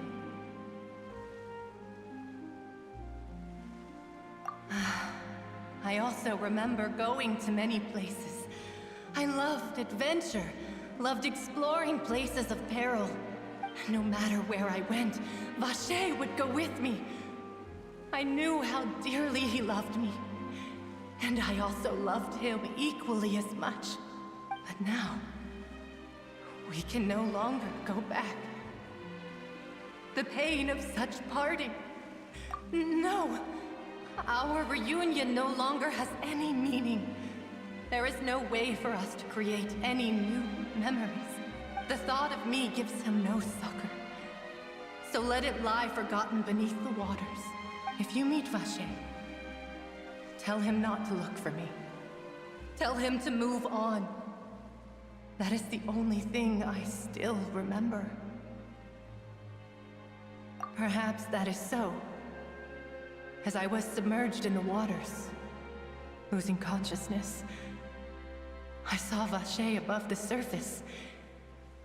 His eyes were filled with such sorrow, such longing. If only I could have comforted him, told him that I did not suffer. Indeed, I had felt a great warmth.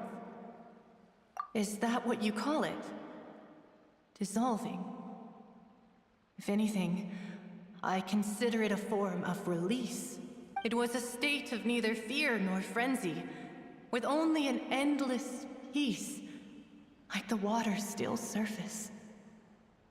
I could also liken it to being a thirsty person who drinks water for the first time, and only then sees how they have lived for so long in a world of endless want and anxiety. I think I hear your companion. It's time for you to go, I think. Farewell, then. I am glad that you were able to sense my presence. Remember, if you see Vache, tell him not to seek me out any longer.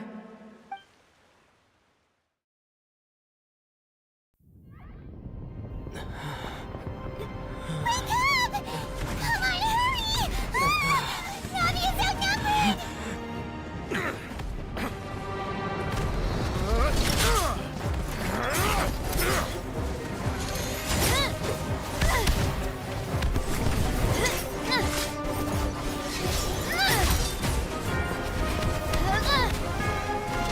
Demoiselle, look out!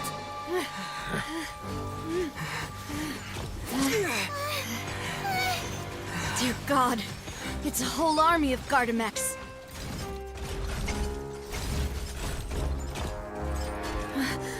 Chlorand?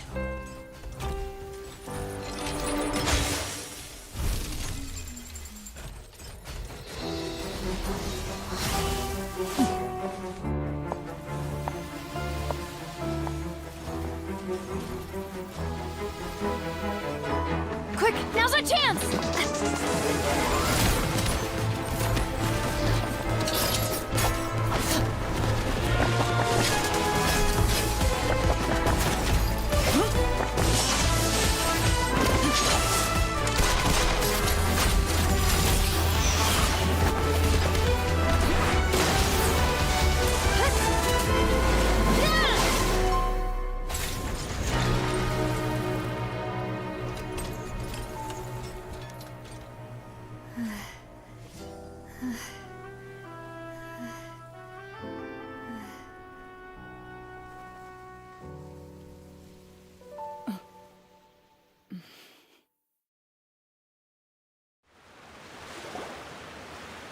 I should thank you for lending us your sword there, Chlorand.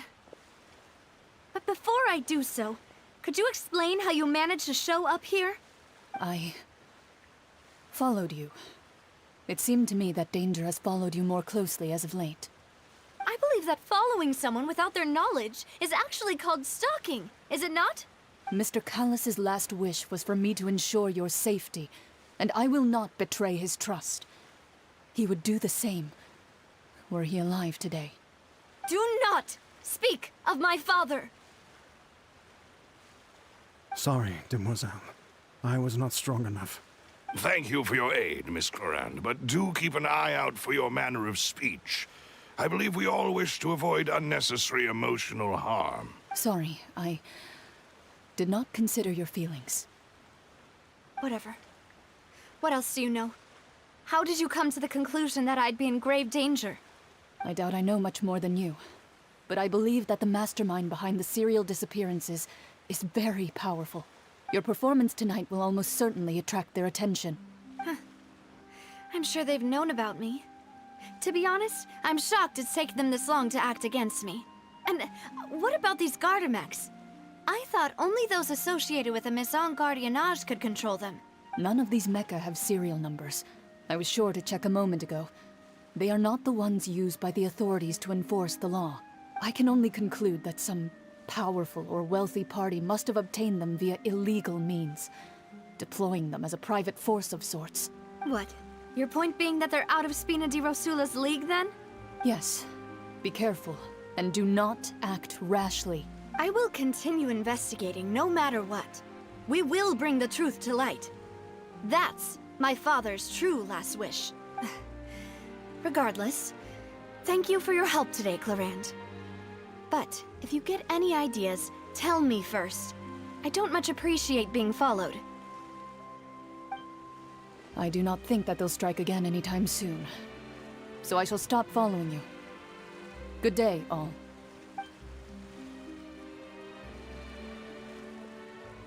Right. I suppose that's the best news we've gotten today. Demoiselle, I believe that Miss Clorand was being sincere with you.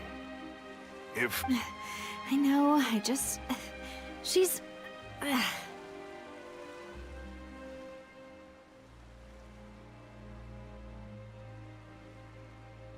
thank goodness! Paimon thought we were done for! Those Gardamex came out of nowhere while you were unconscious, and Nadia and her gang saved us! champion duelist named Chlorine who came out to save us too! We got lucky there. Paimon probably couldn't have fought them off otherwise. Oh, come now. Forget all that polite talk. That wasn't really a farewell meal we had back there. Not for me, anyway. In truth, I hope that every meal we have together shall be a victory feast. As such, we're still partners. There's no need to thank me. It will take 50 years for me to match Demoiselle's magnanimity. If it were me, I would have joined the Spina di Rosula on account of her goodwill long ago. All right, you two. That's enough. Actually, Navia, how did you know that we were in danger? You sure did show up in the nick of time. Well, to be honest, you're the one who tipped us off, Paimon. Huh? Really? Paimon contributed somehow? Ooh, Paimon's even more amazing than she thought! Yes, all thanks to you grabbing my drink by mistake. How did that help?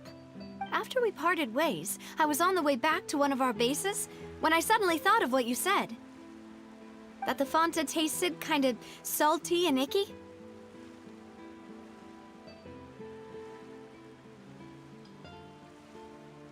Fanta only comes in sweet flavors, so how could it have tasted salty? The color of the drink, if I recall, had also been a bit off.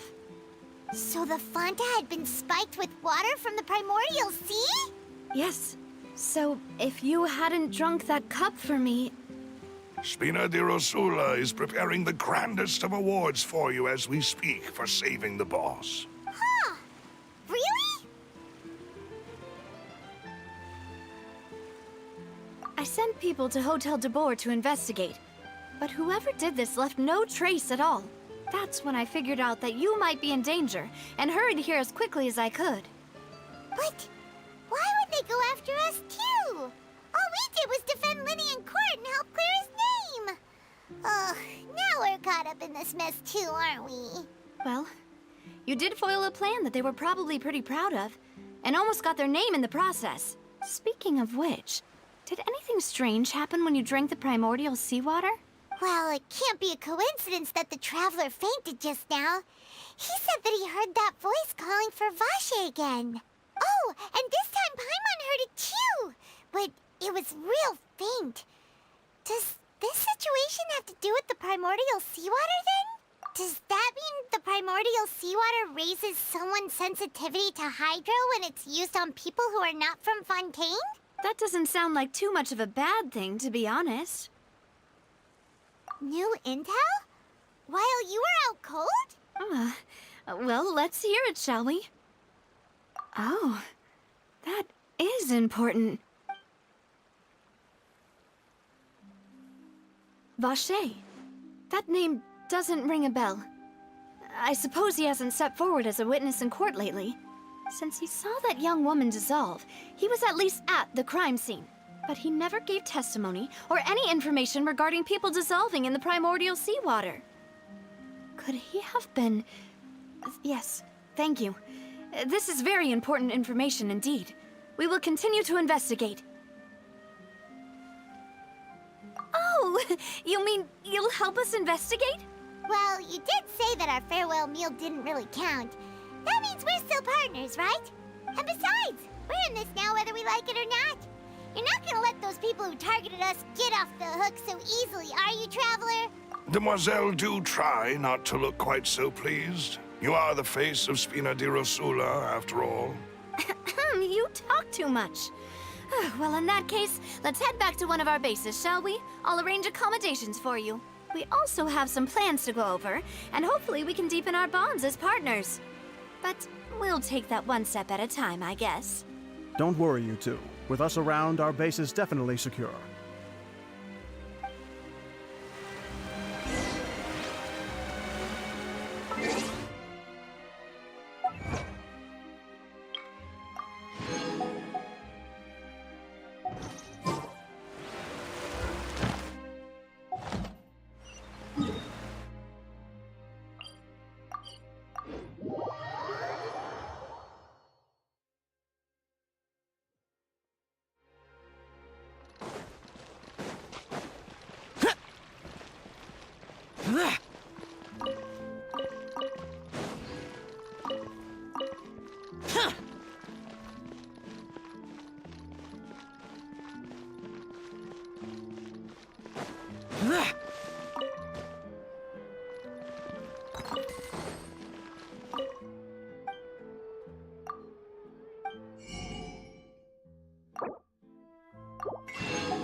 Skilled at something.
It's right up ahead, but let's make sure we weren't followed first. I've been keeping watch, demoiselle. I haven't spotted anyone suspicious thus far. Huh, very good. But let's not let our guard down for now. I shall find rooms for our respected guests. Thank you, Malus. Now, let's continue, traveler.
Huh!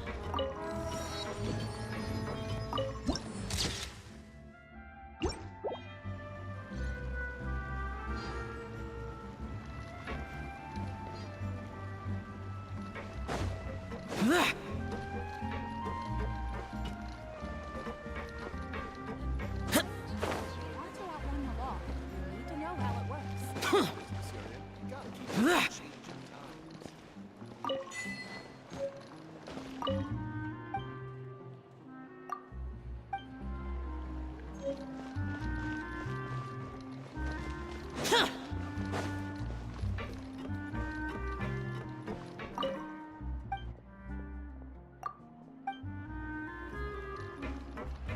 what you mean. No problems. So, this is your base? It's not quite what Paimon imagined. Your accommodations have been arranged. Under the present circumstances, I can confidently say it's the best we have.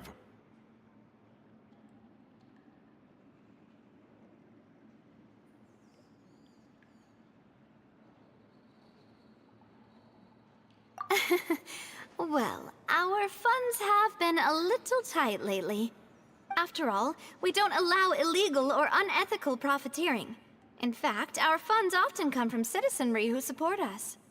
Seems like it's tough times for everyone. But if you have the support of the people, that does sound like it's worth it. To be honest, our financial situation was a lot better back when my father was in charge a few years ago. I'm afraid I'm not quite his equal. Your father... he was the previous boss of Spina di Rosula, right? How did he... Demoiselle, if you'll allow me to explain. No. I'll explain it myself. I suppose I couldn't run from this topic forever. And as partners, this is something I hope they can understand. My father's name is Callus. Yes, the same one they call Callus the Unfaithful in the streets. 3 years ago, he was accused of murdering his own friend. But he chose a duel to defend his honor instead of standing trial. He died in the duelist's ring. Oh no. But I do not believe my father was a murderer. I'm sure he was set up. At the time, I believed that if he only stood trial and was duly investigated, something amiss would crop up and prove his innocence.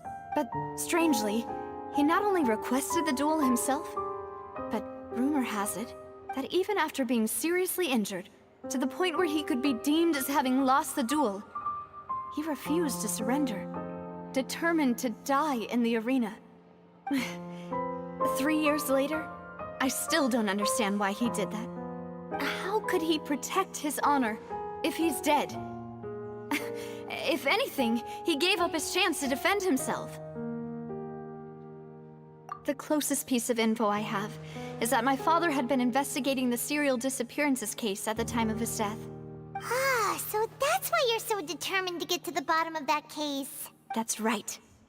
I've also tried to investigate the murder my father was implicated in, but I haven't found a single new clue in my countless reviews of the investigation records. However, I believe that if the murder case is related to those behind the disappearances, they must know something. I must know what really happened. Was my father coerced? Framed? Even if he really did kill his friend, I must get to the truth. If only he'd been more open with me when he was still alive. He even hid the fact that my mother died due to complications when giving birth to me. And now, here I am investigating his death. You really are a handful, aren't you, Papa?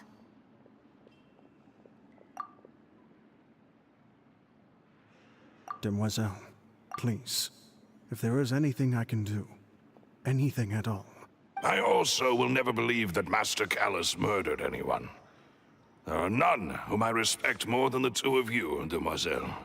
Master Callus did so much good in life, yet all it took was one murder case for him to be dubbed Callus the Unfaithful. Even our supporters decreased greatly due to that incident, hence our strained finances at present. Wait, if Callus was such a good man, wouldn't people at least be a little suspicious when he was accused?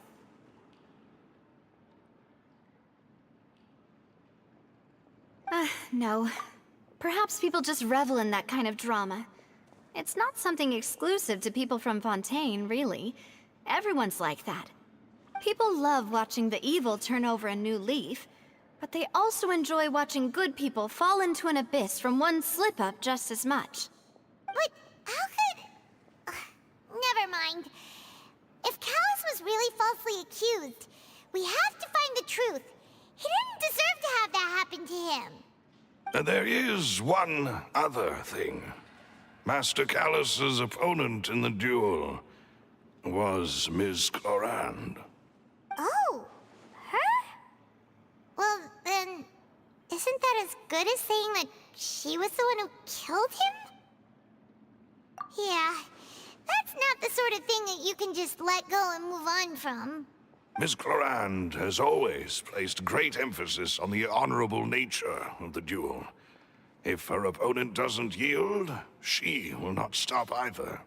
She knew Master Callus beforehand and greatly respected him, but seeing how he was resolute in the arena, there was only ever one choice she could have made. It's not that I don't understand her at all, but I just can't deal with this yet. Don't worry, Navia. Paimon knows how you feel. You don't have to force yourself to do that. Afterward, Ms. Clorand told us that at the start of the duel, Master Callus requested that she ensure Demoiselle Navia's safety. Yes, that is our understanding as well. Oh, Papa. What madness drove you to ask the person who killed you to take care of me? All right, anyway, that's the information I wanted to share with you. Even if it did sound like I was just complaining towards the end. Thanks. You two should go and rest. This was quite a day after all. Yeah. Paimon's feet. Please, relax and get some sleep. We will ensure you rest soundly.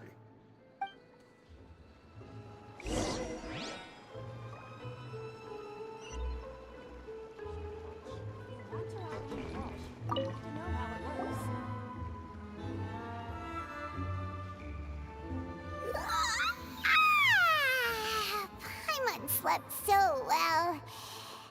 This place feels almost too safe. Huh? Navia? Where did the other two go? I sent them back to Poisson. It's Spina de Rosula's place of origin, and where we have our headquarters. There's not much for them to do here at the moment. Paimon gets the feeling that you're just trying to get them off your back. But never mind that. When did you get back? Were you waiting here the whole time? No, I just returned after going out for a while. I did some investigating yesterday regarding the name Vache. Wait, so you didn't sleep at all? How could I after having such critical new evidence appear? Guess Paimon wasn't speaking for everyone just now, huh? Unfortunately, this name seems to have been wiped from existence. It doesn't seem to have a match anywhere. I suspect that those behind this have already taken steps to hinder an investigation from this angle. But that does prove that this Vache person is a key witness in the incident. Does that mean we're too late, though? No. There is one ray of hope. One place in Fontaine that they would find almost impossible to threaten, no matter how much they wanted to.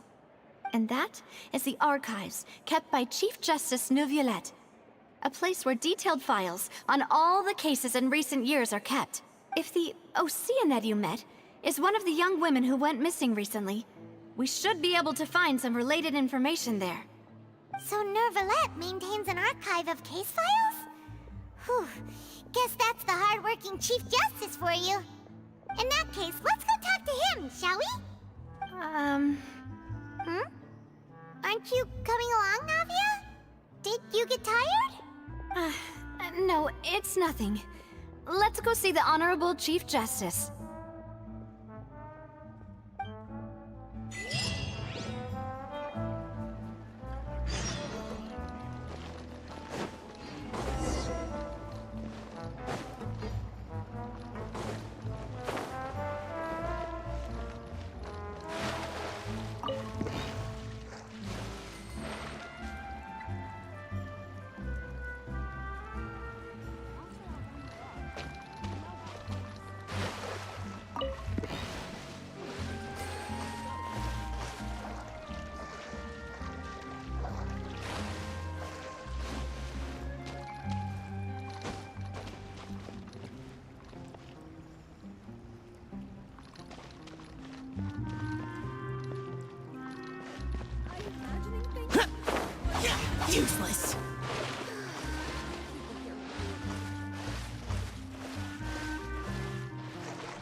There's quality here.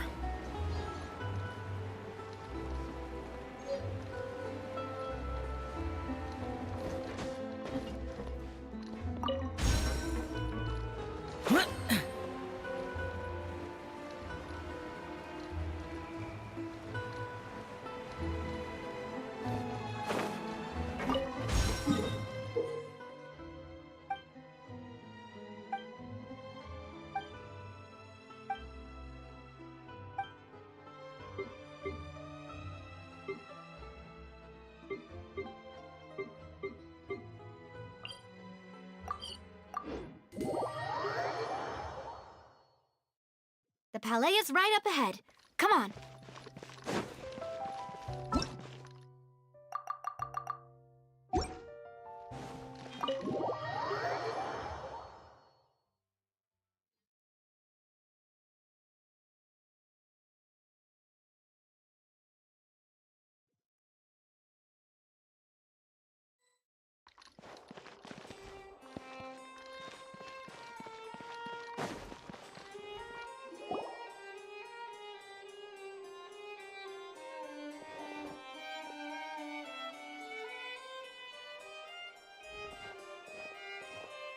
Halt! Please state your business here. The Chief Justice is presently occupied with official matters. Huh. This place does look pretty heavily guarded. Guess that proves that Nervalet's files are really secure. Hey, don't you recognize us? Huh? Who are you? Just to be clear, I don't care who you are or who you might be related to. Our rules make no exceptions. See? They've got great discipline, too. Yep. Paimon can tell. If you're here just to crack jokes, I can point you towards the exit. Unlike some, we're busy, so please leave if you don't have a reason to be here. No. What I meant to say is, shouldn't you remember us from a few days ago? We were at the trial of the great magician Linny. Oh, yes, I remember. I read about it in the Steambird. You must be Linny's attorneys. It's all coming back to me now. We're here today to report and archive some information on a follow-up case. Huh. Is that even a thing? Of course. Don't worry. We're here on official business. You can trust us. All right then, I'll let you through. The Chief Justice is just inside. Thanks so much.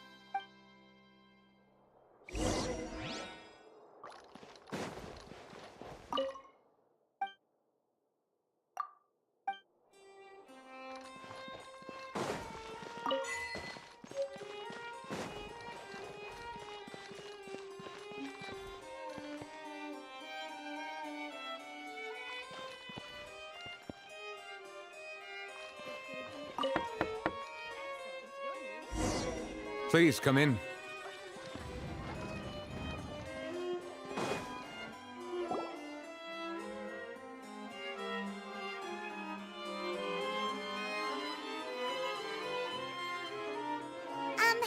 Sorry to barge in, Monsieur Nervalet. We only lied to get in because we didn't know any other way. It's all right. Please let me know how I may be of assistance to you. So you're not mad at us? We're looking for a man called Vacher. He may have been an eyewitness in the serial disappearances case.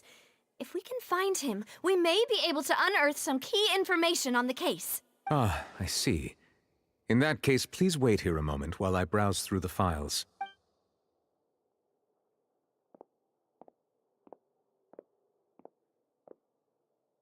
Who knew that Nervalet would be so easy to talk to?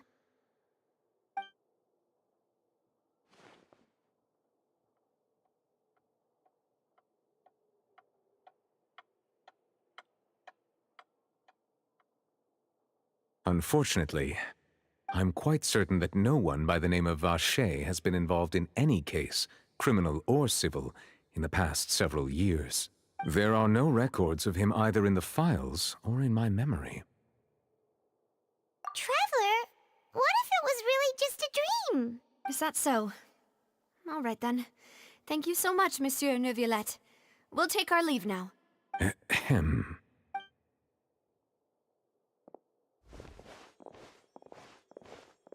Miss Navia, I can understand how you feel. Your father, Callus, was a truly exceptional man. We deeply regret his passing. And what are you trying to say, Monsieur Neuvillette? Are you trying to console me? Extend your sympathy? Or just express some tendril of regret? No. You are not trying to do any of that. I can hear it in your voice. There's no emotion behind your words. You only said those things because you felt like you should. It's just like last time. After my father took his place in the duelist ring, I pushed through the guards to talk to you as a last resort. You even told me then that you thought there was something fishy with the case, yet you still allowed the duel to go ahead. In your eyes, the value of a human life is nothing compared to those cold laws you hold so dear. If you truly regret my father's death, then why didn't you call a stop to the duel? Why didn't you give me the power to stop him from throwing his life away? Why did you just let him die, despised and hated by all? Everything was hanging on a thread at that moment. Just the tiniest effort could have changed everything. There are still so many things I never got to tell him. So many questions he still owes me answers to. If you really have no heart, then just look me in the eyes. I, Navia, will show you the true meaning of regret. I'm sorry, Miss Navia. You and my father are truly alike. You keep all kinds of things in your heart and never say a word to anyone. It's not so much that you can't feel, but that you would never express anything. Oh well. In any case, everyone already knows full well the apathy of the Chief Justice. My apologies for taking my emotions out on you, Monsieur Chief Justice. Let's go, Traveler and Paimon.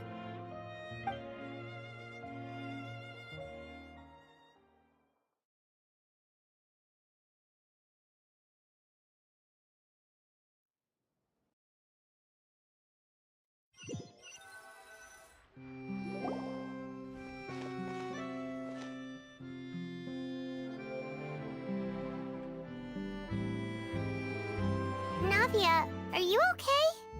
I'm fine. Rain.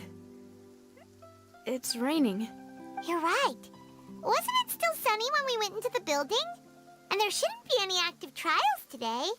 Now that I think of it, on the day my father was convicted of murder, it was also raining. What is it? Did you think of something? Yeah, he was outside. It was uncovered and the rain could fall there. Why? Do you think the rain could have affected the crime scene? That thought has occurred to us before. We've even expanded the search area to try to account for that, but didn't find anything of value. Oh? Wait. You don't mean... So you're saying that the true murderer could have been turned into water and then got washed away with the rain? Yeah, and if that's what had happened, then no one would have believed your dad, even if he explained what he saw to the authorities. I really think I found a true genius for a partner. You're completely right. How did I not connect the dots earlier? All right, let's go to Poisson. With this new lead in mind, we'll get to the bottom of my father's case for sure. Yeah, we're gonna make progress for sure this time. Do you want to go with me now? Or do you want to head over by yourself later?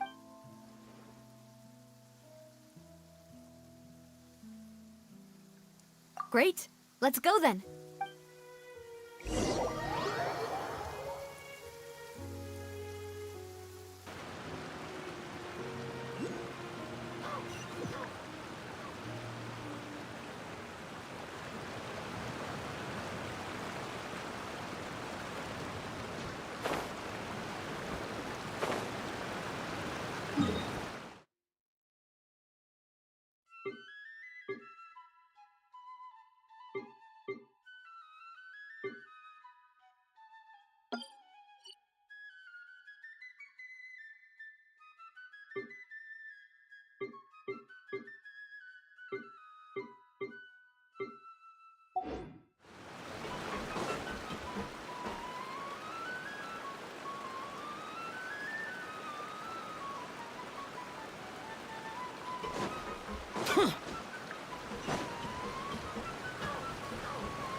Here!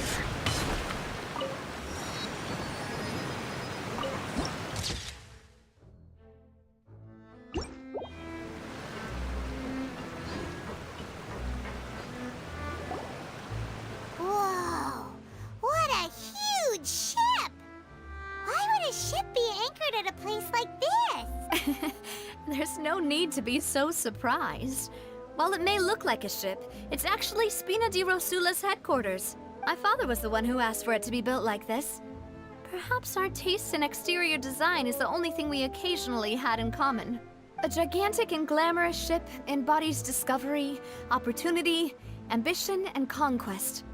It symbolizes Spina di Rosula's bright and limitless future. And Paimon thought you were bluffing when you said Spina di Rosula had a glorious past. Paimon was confused why a group with such a history would live in the sewers. But now that Paimon has seen this ship for herself, she's been convinced. Well, Poisson is where Spina di Rosula began, after all. It's our main base, our home.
Take it easy.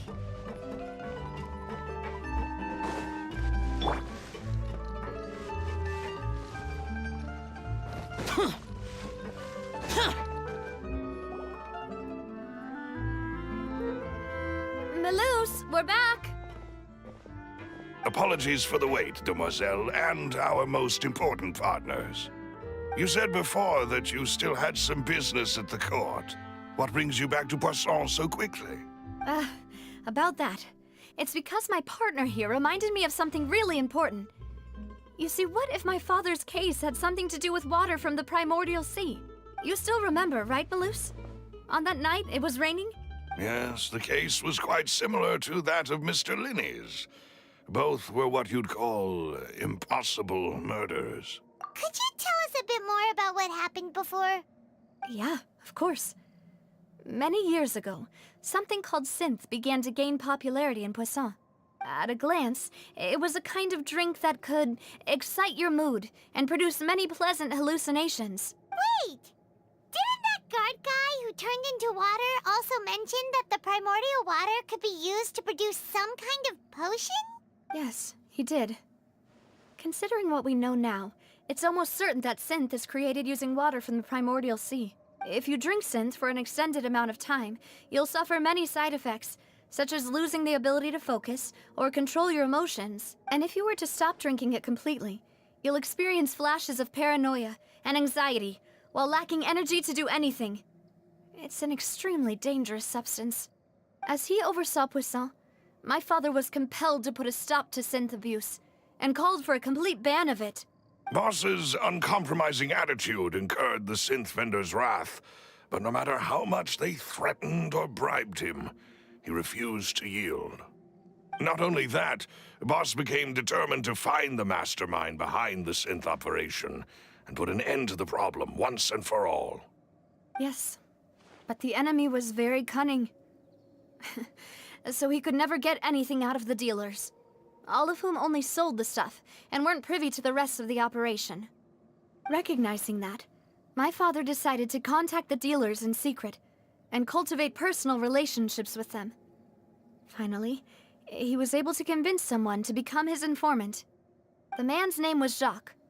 He felt greatly ashamed about his work after seeing many families destroyed by synth abuse. That night, my father hosted a banquet at his countryside estate. He planned to meet up and exchange information with Jacques over some food. But then, we heard 2 gunshots from the courtyard. We raced to the scene and found my father, still holding a gun, and Jacques, who was already dead on the ground. Huh? How did that happen? Aren't they on the same side? Sounds just like Lenny's case, doesn't it? In both cases, the culprit seemed obvious, but neither appeared to have any motive at all. Looking back on it, though, I now believe the most important clue was something we all overlooked at the time. There were pieces of clothing left at the scene. Precisely. It's all thanks to you that I made the connection now. Back then, we all just thought they were some costumes that Jacques used to disguise himself at the banquet. But, considering it now, it's almost certain that they belong to a third person at the scene. With one extra person, we'll also need to reconsider why the 2 shots were fired.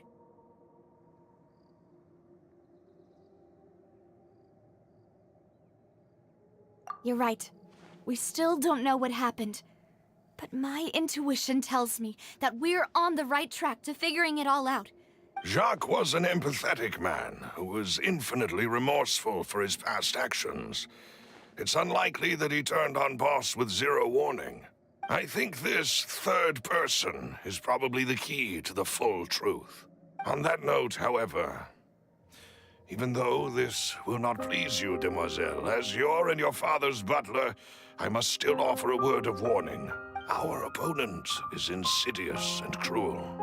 They are extremely difficult to deal with, and Boss has already lost his life trying to bring them to justice. Even though Spina de Rosula has lost most of its former glory, Poisson has welcomed a new time of peace, and we have been allowed to live out our lives. There is no need to follow your father's path. It would be both wise and in line with Boss's wishes.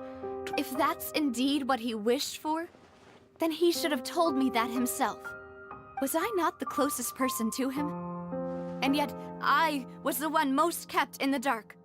What was the point of him dying without sharing any of the secrets he knew?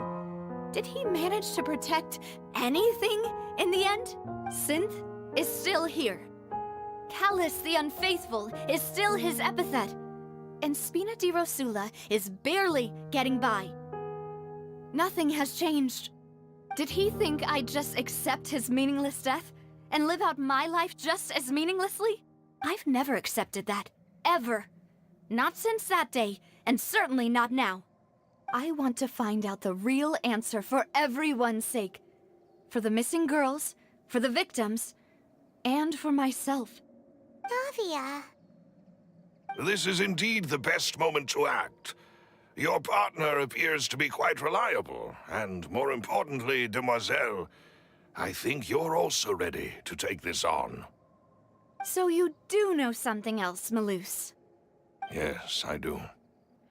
In fact, even before that banquet, Boss already knew of the connection between Synth and the serial disappearances case. But what drove all the tensions to the boiling point was the revelation that you, demoiselle, had been selected as the next target to disappear. What? Boss also didn't tell you that he had been diagnosed with a rare illness. The doctors told him that he had no more than 5 years left to live. And the serial disappearances case caused him great anxiety. 5 years was nowhere near enough time to resolve this long-standing conflict. But once he passed away, all the danger would pass on to you. Knowing all of this, he decided to use one final intimidation tactic before his death. He claimed to have already gotten his hands on some key incriminating evidence for the other side, and even told some members of Spina di Rosula about the details. But as long as you remained safe, he would not share the evidence with the public. If something were to happen to you, then he and all those he told would immediately expose all they knew about Synth and the disappeared victims. Right, so nobody would be able to get off scot-free. As we've seen, Boss's tactic has worked. Even though Boss has been gone for a long time, the other side has not tried to take Demoiselle's life. No, I don't believe it. He never appeared to look sick to me. No father wants their daughter to see them weak and haggard, especially someone as proud as Boss. To him, dying in a duel and suffering lasting dishonor as the unfaithful were still far preferable than losing face in front of his daughter. So he chose to die in silence, so that he could protect me. I'm afraid you're not understanding this correctly, Demoiselle. What Boss wanted to hand to you was not a parasol, but a sword. If Boss's spirit could hear you telling me that you want to find the answer for the sake of everyone involved, I'm sure he'd be extremely proud. That fool. Couldn't he have just given it to me straight? No. He might have set up everything precisely because he never thought I'd be able to understand him. Is that the amount of confidence he had in me? And what if I was never able to make it to where I am now?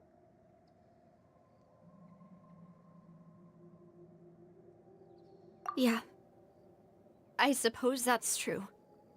With the way he'd set things up, if I had wanted, I could have just lived out my life without a care in the world. But thankfully, he rarely talked to me about complex matters, and thus understood little of me as a person. In this case, he really didn't need to give me an easy way out.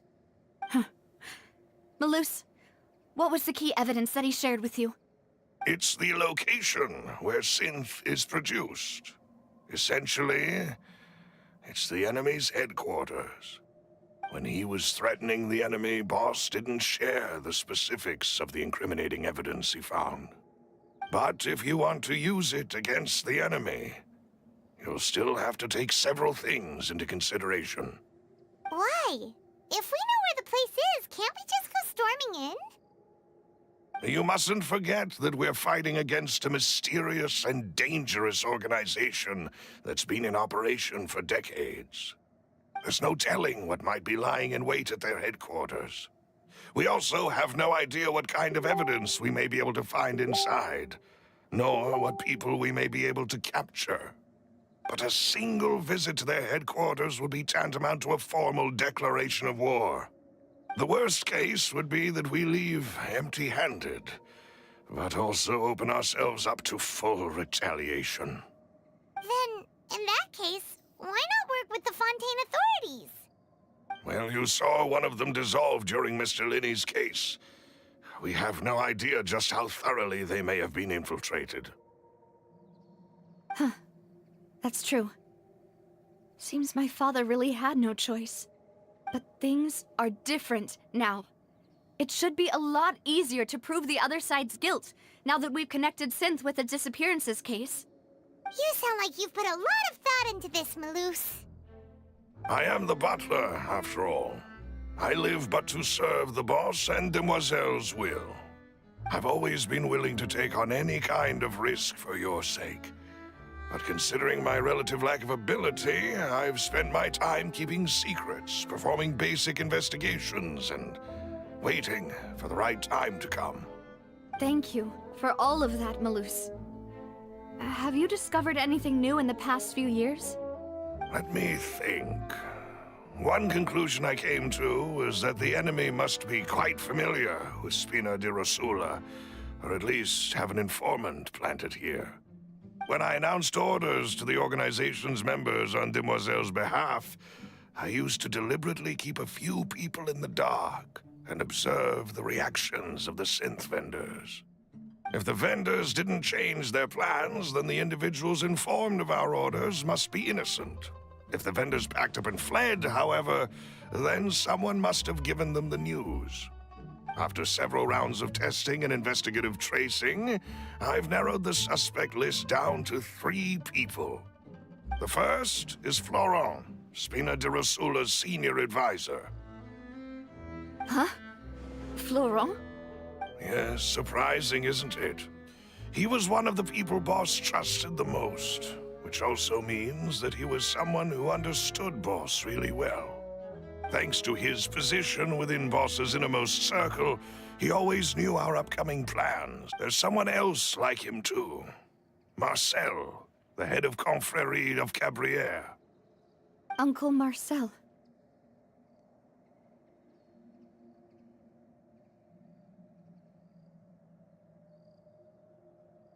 It's a guild in Poisson. Boss helped it to grow to its current size and prominence. In the beginning, they were only reselling some daily goods, but now they're one of the richest guilds around, with a lot of business connections in the city. So, they're like a sister organization of Spina di Rosula? Yes, you can say that. When we were fighting against the synth dealers, they provided us with plenty of support. It's a bit difficult to imagine someone using their own money to hunt down themselves. The final suspect is Thierry, the man responsible for coordinating information between Spina di Rosula and the guards. Although the guards mostly leave us to our own devices, there are still many activities we have to report to the local authorities. Since Thierry is always in the know about our current activities, he could theoretically always plan one step ahead. I see. These are all people who I communicate with quite regularly. To think that the enemy we've been fighting against has been right next to me all along, among those I trust the most. It's almost too hard to believe. If you want to investigate them, please take every precaution to not alert the quarry. Judging from our experience, the enemy is extremely cautious. Of course. And thank you, Malus. You've provided us with a lot of great information. You're too kind, my lady. I'm just doing my duty. And before I forget, proving Boss's innocence would also mean clearing him of blame in Jacques' death. After that incident, Jacques' wife and daughter were taken into the Spina's care. They still live in Poisson today. If it might help, you could also pay them a visit. I can make the necessary arrangements. Aw, thank you so much, Malus. You really are the best. A new case awaits, my dear partner. I hope we can work together to uncover the truth and end this case once and for all.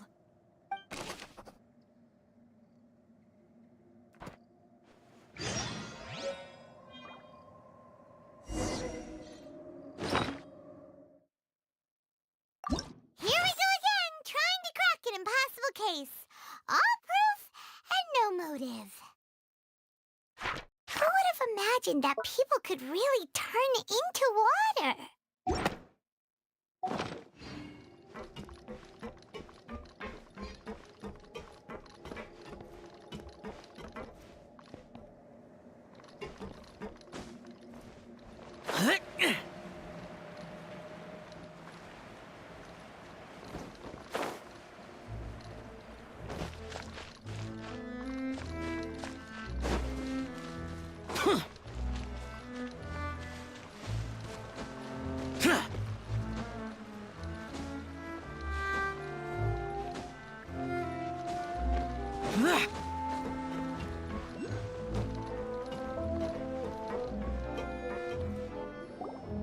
It is settled, then.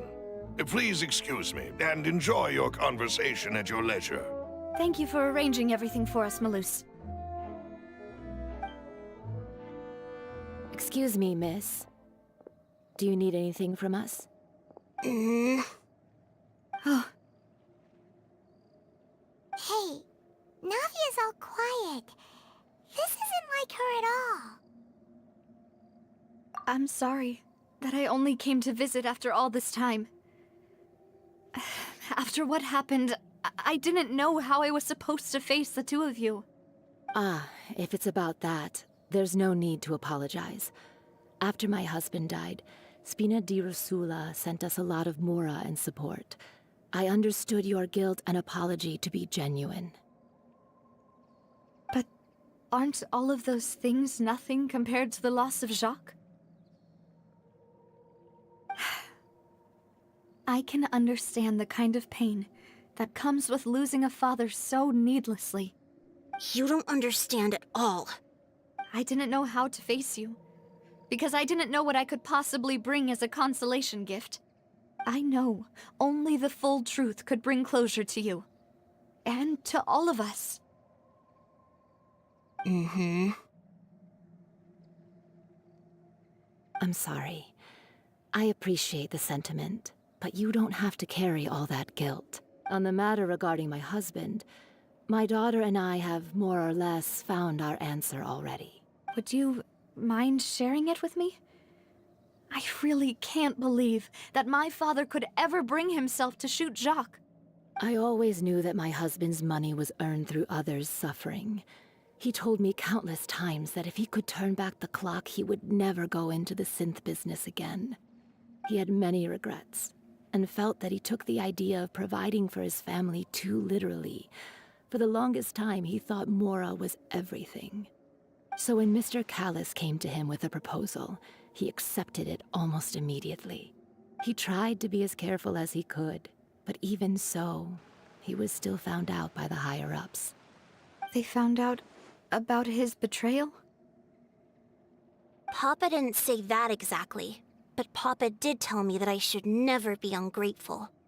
Before he left that day, he told me that he had no choice. It was only later that I realized it was his final farewell to the two of us.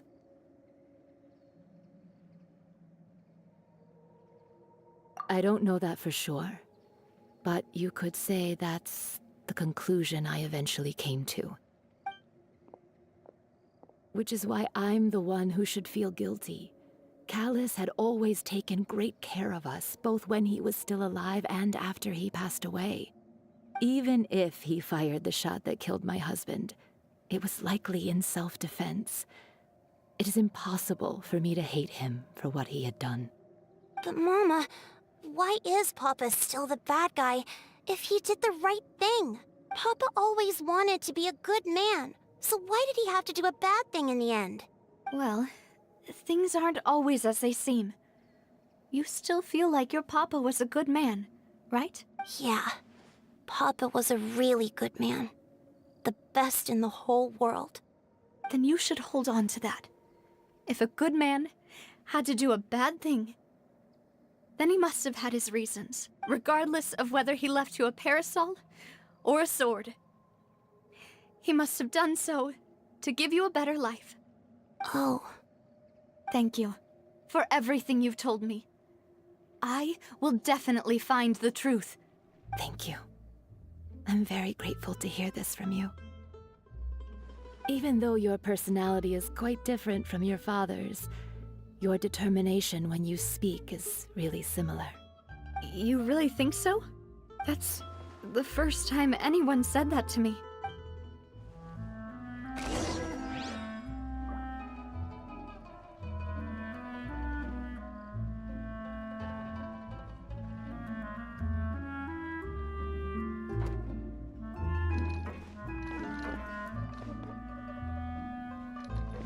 Are you okay, Navia?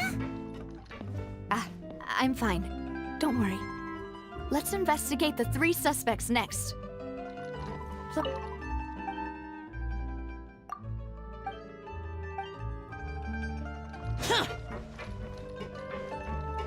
I'll get myself together on the way, so please don't worry.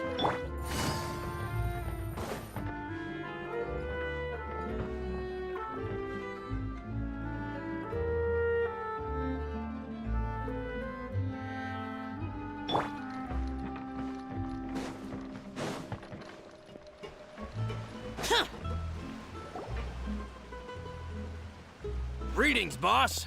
How may I be of assistance today? I'm sure you've heard about what happened at the Opera House. Someone got turned into water right in front of us. Yeah, I've heard. With something that dramatic, I'm sure journalists will milk it for all it's worth. And it'll be all the talk for the next several weeks. It also reminded me, on the day that the incident happened with my father, it was raining outside, and we found some clothes left at the scene. After my partner here put the dots together for me, I feel like we should try to reopen his case. Can you do me a favor and try to recall what happened that night? Let me think. Mr. Callis was feeling pretty upbeat that day. So he was drinking and bantering away with us at the table. After that, he told us that he wanted to go get some fresh air. So we let him go without thinking much of it. Who knew that we would hear 2 gunshots ring out right after? My first reaction was that Mr. Callis's life was in danger. So I grabbed my holster and made a mad dash toward the scene. But when I got there, it was already too late. Mr. Callis was standing over a dead body with a gun in his hands. All we could do was look back and forth at each other, not knowing what to say. So you also remember 2 gunshots then? Indeed. The guards said that the first shot didn't hit anyone, while the second killed Jacques. But I've never really bought that explanation. Reason being, Mr. Callis had left his gun on the table. I even made sure to confirm that before running to the scene. But according to the guards, that doesn't mean he couldn't have had other guns on his person. About the clothes left at the scene that you mentioned. Do you think there was a third person there who was turned into water? At least from our perspective, my father had no reason to kill. So he would also have no reason to bring an extra gun with him. The gun he was holding probably belonged to Jacques, or a third person on the scene. Yeah, that makes a lot of sense. So you're saying Mr. Callis ended up with the gun because he seized it from one of the other guys? But hold on. If that's what had happened, then why didn't he share the truth with any of us? He didn't even want to face the Oratrice machine, and chose instead to prove his honor in a duel. Did he lose all faith in the courts after seeing someone dissolve right in front of his eyes? About that, Malouse told me a thing or 2. So, I think I can understand why he committed to the duel. I'll tell you everything once the whole truth has been revealed. I understand. Then, I'll leave Mr. Callis's honor in your hands, boss. And if I may just say one more thing. The whole Callis the Unfaithful epithet has been a thorn in my side since the day it was invented. Many people have laughed at me for still calling him Mr. Callis, even after so many years have passed. But it was Mr. Callis's trust that allowed me to rise through the ranks of Spina di Rosula and live the life I lead today, no matter what others might say. He'll always be the man I respect the most, and he'll always be my boss. Don't worry.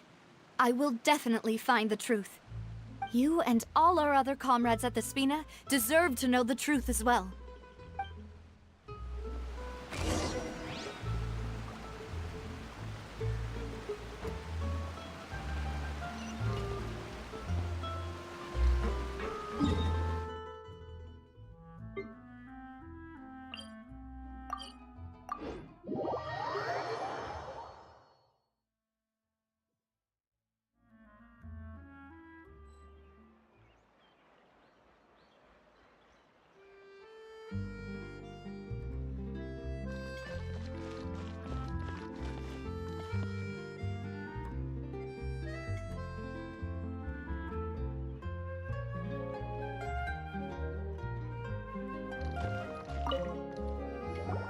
Hey, Thierry!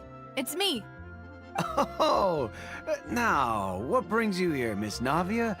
I've heard that you made quite the name for yourself at the Opera House. Oh, so you've got news of that already.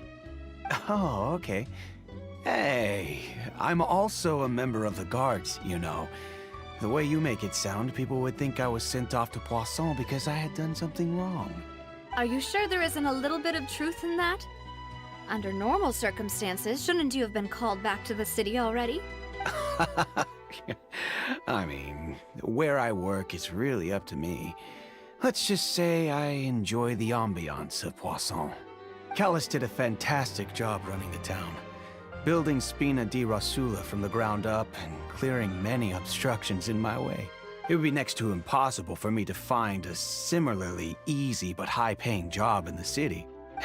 Anyway, enough chit-chat. Are these two friends of yours? You, here for some formal business? Yes. These two are my partners. What happened at the Opera House made us realize that Linny's case and my father's may be related. We're trying to reinvestigate the details of my father's old case. Ah, I get it. You think there might be more to the case now that we know people can be dissolved into water, right? I was also flabbergasted when I first heard of it. If you want to go through the original files from your father's case, I can help you look for them. That'd be much appreciated. Thank you. Actually, I have another question. Do you have the authority to dispatch Gardamex? Of course. Without them, I couldn't possibly handle Poisson on my own. Why do you ask? We definitely can't use them to forcefully get more evidence for your father's case. Well, you see, just recently, we were attacked by a horde of unnumbered Gardamex in the city. So, if you hypothetically wanted to do something against me, all you would need to do is get rid of the mecha serial numbers and send them after me. Then you think too highly of my abilities. Dispatching mecha is very different from controlling them. If I had to make an analogy, when you order a dish, the chef will make it for you. You can ask the chef to cook, but not to massage your shoulders or carry your baggage. If you try to make unreasonable demands, the chef would just think you're out of your mind and ignore you completely. The same goes for me and my Gardamex. Removing a serial number is also not as easy as you might think. There are a lot of complex steps to it, and it's almost impossible to keep it a secret. So I can promise you, those mecha were definitely private units. They're certainly not cheap. So, whoever their owner is must be super rich, powerful, or both. Now that you mention it, though, being in the synth business would definitely be profitable enough to afford this. Oh, then you're officially in the clear, Thierry. Oh, well, thank you for the vote of confidence, Navia. Jokes aside, I'd like to wish you all the best with your investigation. I'll be staying in the city for a little while, so just come find me if you need any support from the guards.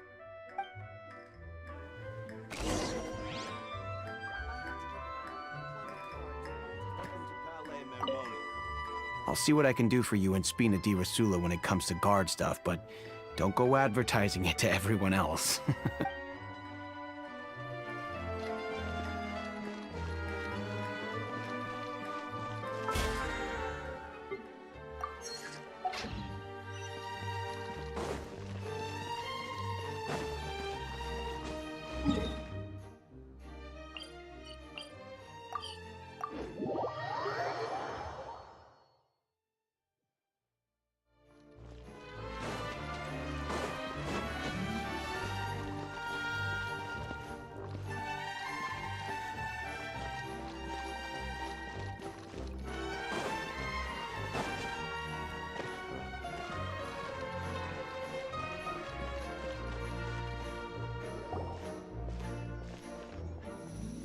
Hello. How may I help you? I'm here to see Marcel. Could you please let him know? You can just say Navia's looking for him. Sure. I will let him know right away.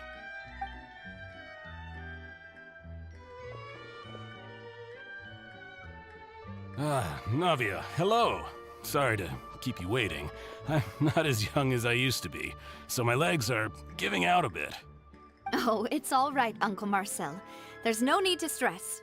I just wanted to talk to you briefly about what happened in the Opera House. I'm sure you saw everything too, right? Yes, I've never seen anything so strange. Oh, you were at the Opera House too? That's right. I went there with Navia to see the magic show. Who knew it would turn into a whole murder mystery? I also witnessed your marvelous sleuthing work. Quite impressive. To beat the Hydro Archon at her own game on her own turf, I can already imagine everyone in Fontaine discussing your exploits over a few glasses of wine. Oh, Paimon doesn't want to become the talk of drunkards. Apologies. It's just how Fontaine is as a nation. Everyone loves drama and theatrics. Uncle Marcel, you've also noticed that other thing, right? The fact that humans can dissolve in water? Yes, I was reminded of your father's case right away. Is that what you're investigating now? Exactly. I still don't have much solid proof, but I can sense that the other side has already begun to act. Oh, and what makes you say that? We were attacked on Araneus by some unnumbered Gardamex. And there was also an attempt to get me to drink water from the primordial sea. If not for the vigilance of my partner, I probably wouldn't even be here talking to you right now. Oh, you're giving us too much credit. Wasn't it you who protected us? Alas, it seems things are heating up again. The peace that Callus sought so dearly will soon become a thing of the past. But rest assured, Navia, Poisson will always remain a safe haven for you. If you're scared, you can always return there.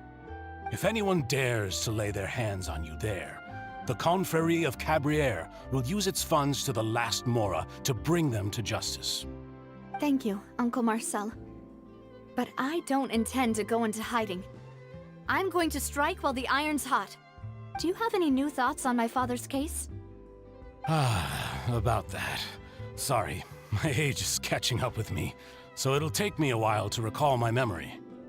The Confrérie was responsible for that banquet, so I was out and about the whole time making sure things were running smoothly. I didn't even have the time to drink with the guests. Then I heard the sound of a gunshot, and the rest was history.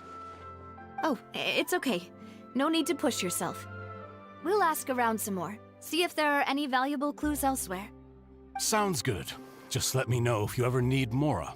All my wealth comes from Callus's patronage and support. I'll spend however much it takes to clear his name.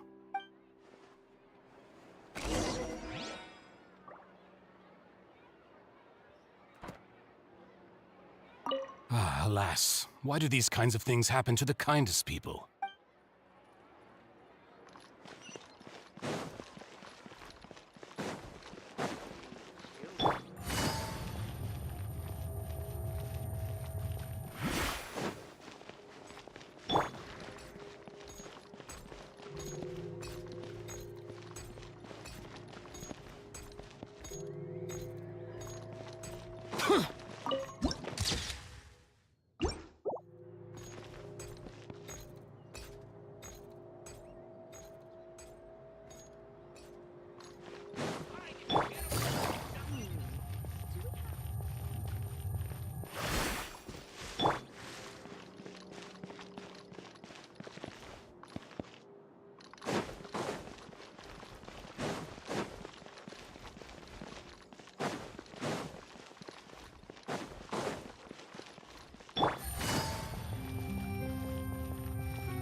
We've talked to all three suspects, purely based on their conversations with me. None of them sounded particularly suspicious. I suppose that's to be expected, though. If a single conversation's all that's needed to find them out, then my father wouldn't have needed to investigate the case for so many years. Anyway, even though we didn't make a breakthrough, let's still compile what we were able to find. But where should we start? Ah, you're right! Flora mentioned that Callus probably only ended up with the gun because of circumstance. That makes sense. According to Jacques' family members, he already told them that he had been discovered, and that he had no choice before he left home that day. If I had to guess, he probably received an order from the synth boss to kill my father. Had he refused, he and his family's lives would have been forfeit. So, Jacques fired the first shot?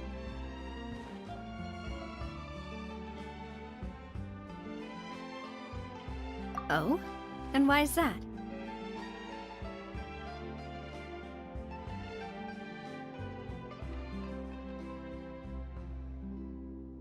Ooh, that's a good point. Jacques probably already knew that he was just being used as a tool for murder.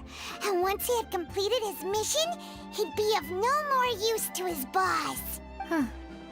So, what would make more sense from his perspective would be to turn his back on the Order and seek protection from my father. Makes sense. But without evidence, that's still just a theory.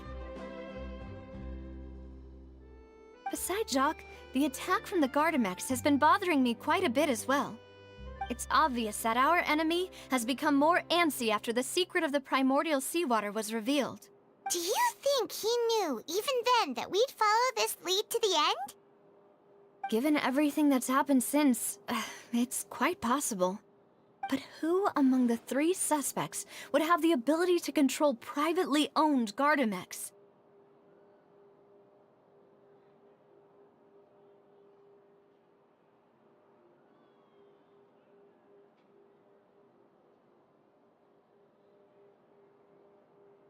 Uncle Marcel?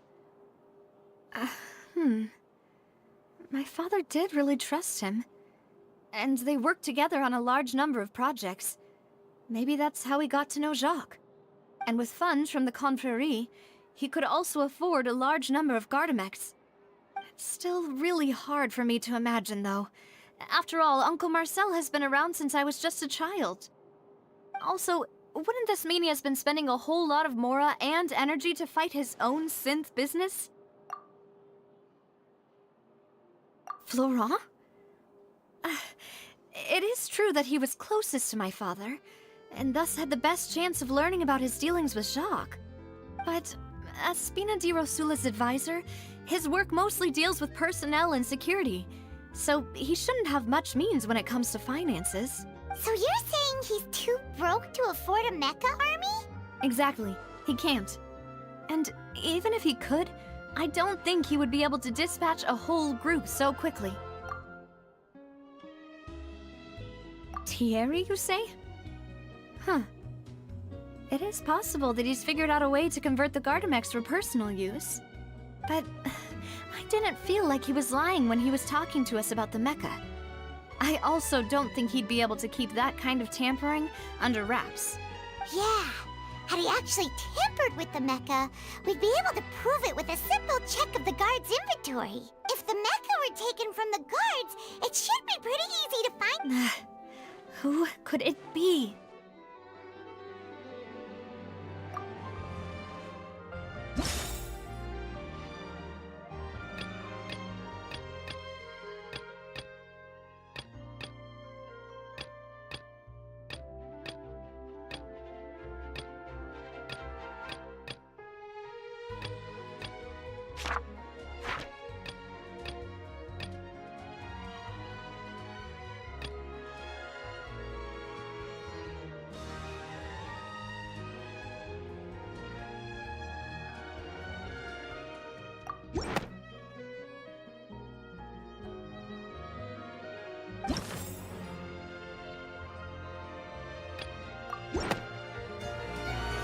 You know, if you think everything through, Uncle Marcel is indeed the most suspicious of them all.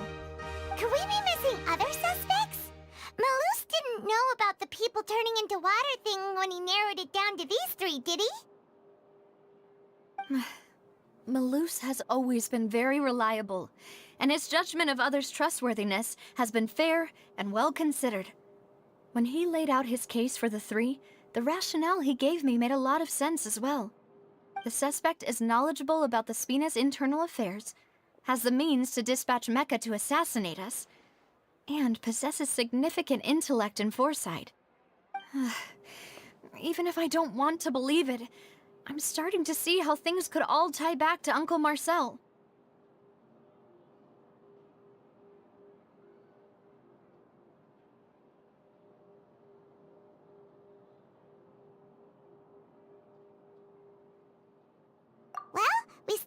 another trump card on top of all the theorizing and speculating. Yes. Malus did say that charging straight in there would be extremely risky. But we don't have any other options right now. We need far more solid proof before we can hope to go charging in on our enemy. Navia, here you are. Oh, I've been looking for you. Huh? Aren't you the guy from the guards? Did something happen? Yeah. News came from Irenaeus just after you left. We've got another trial on our hands. Wasn't that place built specifically for holding trials? What's so newsworthy about this one? I know. But they said the person they're putting on trial is a Fatui harbinger called Tartaglia. What? Is that someone you know? Yeah, we know him. Maybe even a little too well. Well, he's been accused of being the true culprit behind the serial disappearances case. It's absurd, don't you think? Wait, how? None of our investigations have had anything to do with him. That's what I thought was strange about it, so I came to tell you the news right away. If the charge against him stands, then it'll be next to impossible to get the guards to support any of our planned investigations. Right, because they'll think they've already found the culprit. Yeah, and it'll be a lot harder then to clear Mr. Callus's name. I understand. Huh? Split up? What do you mean? Just as expected of my partner. Since this is a trial about the serial disappearances case, the culprit's attention will be focused on Irenaeus. You're right. This is our best opportunity. I won't have any chance of making that charge stick, though, unless we find more evidence. It'll be up to you to make it back in time and hand the decisive evidence to me. We'll help you, just like you helped us in Linny's trial. Demoiselle, please allow us to accompany you. I'm ready. Ah, Malus, Silver. When did you two get here? We heard that you'll be leaving Poisson and figured that you might require our assistance. It's our hope that your confidence will be bolstered with the two of us by your side. Thank you so much.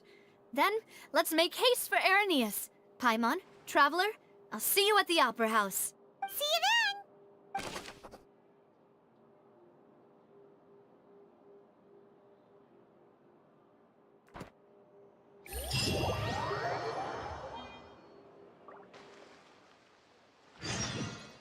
Now that Navia has set out for Irenaeus, we should also get going. The location has already been marked on the map, so let's head over.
This world is full of unsolved...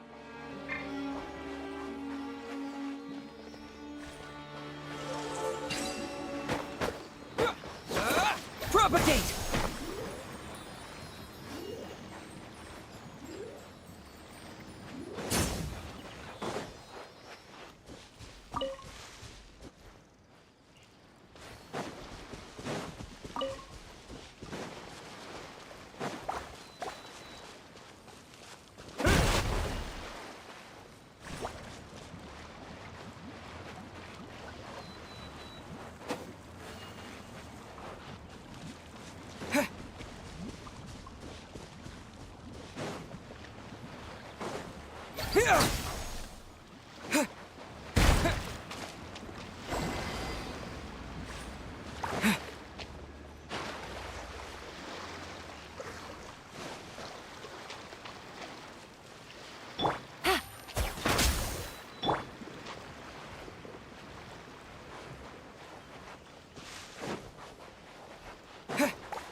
this an answer from this world?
A reward on the road.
Water jet!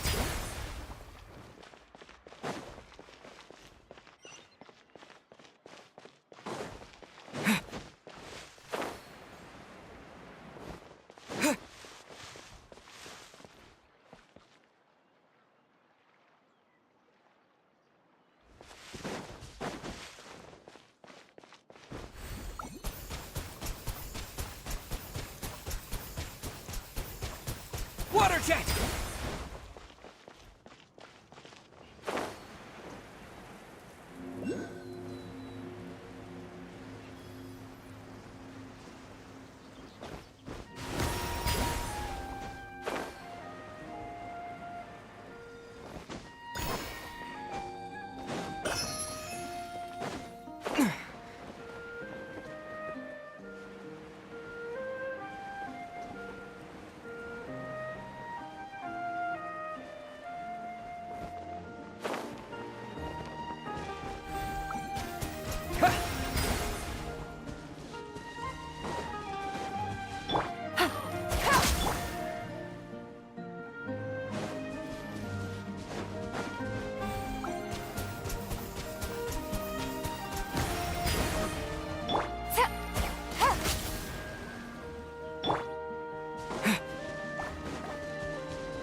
I'll keep this close.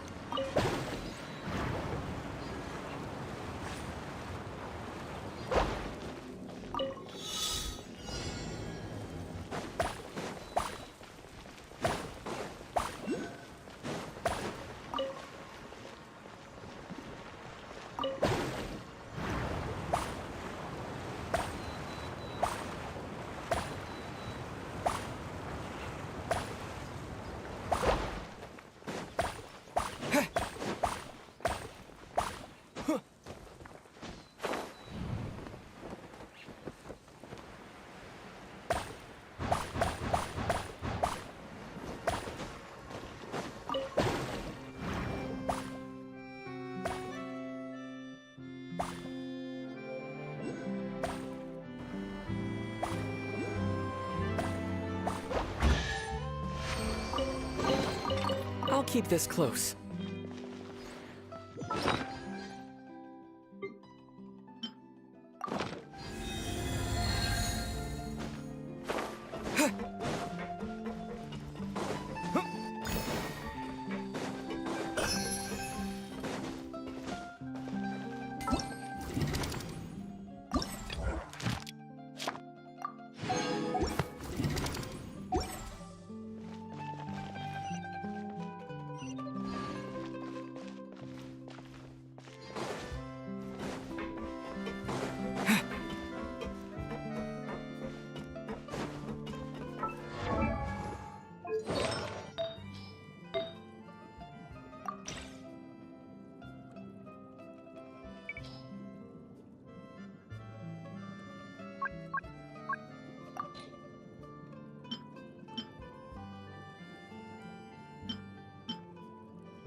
Go!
Huh. According to Malusa's info, the synth production base is underwater. Let's go and try to find the entrance.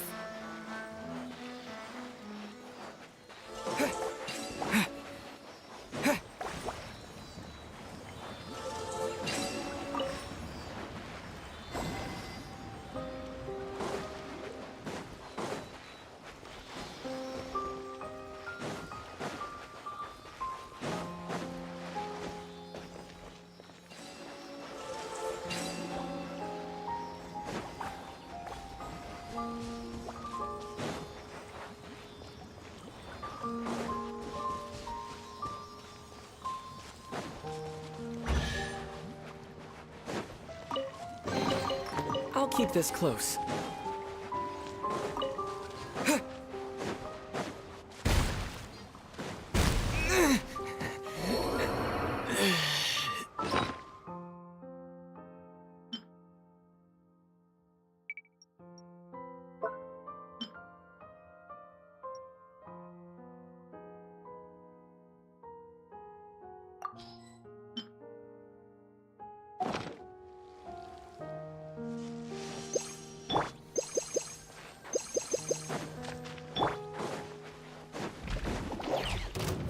This is order.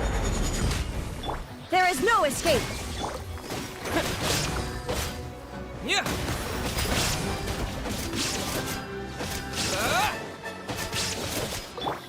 Busted!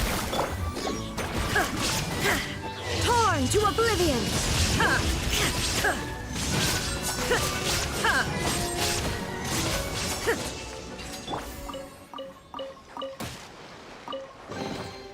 I'll keep this close.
I'll keep this close.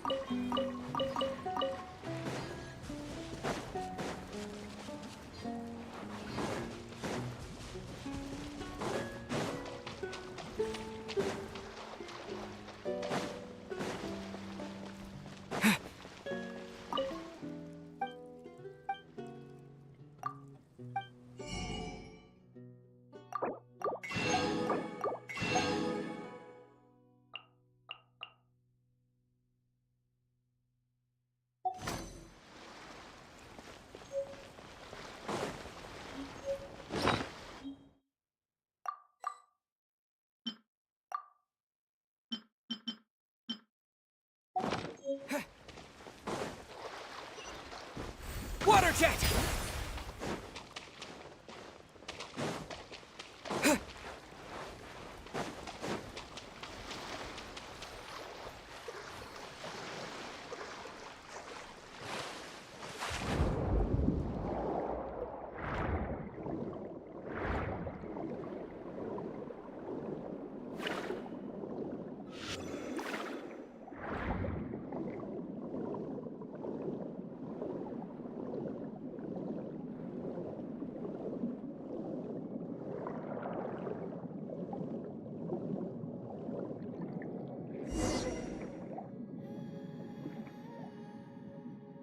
Finally found it! Huh. So this is the entrance that leads to the synth production base. It sure doesn't seem out of the ordinary at all.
You're right. An important place like this is bound to have a ton of protective measures and mechanisms. Navia's probably arguing up a storm right now to stall for us.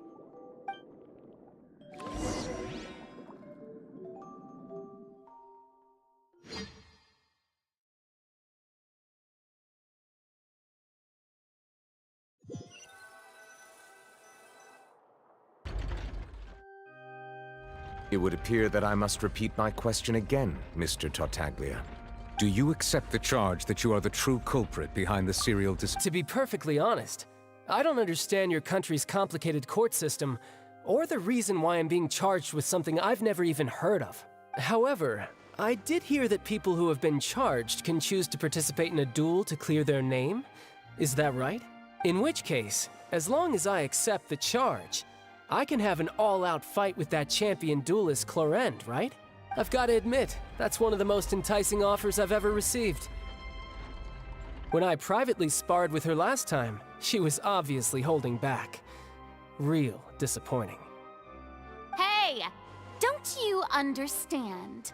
You're currently the prime suspect for a major case. This isn't the place for you to be looking for fights. Oh? Sounds like the Hydro Archon wants to lecture me on the ways of the Opera House. Then why don't you duel me too? I'm the kind of student that learns best in the heat of battle. No. That's not what I meant. Alas, it would appear that communication with the defendant is going poorly, and we have made very little progress. In that case, let me explain everything from the very beginning again. The goal of this trial is to determine the culprit behind the serial disappearances case. That case had nothing to do with him. You've got the wrong man. Huh? What's going on? Why is she interjecting again? I told you it couldn't be one of the Fatui harbingers. Miss Navia, this is the second time you've interrupted the court proceedings. I only tolerated your behavior last time because you were able to provide the court with a key eyewitness. But that was an exception rather than standard court protocol. I can very well charge you with contempt of court for your interjections. Oh, please. Did you ever think I had any respect for this place's pointless theatrics? We can put that discussion aside for now. I'm not here to argue with you. I'm here to charge the true culprit behind the serial disappearances case. And if my charges prove true, then Tartaglia here will be proven innocent by default, correct? Oh, a young lady has charged in and offered to clear my name. How fascinating. Well, I'd gotten half bored to death by all these rules and procedures anyway, so I'll take you up on that offer. So, Your Honor, is there nothing else for me to do now? You may take a seat for now in the audience, but that doesn't mean the suspicions against you have been lifted.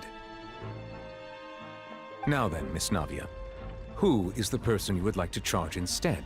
That person is...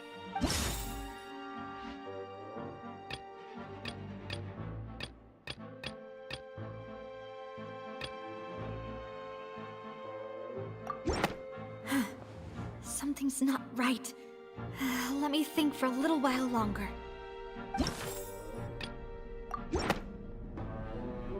Marcel, the head of Confrérie of Cabrières! Huh? What confrérie? Never heard of them in my life. I've heard of them, but weren't they Spina di Rosula's sister organization? Oh, is this going to be a friends to enemies type situation? Please let me remind you, Miss Navia, that charging someone is an incredibly serious matter. Committing to the charge also means taking on the legal responsibilities associated with it. And if the charge fails, depending on the circumstances, you may also be charged with the crime of making a false accusation. Knowing this, do you still wish to charge this man? Yes, I do. In that case, I declare the charge to be valid. Miss Navia and attorneys, please take your places on the court. Members of the guards, please contact Mr. Marcel right away so that he may stand trial.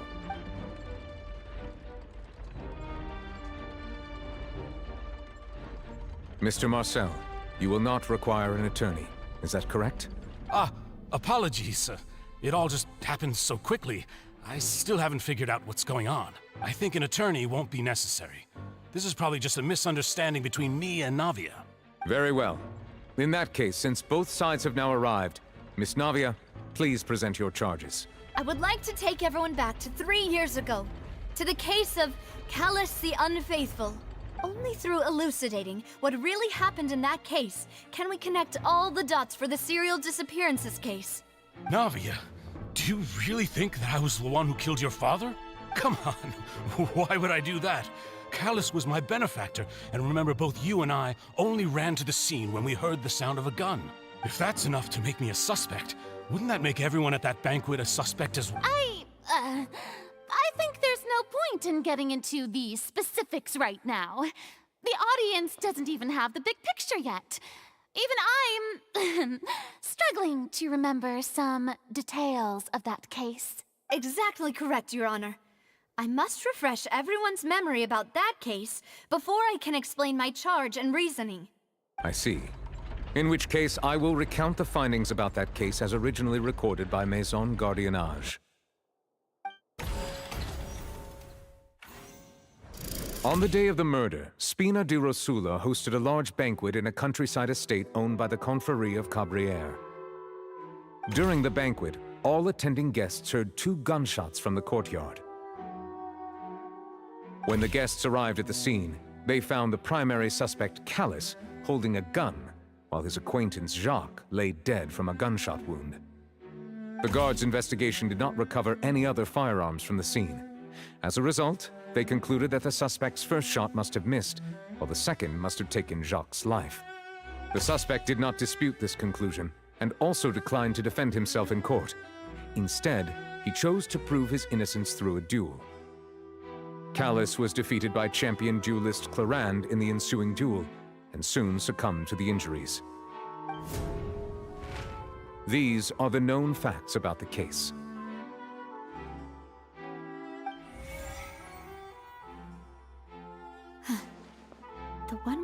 deserved to kill was Jacques, not my father. And even so, Jacques still had no reason to pull the trigger. In truth, the third person shot Jacques first, and was shot in turn by my father when my father seized the gun from him. After that, the true culprit turned the third person into water, erasing all traces of him from the scene. Thank you for the summary, Your Honor. Of course, the guard's conclusion appeared quite sensible to us at the time. However, we should revisit the case now that we've gained new information about the abilities of water from the primordial sea.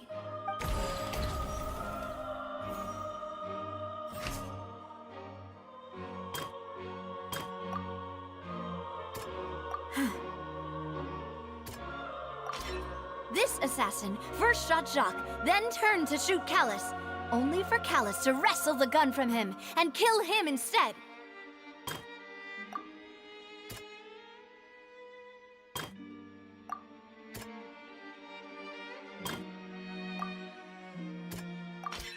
A pile of clothing was found at the scene.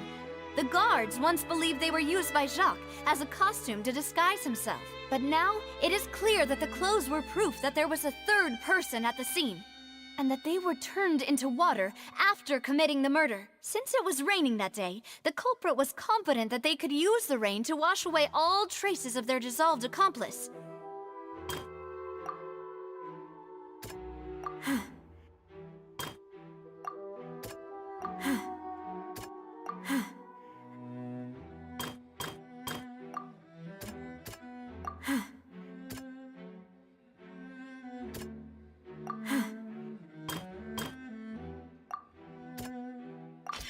The testimony of the victim's family confirms that Jacques had thoughts of assassinating Callus when he set out for the banquet. However, in the end, he reconsidered, and instead shared everything with Callus, hoping to seek the latter's protection. Unfortunately for Jacques, the true culprit had already considered this possibility, and had sent out another assassin. Realizing this, the true culprit caused the hired assassin to dissolve into water, leading everyone to believe Callus was responsible for Jacques' murder. This is the true version of events.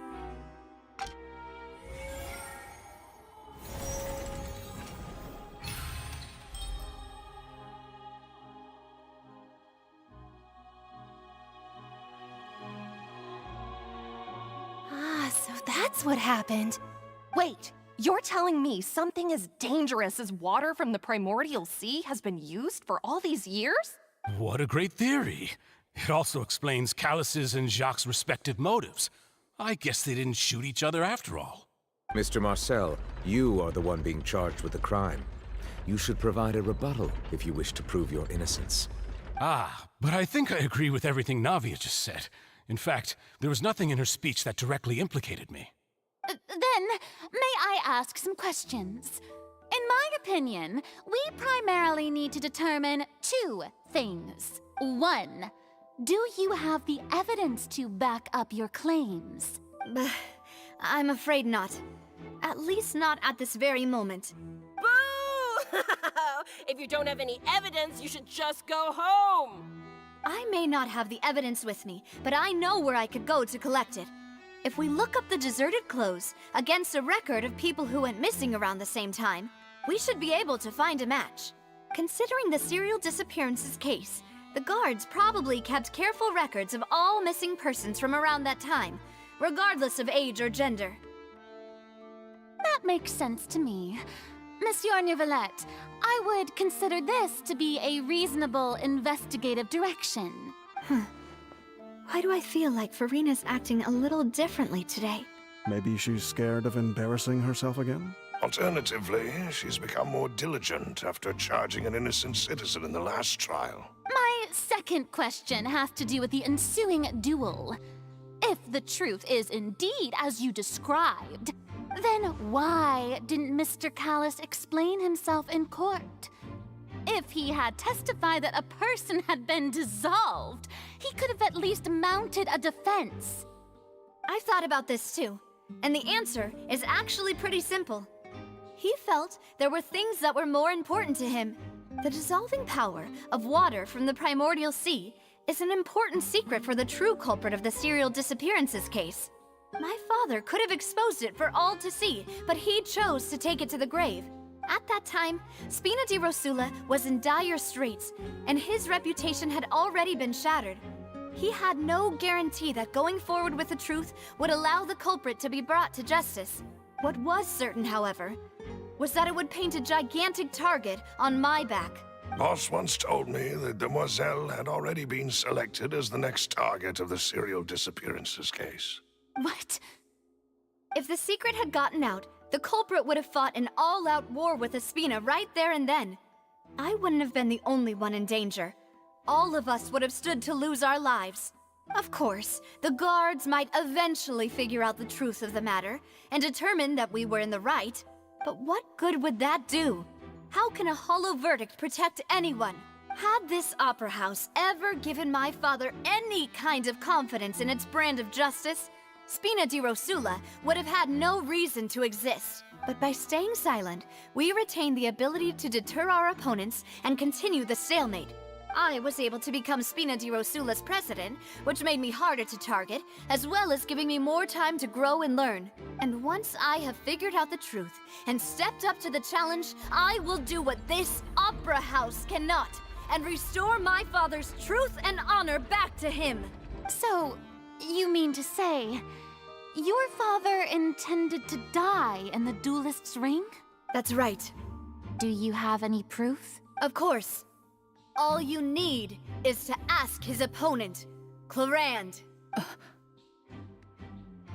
I don't need your apology, your guilt, or your support from the shadows. You don't have to do anything for my sake. But since he entrusted his will to you, Clarand, you should tell us the truth about his sacrifice. So, during the duel, did you believe that Callus was intending to die? Yes, I did. As a champion duelist, I've fought many battles and taken a countless number of dishonored lives. In my line of work, I've seen all kinds of people give their all for the faintest hope to continue living. Some were determined, others passionate, and some even manic and twisted. Just one look and I can tell if a duelist is hoping to live or if they're looking to die. I hereby swear on my name and honor as a champion duelist that Mr. Callus never intended to leave the ring alive. Since that's your testimony, I have no more questions. It appears there really are good grounds to reopen this case. I concur. However, Miss Navia, you still have not explained the link between your father's case and the serial disappearances case. Right? What she said was fascinating, but kind of beside the point. Wait, weren't they just talking about the serial disappearances case? Of course, Your Honor. The two cases are connected via a matter of timing.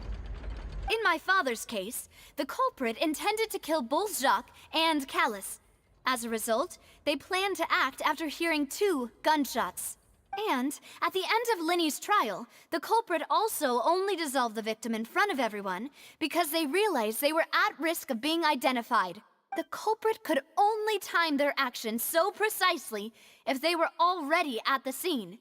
Coincidentally, Marcel attended both the banquet and the trial. So that's why you suspected me. Even after hearing your reasoning, I still can't help but find it a little preposterous. I'm used to it, though. You've always been an impulsive and sentimental child, Navia. It's one of your most endearing traits. No need to appeal to pathos. I won't try to refute your points one by one, but even if everything you just said was true, can you prove that I was the only person present at both events? On top of that, does a person have to be physically present to control the timing? Can't someone remotely monitor the place? Don't know what she can say to that. I know that even with that, you might still think you can reduce the list of suspects with some further investigations, until I'm the only one left on the list. Alas, who won't feel at least a little hurt by an accusation of murder from a girl you see as your own daughter? But if I were to dismiss this completely, you'd also think I'm not being considerate of your feelings. Ah well, let Uncle Marcel teach you another lesson. Do you know what the biggest flaw in your reasoning is? I suppose you're gonna tell me anyways. It's timing again. I'm a businessman by trade. From that standpoint, there's no reason for me to kidnap young women. It's a high-risk action with nothing to gain. In addition, I left my home in Snezhnaya when I was young to come to Poisson and work in some trade. My business only thrived when I received Callus's patronage. But the disappearances began before I ever stepped foot in Fontaine. I do apologize, demoiselle. This was my mistake. No, it's not your fault. I'm sure he had come prepared. Is there anything else you'd like to say? Would you like to check the date of my first business license against the first known case of the serial disappearances? You can also take a look at my border entry records, or ask my friends and family when I left Snezhnaya for the first time. Could those records and testimonies do something to appease the unspeakable anguish in your heart? Seems like she got the wrong guy. At this rate, Navia will be convicted for falsely accusing him.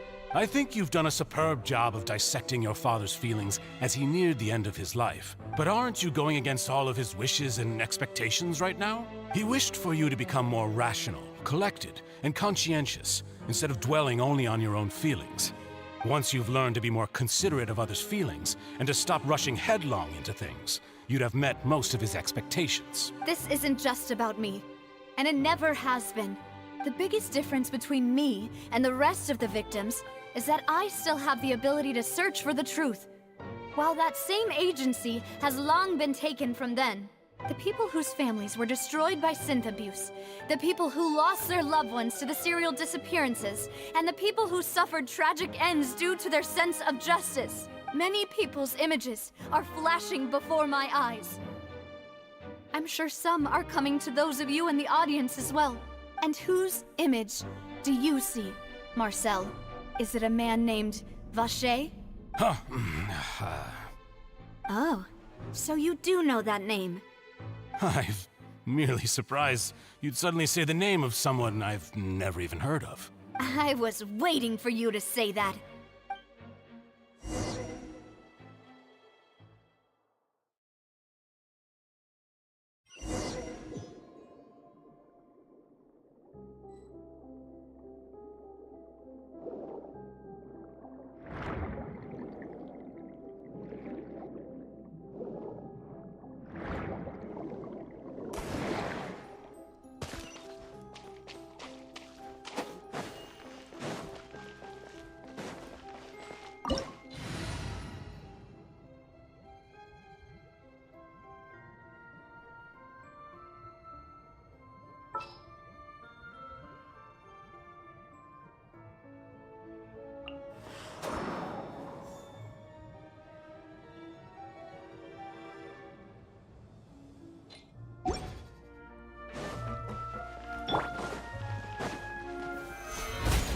Order guide you.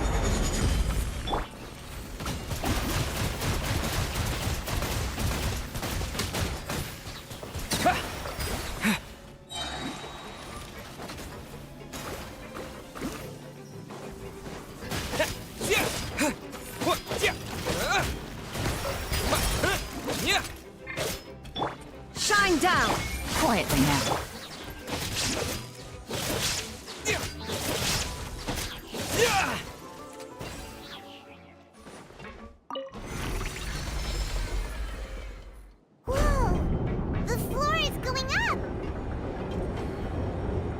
Is it because of this mechanism in the middle? I really prepared a lot of stuff for this place.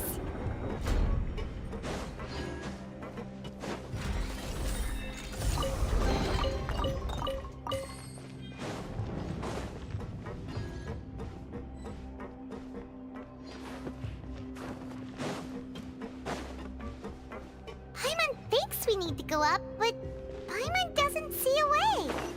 Let's take a look around. Maybe we'll find a hidden mechanism that'll show us the way up.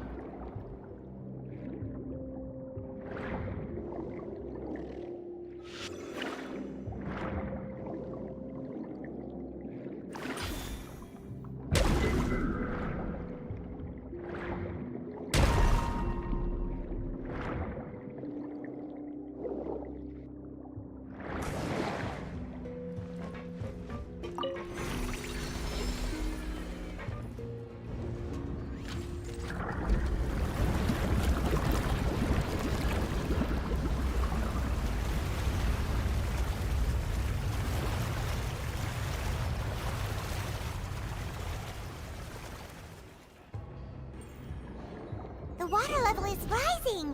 Now we can swim to the top. But this is still a ways away from where we need to go.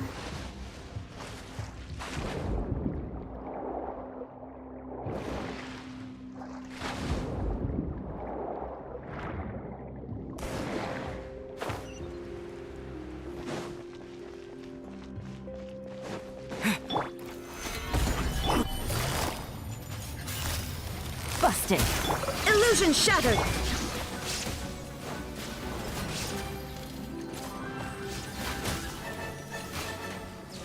Wipe out!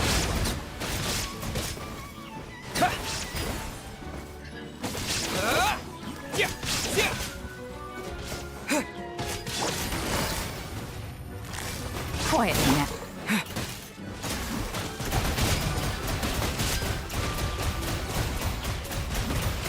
Go!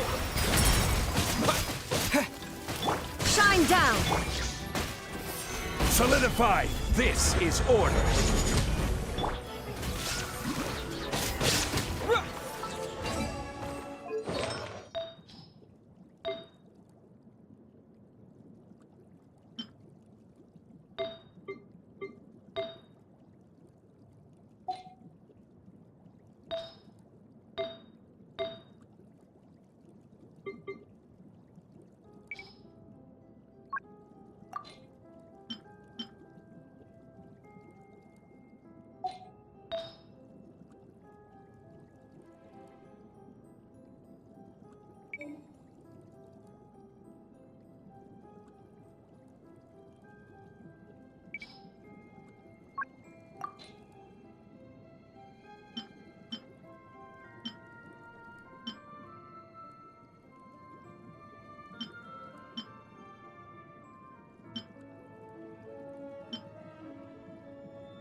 Heads up!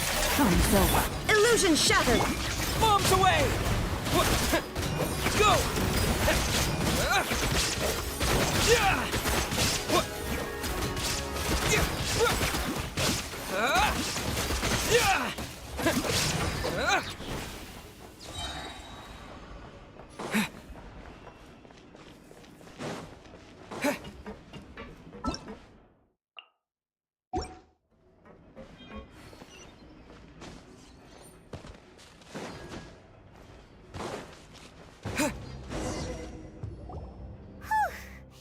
After all that, we finally made it to the innermost sanctum. Though, as expected, the mastermind isn't here. That's right. Then let's hurry up and find some evidence so we can get back to the Opera House and help Navia.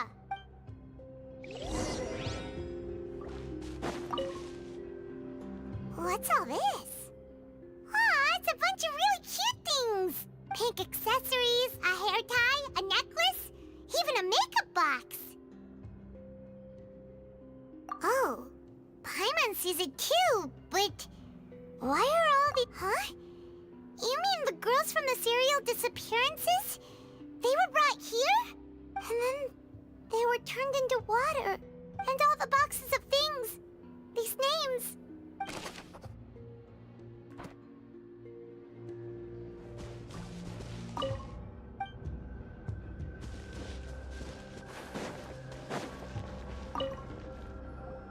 Whoa! There's so much synth here! And so many bottles of ingredients that probably just contain the waters of the primordial sea. Mixing in progress? Ready to drink? Stock sample? They've also got all the synth pretty clearly labeled. Whoa! There's even fruit-flavored synth? Yep, it's super obvious.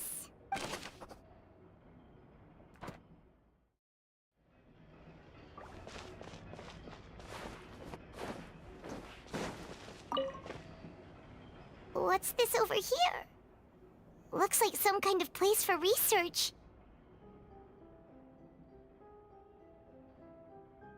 Experiment number 16 aims to verify Jacob Ingold's research conclusions on the primordial sea and use his theory as a foundation to achieve a breakthrough. The experiment was a failure. No individual managed to resurface from the water from the primordial sea. Female specimens 22, 23, and 24 were dissolved. Sorry, Traveler. Paimon will try her best. It's just that Paimon's never read something so scary before. How can someone write something that terrible in such a matter-of-fact tone?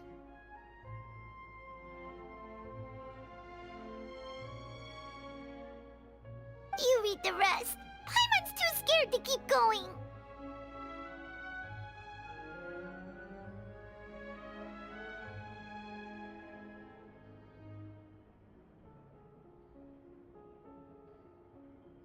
So that's why you did all of these experiments. But did he really think he'd be able to find a way just by dissolving people over and over? That's just insane! Huh? Isn't that the name you heard by the fountain? Paimon thought he was an eyewitness in the serial disappearances case. You mean Vacher is the one who did all of these... experiments?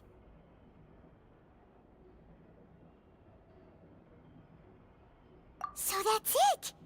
Vacher was no victim, but personally took his lover and... No, that's not it either!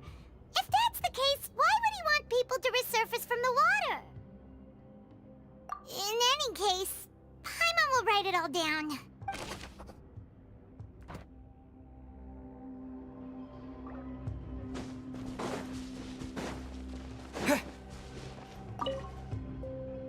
Oh, look! There's an important-looking basin over here, and it's full of water! That means this is where they make all the synth! If you dilute it with normal water, you'll get synth, but the pure stuff can dissolve a human! Paimon will take notes on this encrypt...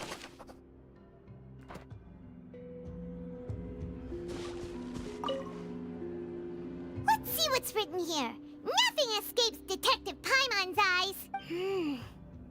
Callus. Navia's father. Oh, this seems to be an investigation report on him. Yep, it's about this should prove the existence of the third person, right? We still have not determined the exact content of the key information. The old dog's a real menace to deal with. Even if he abides by the promise he's made to us, he will still have the upper hand. He can act whenever he wants to make our lives miserable. The only option left is to remove him from the picture entirely.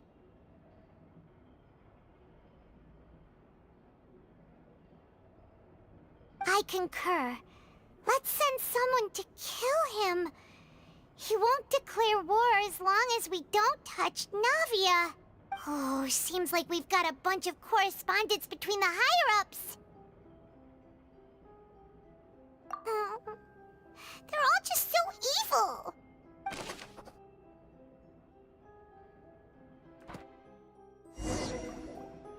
We've looked at almost everything here, and it seems like our theories were spot on.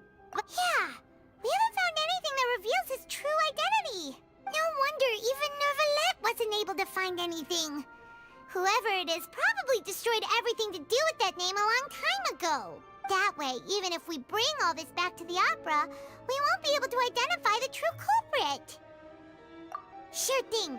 Paimon won't admit defeat to this guy either.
Nothing at all! And Paimon can't even find snacks either! Whoa, really? Let Paimon see! Vinier. Isn't that Vache's lover's name? Then you found her diary! Aw, it's just a normal diary chronicling their love story. She was so sweet, too. Oh, Paimon feels even worse for her now. So many! A whole page's worth! But they're all crossed out. Was she unhappy with all of them? The final name she decided on was Marcel. Wait, but Marcel's pretty old. Has this case been going on for so long that he's Vache and Vinier's grown son?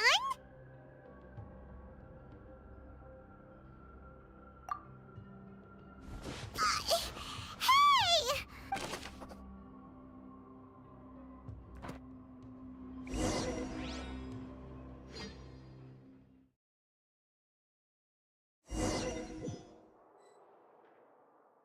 And whose image do you see, Marcel?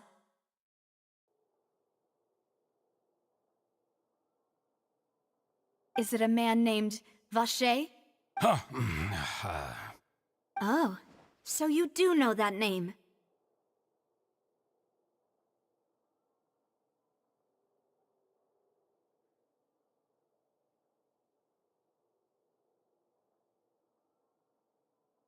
I'm merely surprised you'd suddenly say the name of someone I've never even heard of. I was waiting for you to say that. Navia! We're back! As expected of my partner. I just knew you'd return in the nick of time. Just how often do you intend to flout the rules of this court? It's all right, Monsieur Nervalette. Given their confidence, I expect they've found the crucial evidence.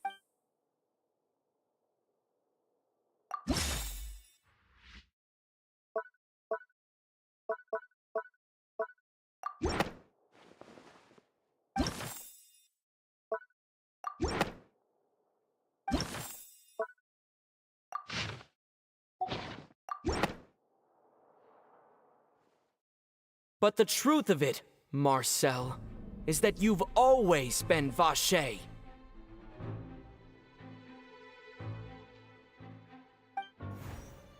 Huh?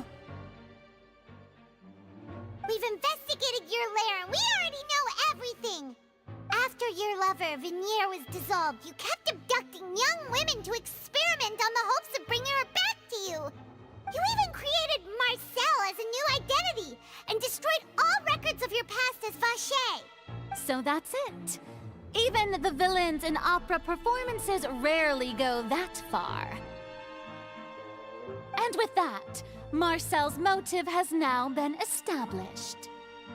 This information regarding your past also dismantles your prior timing defense. Well, Marcel, do you know where you went wrong? You fixated your gaze on the lover that passed away, instead of paying attention to the living people around you.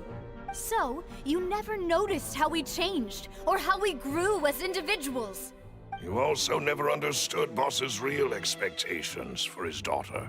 Or our determination to see things through. Your determination.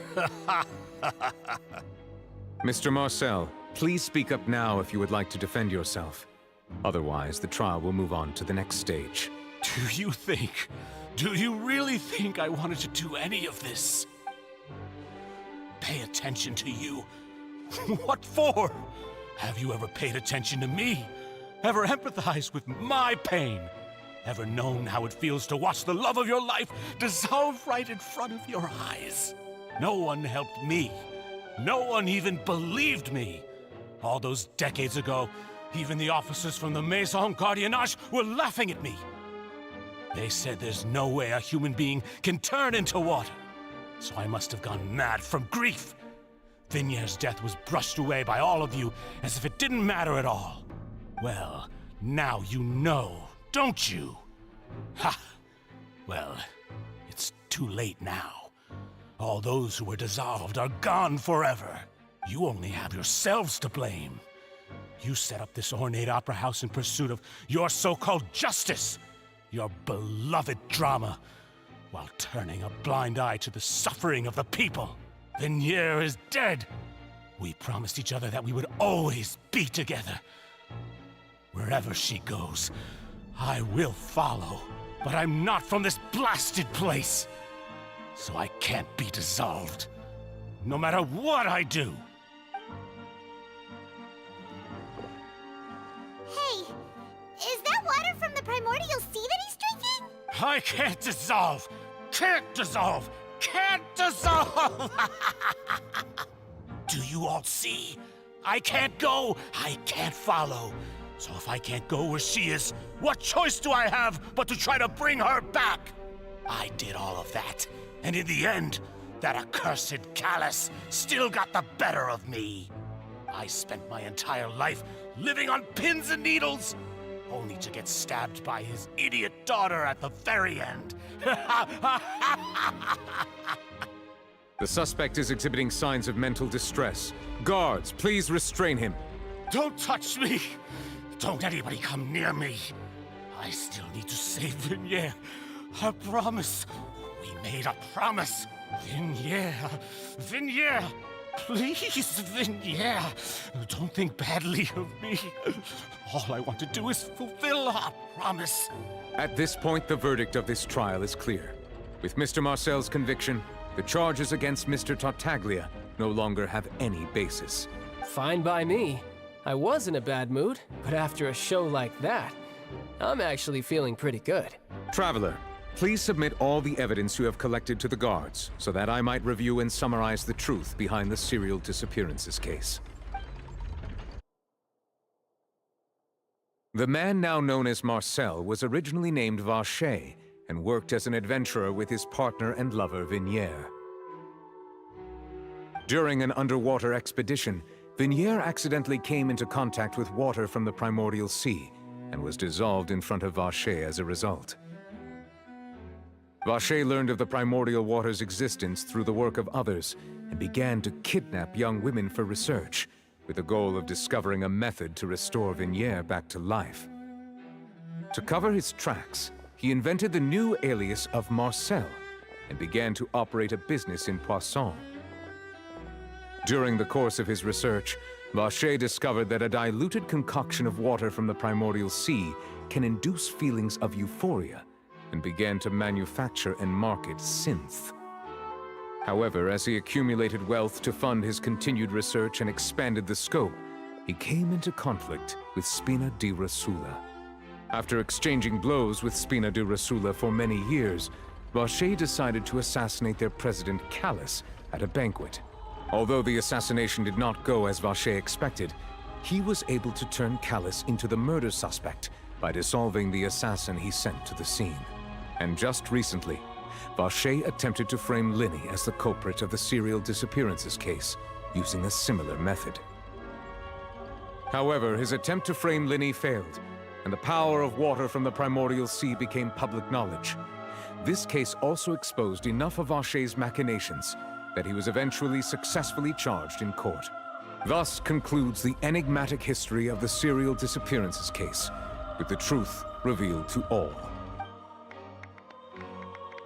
The Oratrice will now deliver the final verdict regarding the charges against Mr. Vacher.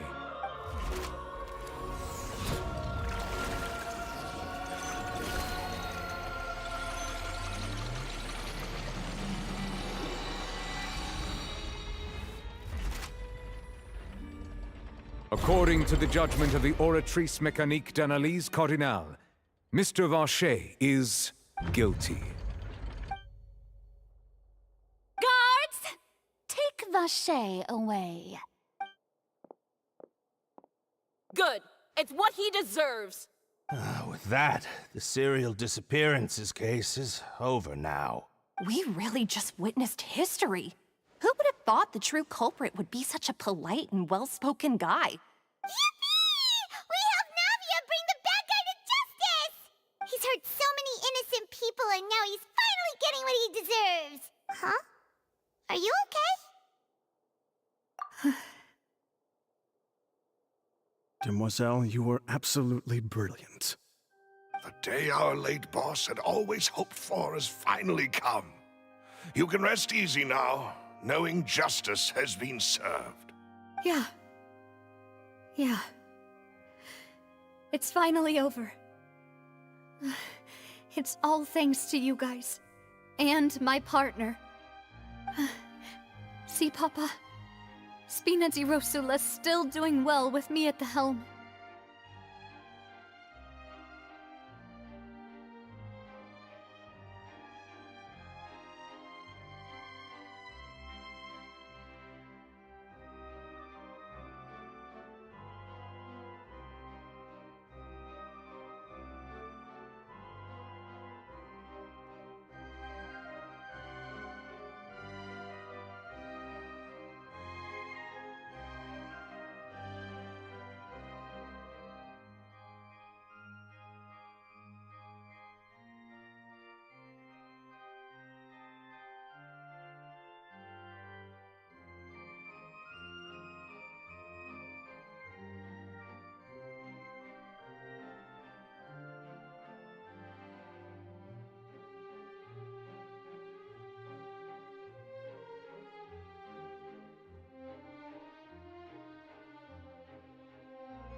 Well now, hasn't this been a most delicious piece of drama?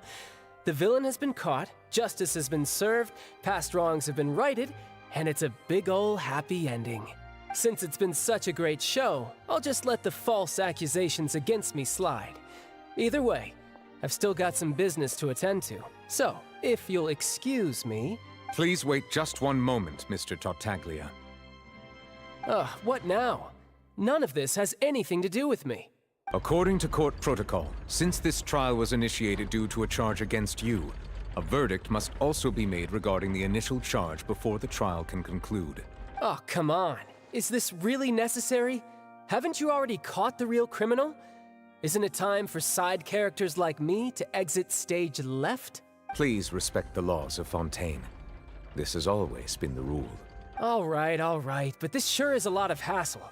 All I need to do is stand over there, right? Let's just get this over with.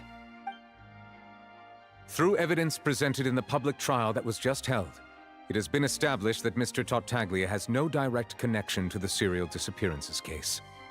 The guilty party has been identified, and thus it is logical to suppose Mr. Tartaglia is innocent of the charges. We now turn to the Oratrice Mécanique d'Analyse Cardinale to render the final verdict on the charges. According to the judgment of the Oratrice Mécanique d'Analyse Cardinale, Mr. Tartaglia is guilty. What? Hey! That's not funny! Didn't you just say I'm supposed to be innocent? What's with this verdict? Is your justice machine malfunctioning? Huh? This has never happened before. The Oratrice actually returned a different verdict from the Chief Justice. I mean, have you ever heard of an innocent Fatui Harbinger? Do you think the Oratrice might have just convicted him on general principle? But weren't the charges about the serial disappearances case?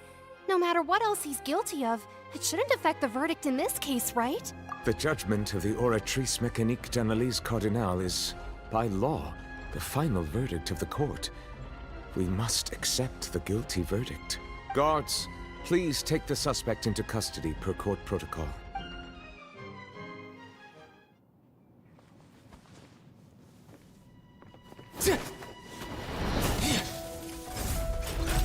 So this is how justice is done in Fontaine. What a joke. You've got your rules. Well, I've got mine too!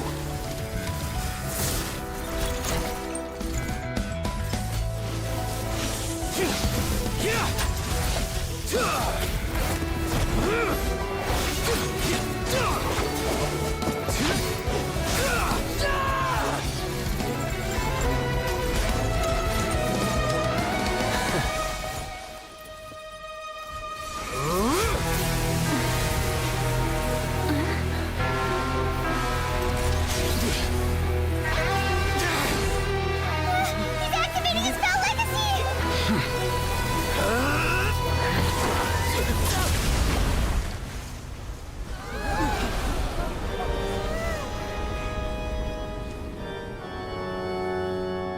I am sorry. If you have been wronged, we will find the truth. But the rules of the court must be upheld.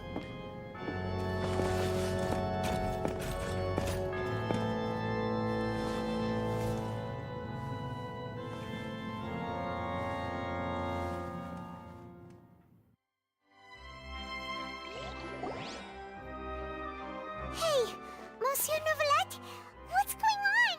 Shouldn't they have been cleared already? Apologies. This is also the first time I've encountered such a situation. However, according to the rules established at the conception of Fontaine's court system, the Oratrice's judgment is the final verdict of the court. All I do is follow court procedure. As for why the Oratrice arrived at the conclusion it did, you should probably ask someone more knowledgeable than me.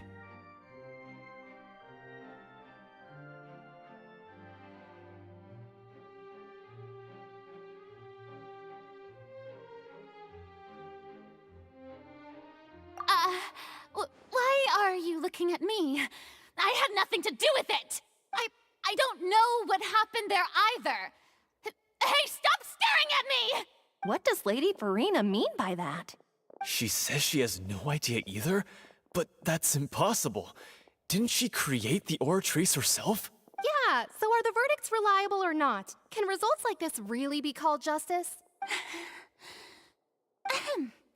My dearest citizens, did you really think we'd allow an incorrect verdict to be handed out in this court?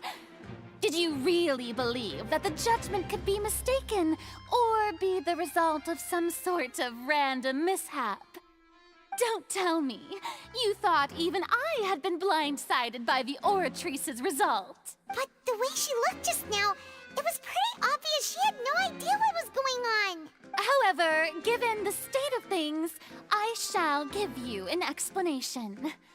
Everything that just took place, including my supposed shock and bafflement, was a part of an elaborate performance, with every action meant to stir up drama and excitement.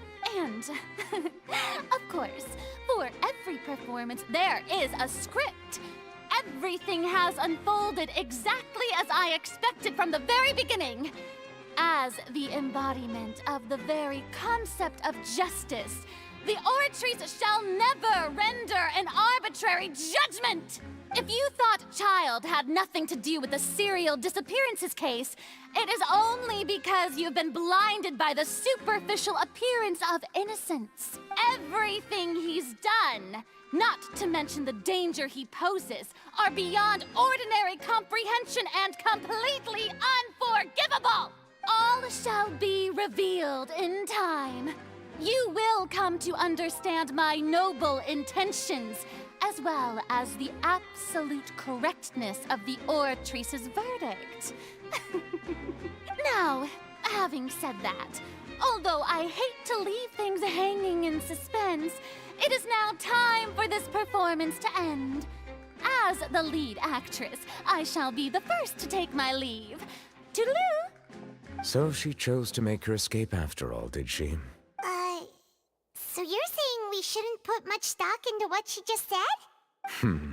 She probably just put on that performance to save face. As for the truth, it's unlikely that she actually has any idea. However, please be assured that I will continue to investigate this case in a personal capacity. Just as I promised, if the judgment has been incorrect, we will do our utmost to clear his name. All right.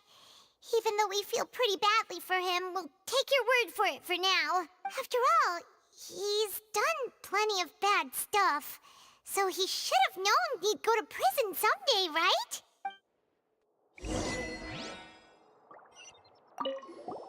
Oh, Monsieur Neuvillette! That power you showed when you took him down. Who are you really? I'm the Chief Justice of Fontaine, of course. If officers of the law lack the strength and capability to enforce it, then it makes a mockery of justice.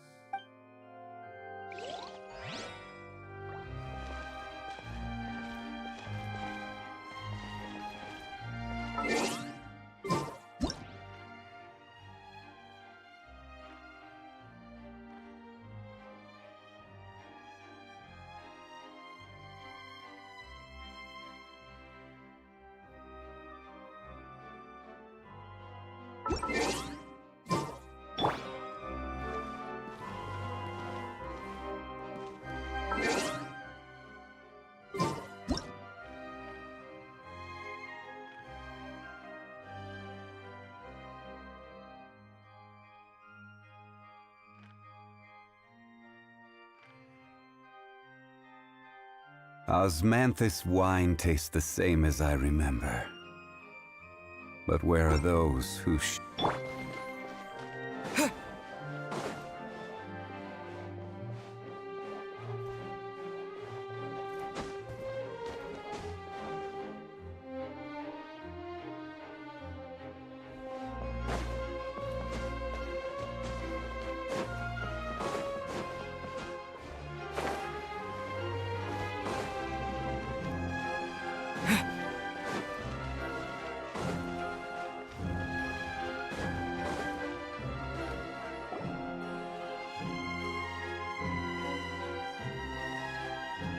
Hey, what are you doing? Quick, stop him!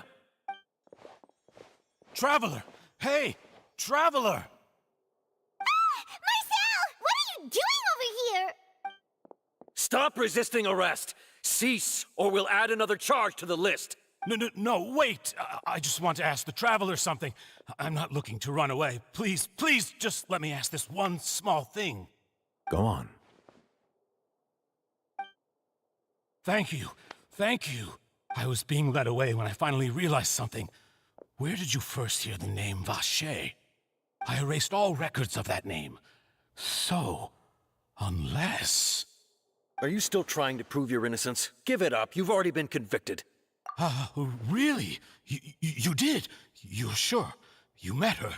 But how could that be? How did you manage to do it?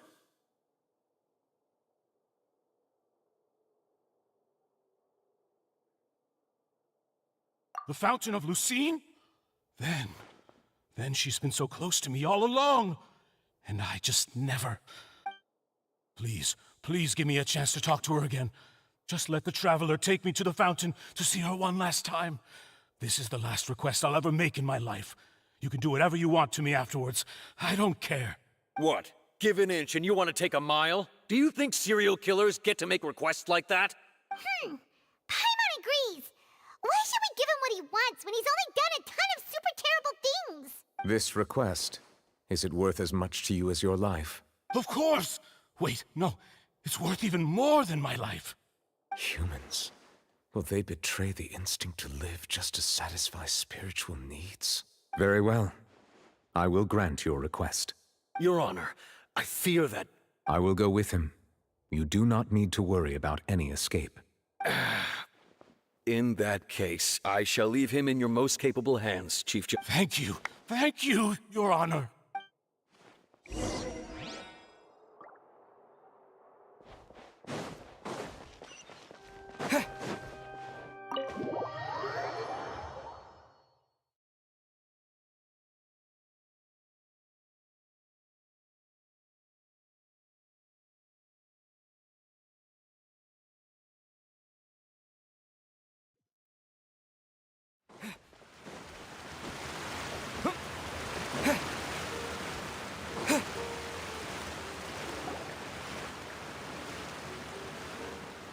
Is this the place? You said she's here, but what do I need to do to see her? Yeah, and even Paimon could hear her after drinking that thing. Didn't you just drink a lot of it on the stage as well? Oh, in that case... Vache! Ah! Yes, that's it! So you heard it too! Vinier, it's me! It's me, Vache! Vache? Vache? I'm here! Where are you, Vinier? I'm coming for you. I'm finally here for you. Hey, wait! Be careful! Hey, wait! Vinier, is that you? It's me, Vache! Vinier! Vache?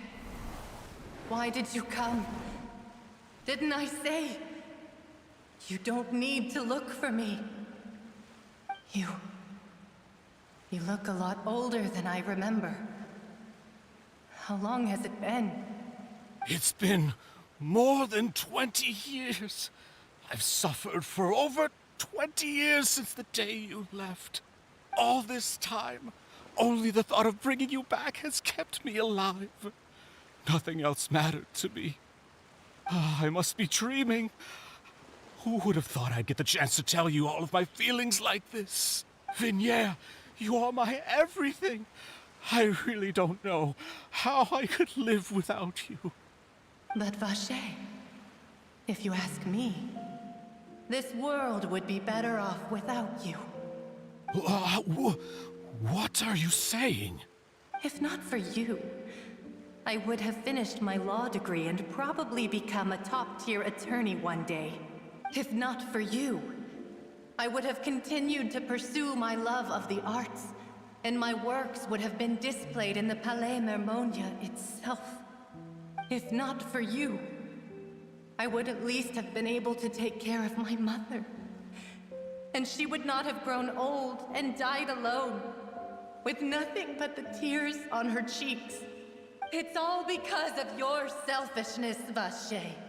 It's all because of you. You... Wait, you are not Vignier. Who are you? You're right. I am not Vignier. I am the sacrifices. Every woman who died by your hand, as our bodies dissolved, our consciousnesses flowed back to the primordial sea. Our thoughts circulated endlessly within the primordial sea, and we were no longer individuals. But we became one, just as streams of water come together in the sea. I'm Cressy. I'm Lemony. I'm Azine.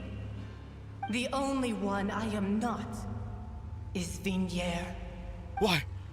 But then, where is Vignier? She doesn't want to see you anymore. Every tendril of her consciousness is avoiding you. This is what you get for your selfishness. Your selfishness robbed us of our lives and our futures. You said time and time again that you'd do any and everything for her. But did you ever consider whether she'd want to see you do the things that you did? If she would despise you for what you became? You are a liar, a heartless murderer, and a cowardly narcissist. The only thing you are not is Vignier's beloved. From the moment your first victim died and her consciousness merged with Vignier's, she has had nothing but pure hatred for you.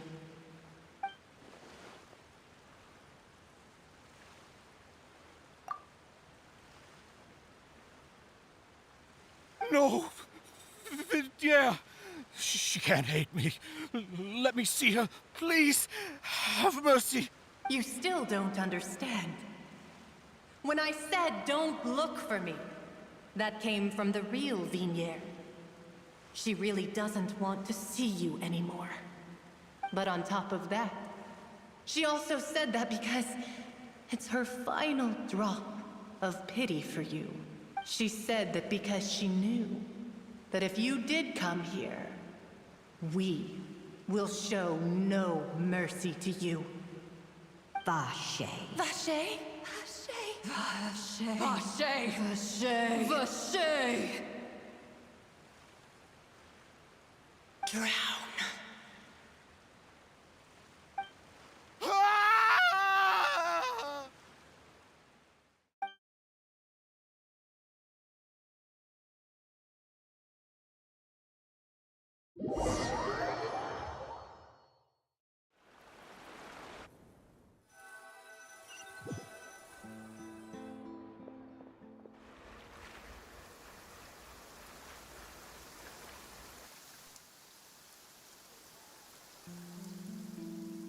Finally, we have some time to do shopping.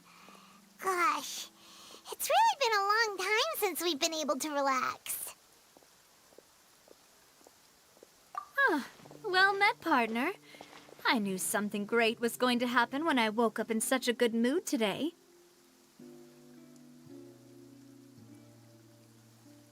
Even this weather can't put a damper on the demoiselle. It's a pleasure to see you both again.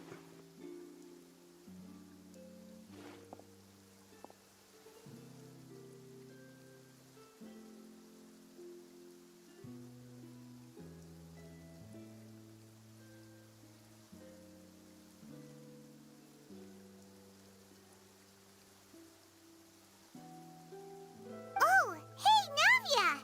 It's been a few days. Paimon's already started to miss you. Oh, now that I believe. I'm easy to work with and always bring home the bacon. Who wouldn't treasure having a partner like me? Sounds like you're really enjoying life these days, Navia. What have you been busy with since the trial? It's just been one thing after the other. I've been making non-stop trips between Poisson and the courts in Sen. Everyone from Spina di Rosula organized a memorial for my father. We never held a memorial when he first died, since everyone knew that even if we held one back then, no one was going to come. This time, though, Everyone in Poisson, and even many people from the court, all attended. So his name's definitely been cleared now. That's what we like to hear. It's been the dearest wish of Demoiselle all along. That blasted stubborn fool. I was right to put my faith in him. I'm so glad I didn't give up on the case all those years ago.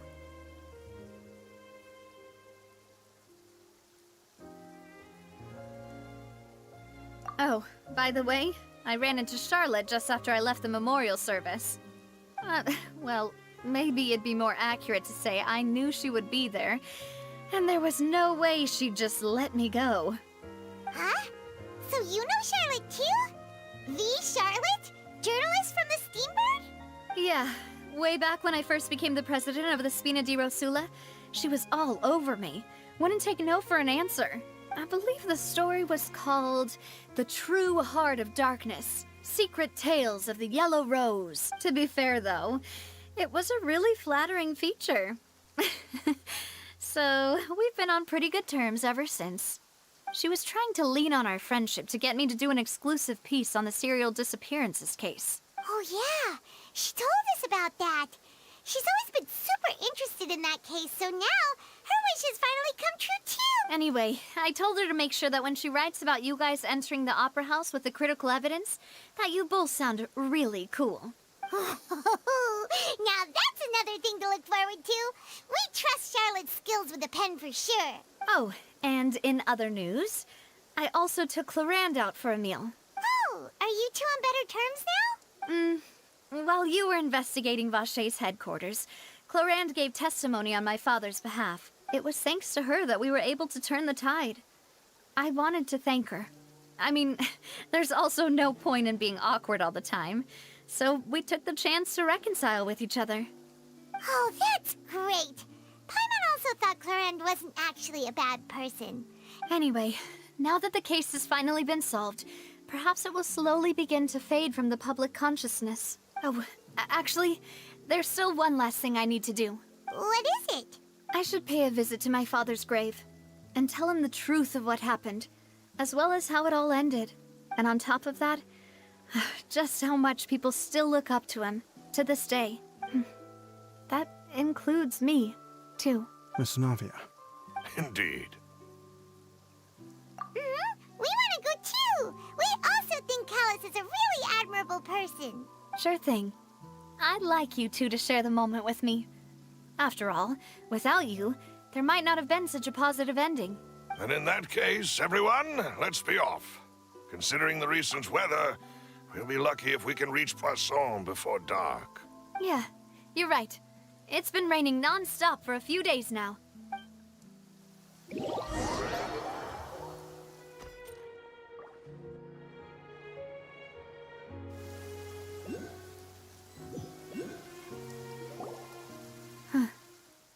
This is where my father's grave is.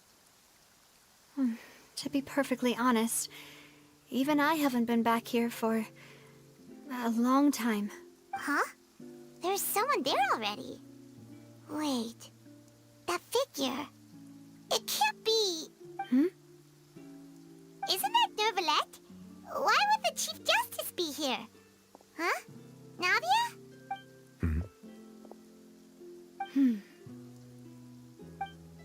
My apologies. I should have asked before coming to pay my respects. Don't say that. Sorry about that. Oh, I was trying to say there's no need for you to apologize. I wanted to show my father how much I've grown. But still, I doubt I've grown to the point that even the Chief Justice would feel compelled to apologize to me over and over. In that case, I will stop apologizing for now. You really could use some pointers on understanding human emotions, Monsieur Neuvillette. In any case, why did you come to Poisson? Well, ever since that day, I've been turning a question over and over in my head. Just what is justice anyway? There was once a time when I didn't want to believe that there could be anything more important to humans than life itself. Oh, rather than that, it's probably more truthful to say I didn't believe humans were capable of resisting the most basic instinct of living things. That they could rebel against their own nature, or consider certain things to be more important than their own lives. Which is also why I didn't stop your father from beginning that fateful duel. I believed that a truly innocent man would never throw away his life like that. That there was nothing, should have been nothing more important than one's own continued survival. But Mr. Callus proved me utterly and decisively wrong. If not for his sacrifice, the serial disappearances case would have remained unsolved to this day. Mr. Callus made the choice he did for his daughter, for his associates, and for many people completely unrelated to him. And in the end, from a certain perspective, one could say that he did it all for the sake of justice. A justice that's higher than life itself. So, you asked me why I came here. I just wanted to say my apologies to Mr. Callus in person. I should have noticed all of this much sooner. This regret has filled me with a sadness that has haunted me for days. That high and mighty chair in the Opera Epiclese indeed insulates one from many important things. Spina di Rosula, thank you so much for your hard work and perseverance. I'm sorry for being mad at you before. So, you're actually one of those types that's cold on the outside, but pretty thoughtful on the inside, huh? That reminds me of Silver, one of my guys. Sorry about that. Self-expression is not one of my strong suits. Didn't I just say you don't need to apologize? Ah, so Navia and Neuvillette seem to have made their peace as well. Let's not disturb them for now. We can wait till after they're done.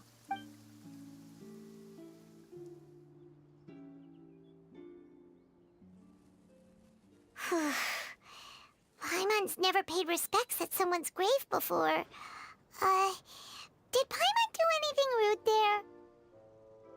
Huh? Oh, Paimon didn't know that was a thing. But Paimon doesn't know what she would do if she can't fly. Oh no. Paimon hopes Miss Navia won't be too mad. Anyway, Neuvillette is still standing around there.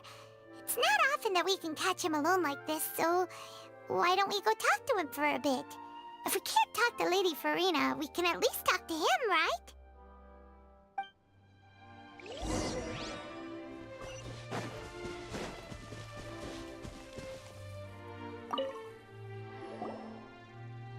Oh, it's you two. Did Miss Navia invite you to come pay your respects to her father? Mm-hmm. We ran into Navia on the streets today, so we just followed her here. I see. Then is there something that I can help you with? Well, it's pretty hard to run into you like this since you're usually super busy. So we figured we could try to ask you a few questions, if that's okay. Please feel free. Though outsiders, you helped us solve one of the greatest mysteries in Fontaine, and it would be my pleasure to return the favor. So, at court, the bad guys referred to that special water as water from the primordial sea, but what is it really? Truthfully, that name is already quite accurate. I can only surmise that Vacher and his ilk only learned of its nature and existence after extensive research. There used to be a special sea on the surface of this planet. The nature of its seawater was rather different from that of the sea we know today. Most of Tevat's life forms were first born in that special sea. You could say it nurtured much of the life on this planet. Huh. So it really was where everything began. It makes sense to call it primordial then. But today, the primordial sea no longer exists on the planet's surface. What Vacher discovered must have been some kind of special case, or a remnant from a truly ancient age. Huh. So that's how it is. Oh, you really know everything, Monsieur Neuvillette. But if that's the case, then why would people, at least people from Fontaine, dissolve in that kind of water? Indeed. Why would the primordial sea, which was known to engender and nurture life, suddenly reverse itself and devour life instead. To be frank, that also doesn't match my understanding of this world and its laws. There must still be some unknown secrets around the people of this land. Is there anything else you'd like to ask me about? That the sea levels will rise and everyone will be dissolved in water, leaving Farina crying alone on her throne, but the sins of the people will be finally washed away for good. Does that appropriately summarize the version you've heard? That's right! It was Lenny that told us back then. And that about covers all the main points. Yes, up to the present, I think we reached a point where we have no choice but to confront this prophecy directly. Rumors have it that this prophecy is rooted in the last words the former Hydro Archon left to the world before she passed away. A prophecy? Of the former Hydro Archon? Wow. This is the first time that we've ever heard of it. 2 parts of the prophecy have already proven correct. The rising sea levels and the ability of the people of Fontaine to be dissolved. We should be more vigilant and stay on the watch for further signs. Speaking of the prophecy, Farina has also always taken it quite seriously. Indeed, she has been collecting information and intelligence from across Tevat for this purpose. If the rumors were true, then perhaps this prophecy is the conundrum left to Farina by her predecessor. But with Farina being the way she is, can we really trust her to solve it? Is there anything else you'd like to ask me about? My apologies. My investigation has still not reached its conclusion. However, I still believe the judgment of the Oratrice was not rendered arbitrarily. But you also said you thought he was innocent! For many years, I have been quite aware that the Oratrice does not simply mechanically repeat the verdict that I give on each case. As a divinely created mechanism, the people's unified faith in the concept of justice is integrated into it. Not only can it produce the incredible power of indemnitium, but it likely also possesses other traits, such as self-awareness. Which is all to say, I have been prepared for a situation like this for a long time. Huh. So when Lenny told us that he heard a human voice from the room where the Oratrice's core is stored... I was not aware such a thing had occurred. Perhaps that could serve to prove my conjecture. I will add that to the list of items to investigate. In any case, I am inclined to believe that the Oratrice does have a methodology all its own. We just do not have enough information. Based on Farina's reaction, I doubt even she had any idea what was going on. She managed to bluff her way through it, though, with her time-tested twin tricks of bravado and drama. While we do intend to get to the bottom of this, for now, we regret to say that the Fatui Harbinger will just have to bide his time in the fortress of Meripede. If we did incorrectly convict him of crimes he did not commit, we will most certainly compensate him to the fullest extent allowed by the law. If you ask Paimon, the only compensation he'll want is a no-holds-barred fight with you. Is there anything else you'd like to ask me about? Your sibling, another blonde-haired traveler. I'm sorry, but I've never seen anyone who matches that description. If she ever stepped foot in Fontaine, I'm sure she followed our laws to the letter, and had no reason to appear on the stage of the Opera Epiclese. Is there anything else you'd like to ask me about? Very well. It was my honor to provide you with what answers I could. I very much enjoyed conversing with you. It will soon be time for me to leave this blissful tranquility behind and return to Palais Memoria. You really are super busy, Monsieur Neuvillette.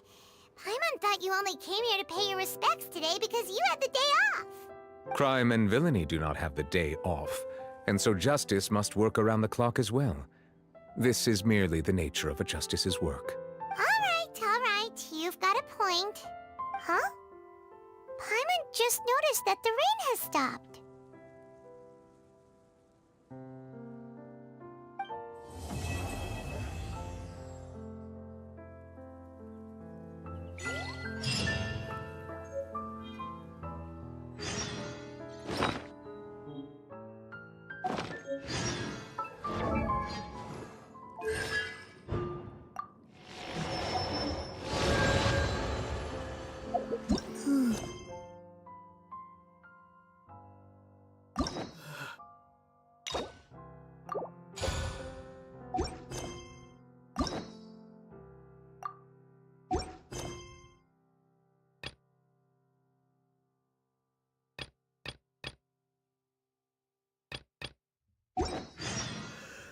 There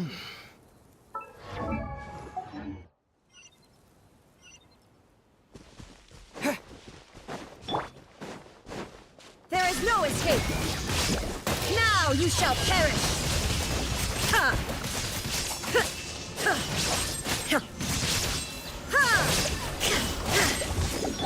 Quietly now.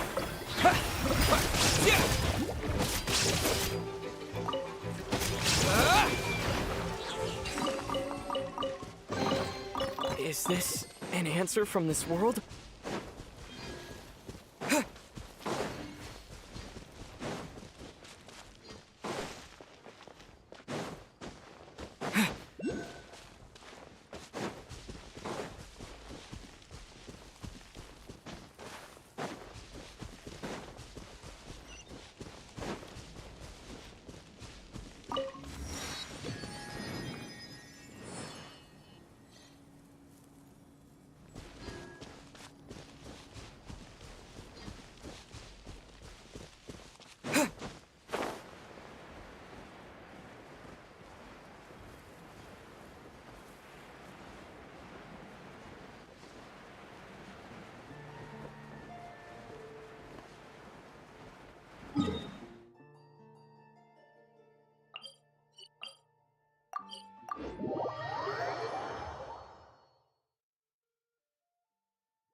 I see.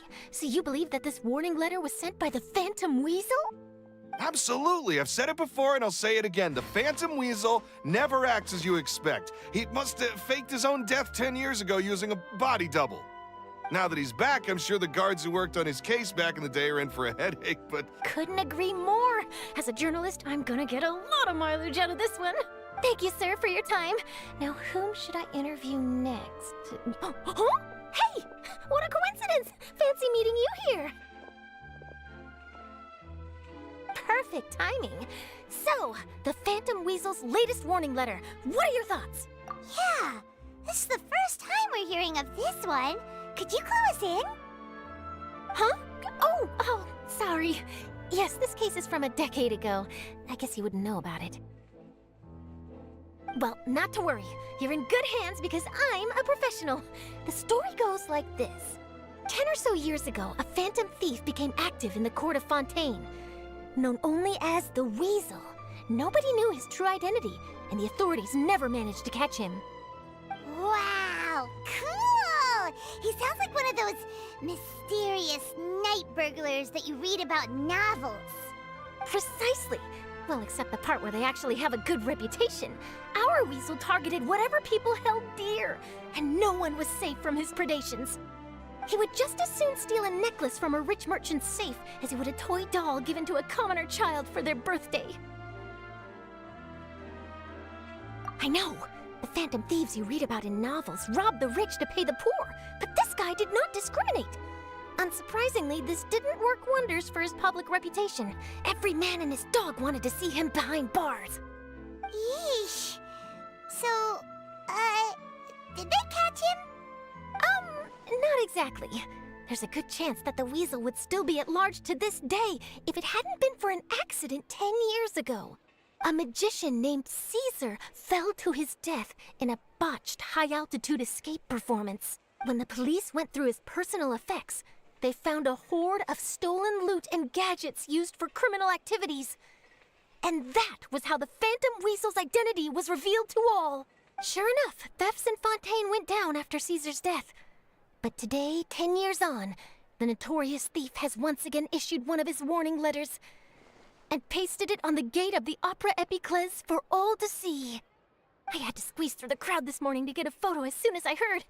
Here, it's this one.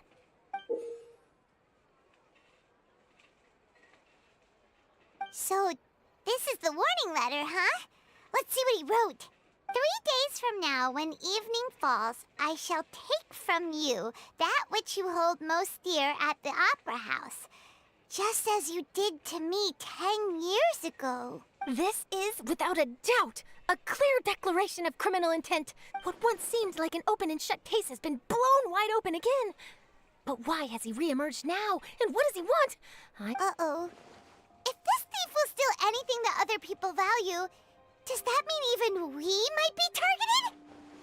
Really? Oh, let him try! In fact, Hyman's gonna eat all our snacks right now! Let's see what he can do about that! Okay, the people have spoken. It's clear that the public are very concerned about the Phantom Weasel's reappearance. Let's see, I've got a photo of the letter, my interview notes. Yep, that should be enough to form the skeleton of my article. It does feel like something is missing, though. Something exclusive. Who should I interview next? I need someone with a more concrete connection to the Weasel. Is that who I think it is? Lenny! Magic, magician, Caesar! The Phantom Weasel! That's it! Let's go interview Lenny! You see, the original Phantom Thief Caesar was a Are you serious? Oh, relax! My journalistic instinct tells me that an exclusive news story is...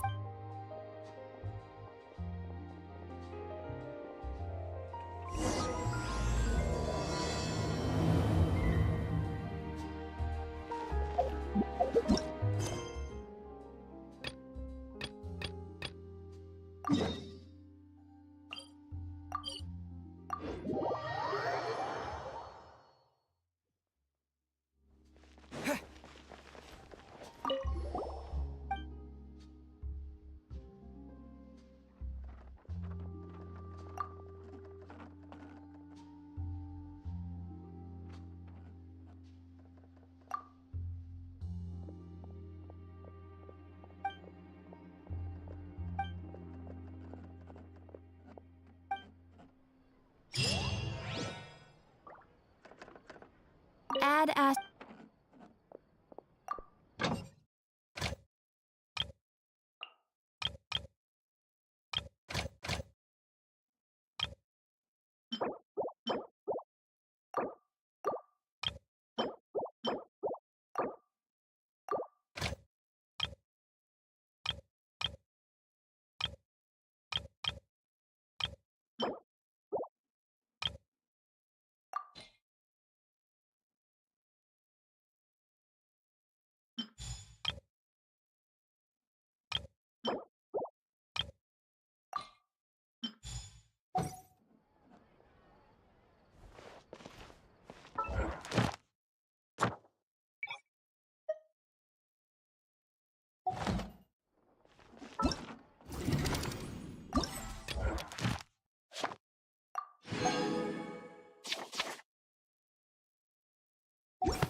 Good newspaper should be a lighthouse of truth.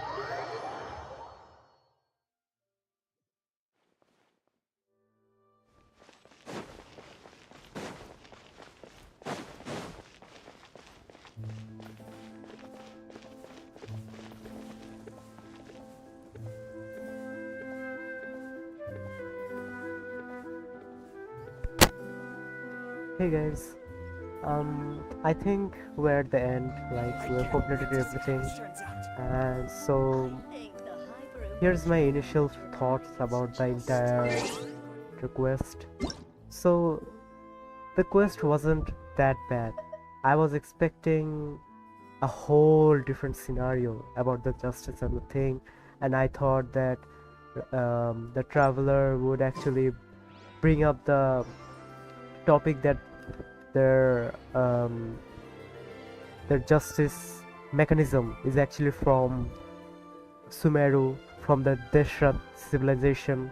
It's a theory, I heard it from YouTube, and those tiers, like those two which are handed by the thing, I don't know the name, I forgot the name, but those tiers, we actually saw them in Mondstadt from Devane. They are like it was his tier. Then the traveler purified it, but over here it was already purified. So I guess there is another dragon, and I already think and I know where we're going to meet the dragon. It's actually over there, isn't it? I don't know, but I'm just having a guess because in Mondstadt there was a huge castle, and over here there's a huge castle as well. It's located far away, so yeah. And guys, I don't know how child got messed up in all of this, and I want to know what happened actually. Was child directly involved in all of this? And I'm really happy that her father was justified in the end after 20 years. Can you believe that? But this is how like law works, guys. In real life, this is how it works. I can relate because I'm in a similar situation, but after 20 years, his father's sacrifice actually worked out. His daughter finished what he couldn't. I guess his father is very proud. No, but he's dead now, but his daughter is carrying out his legacy. And the underwater thing, man, bro, just look at this. This is beyond expectations. This is beyond beautiful, guys. You can't tell me there's any other game that can replicate this. There is no game. I guess there is, but I haven't played. And there is no game that I've ever heard that people ever mentioning that there is under level C, under level C that you can visit and play like this. Even fight. Of course, you can fight with your sword, and this one is fairly unrealistic because you're not drowning. There is no masks. The traveler is breathing in underwater. Then there's no stamina bar, of course, but this is a fantasy game. This is an anime game. So, yeah. And I can't believe the beauty. Guys, look at the beauty. It's like real. Not real, but they could make it. They made it, guys. What else do you need? And guys, I have been streaming for 8 hours. And in Bangladesh time, it's now... what's the timing now? It's 5:30 a.m. guys. Can you understand the level I dedicated to complete this entire story? Because each moment was interesting, each moment was magnificent. Like every case, every trial was amazing. The first trial was just a normal trial for me, but the second trial was actually magnificent. It was amazing. And guys, I couldn't share this to a lot of people, like the viewers. I didn't have many of the viewers, so I was just streaming alone at the night, I guess. But it's a passion of my hobby of mine to, like, I guess upload in video on YouTube. But if you guys can support me, it would be a lot to me. So if you guys tell your friends to support my channel, it will grow, help my channel grow. So it will mean a lot to me. And guys, thanks you for watching. And I guess I will make a live stream tomorrow if I wake up early. I'm like waking up if my mother knows this. My mother's gonna kill me. So see you guys in the after tomorrow.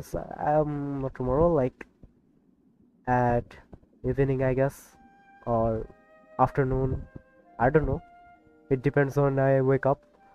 So see you then. Until next time, guys.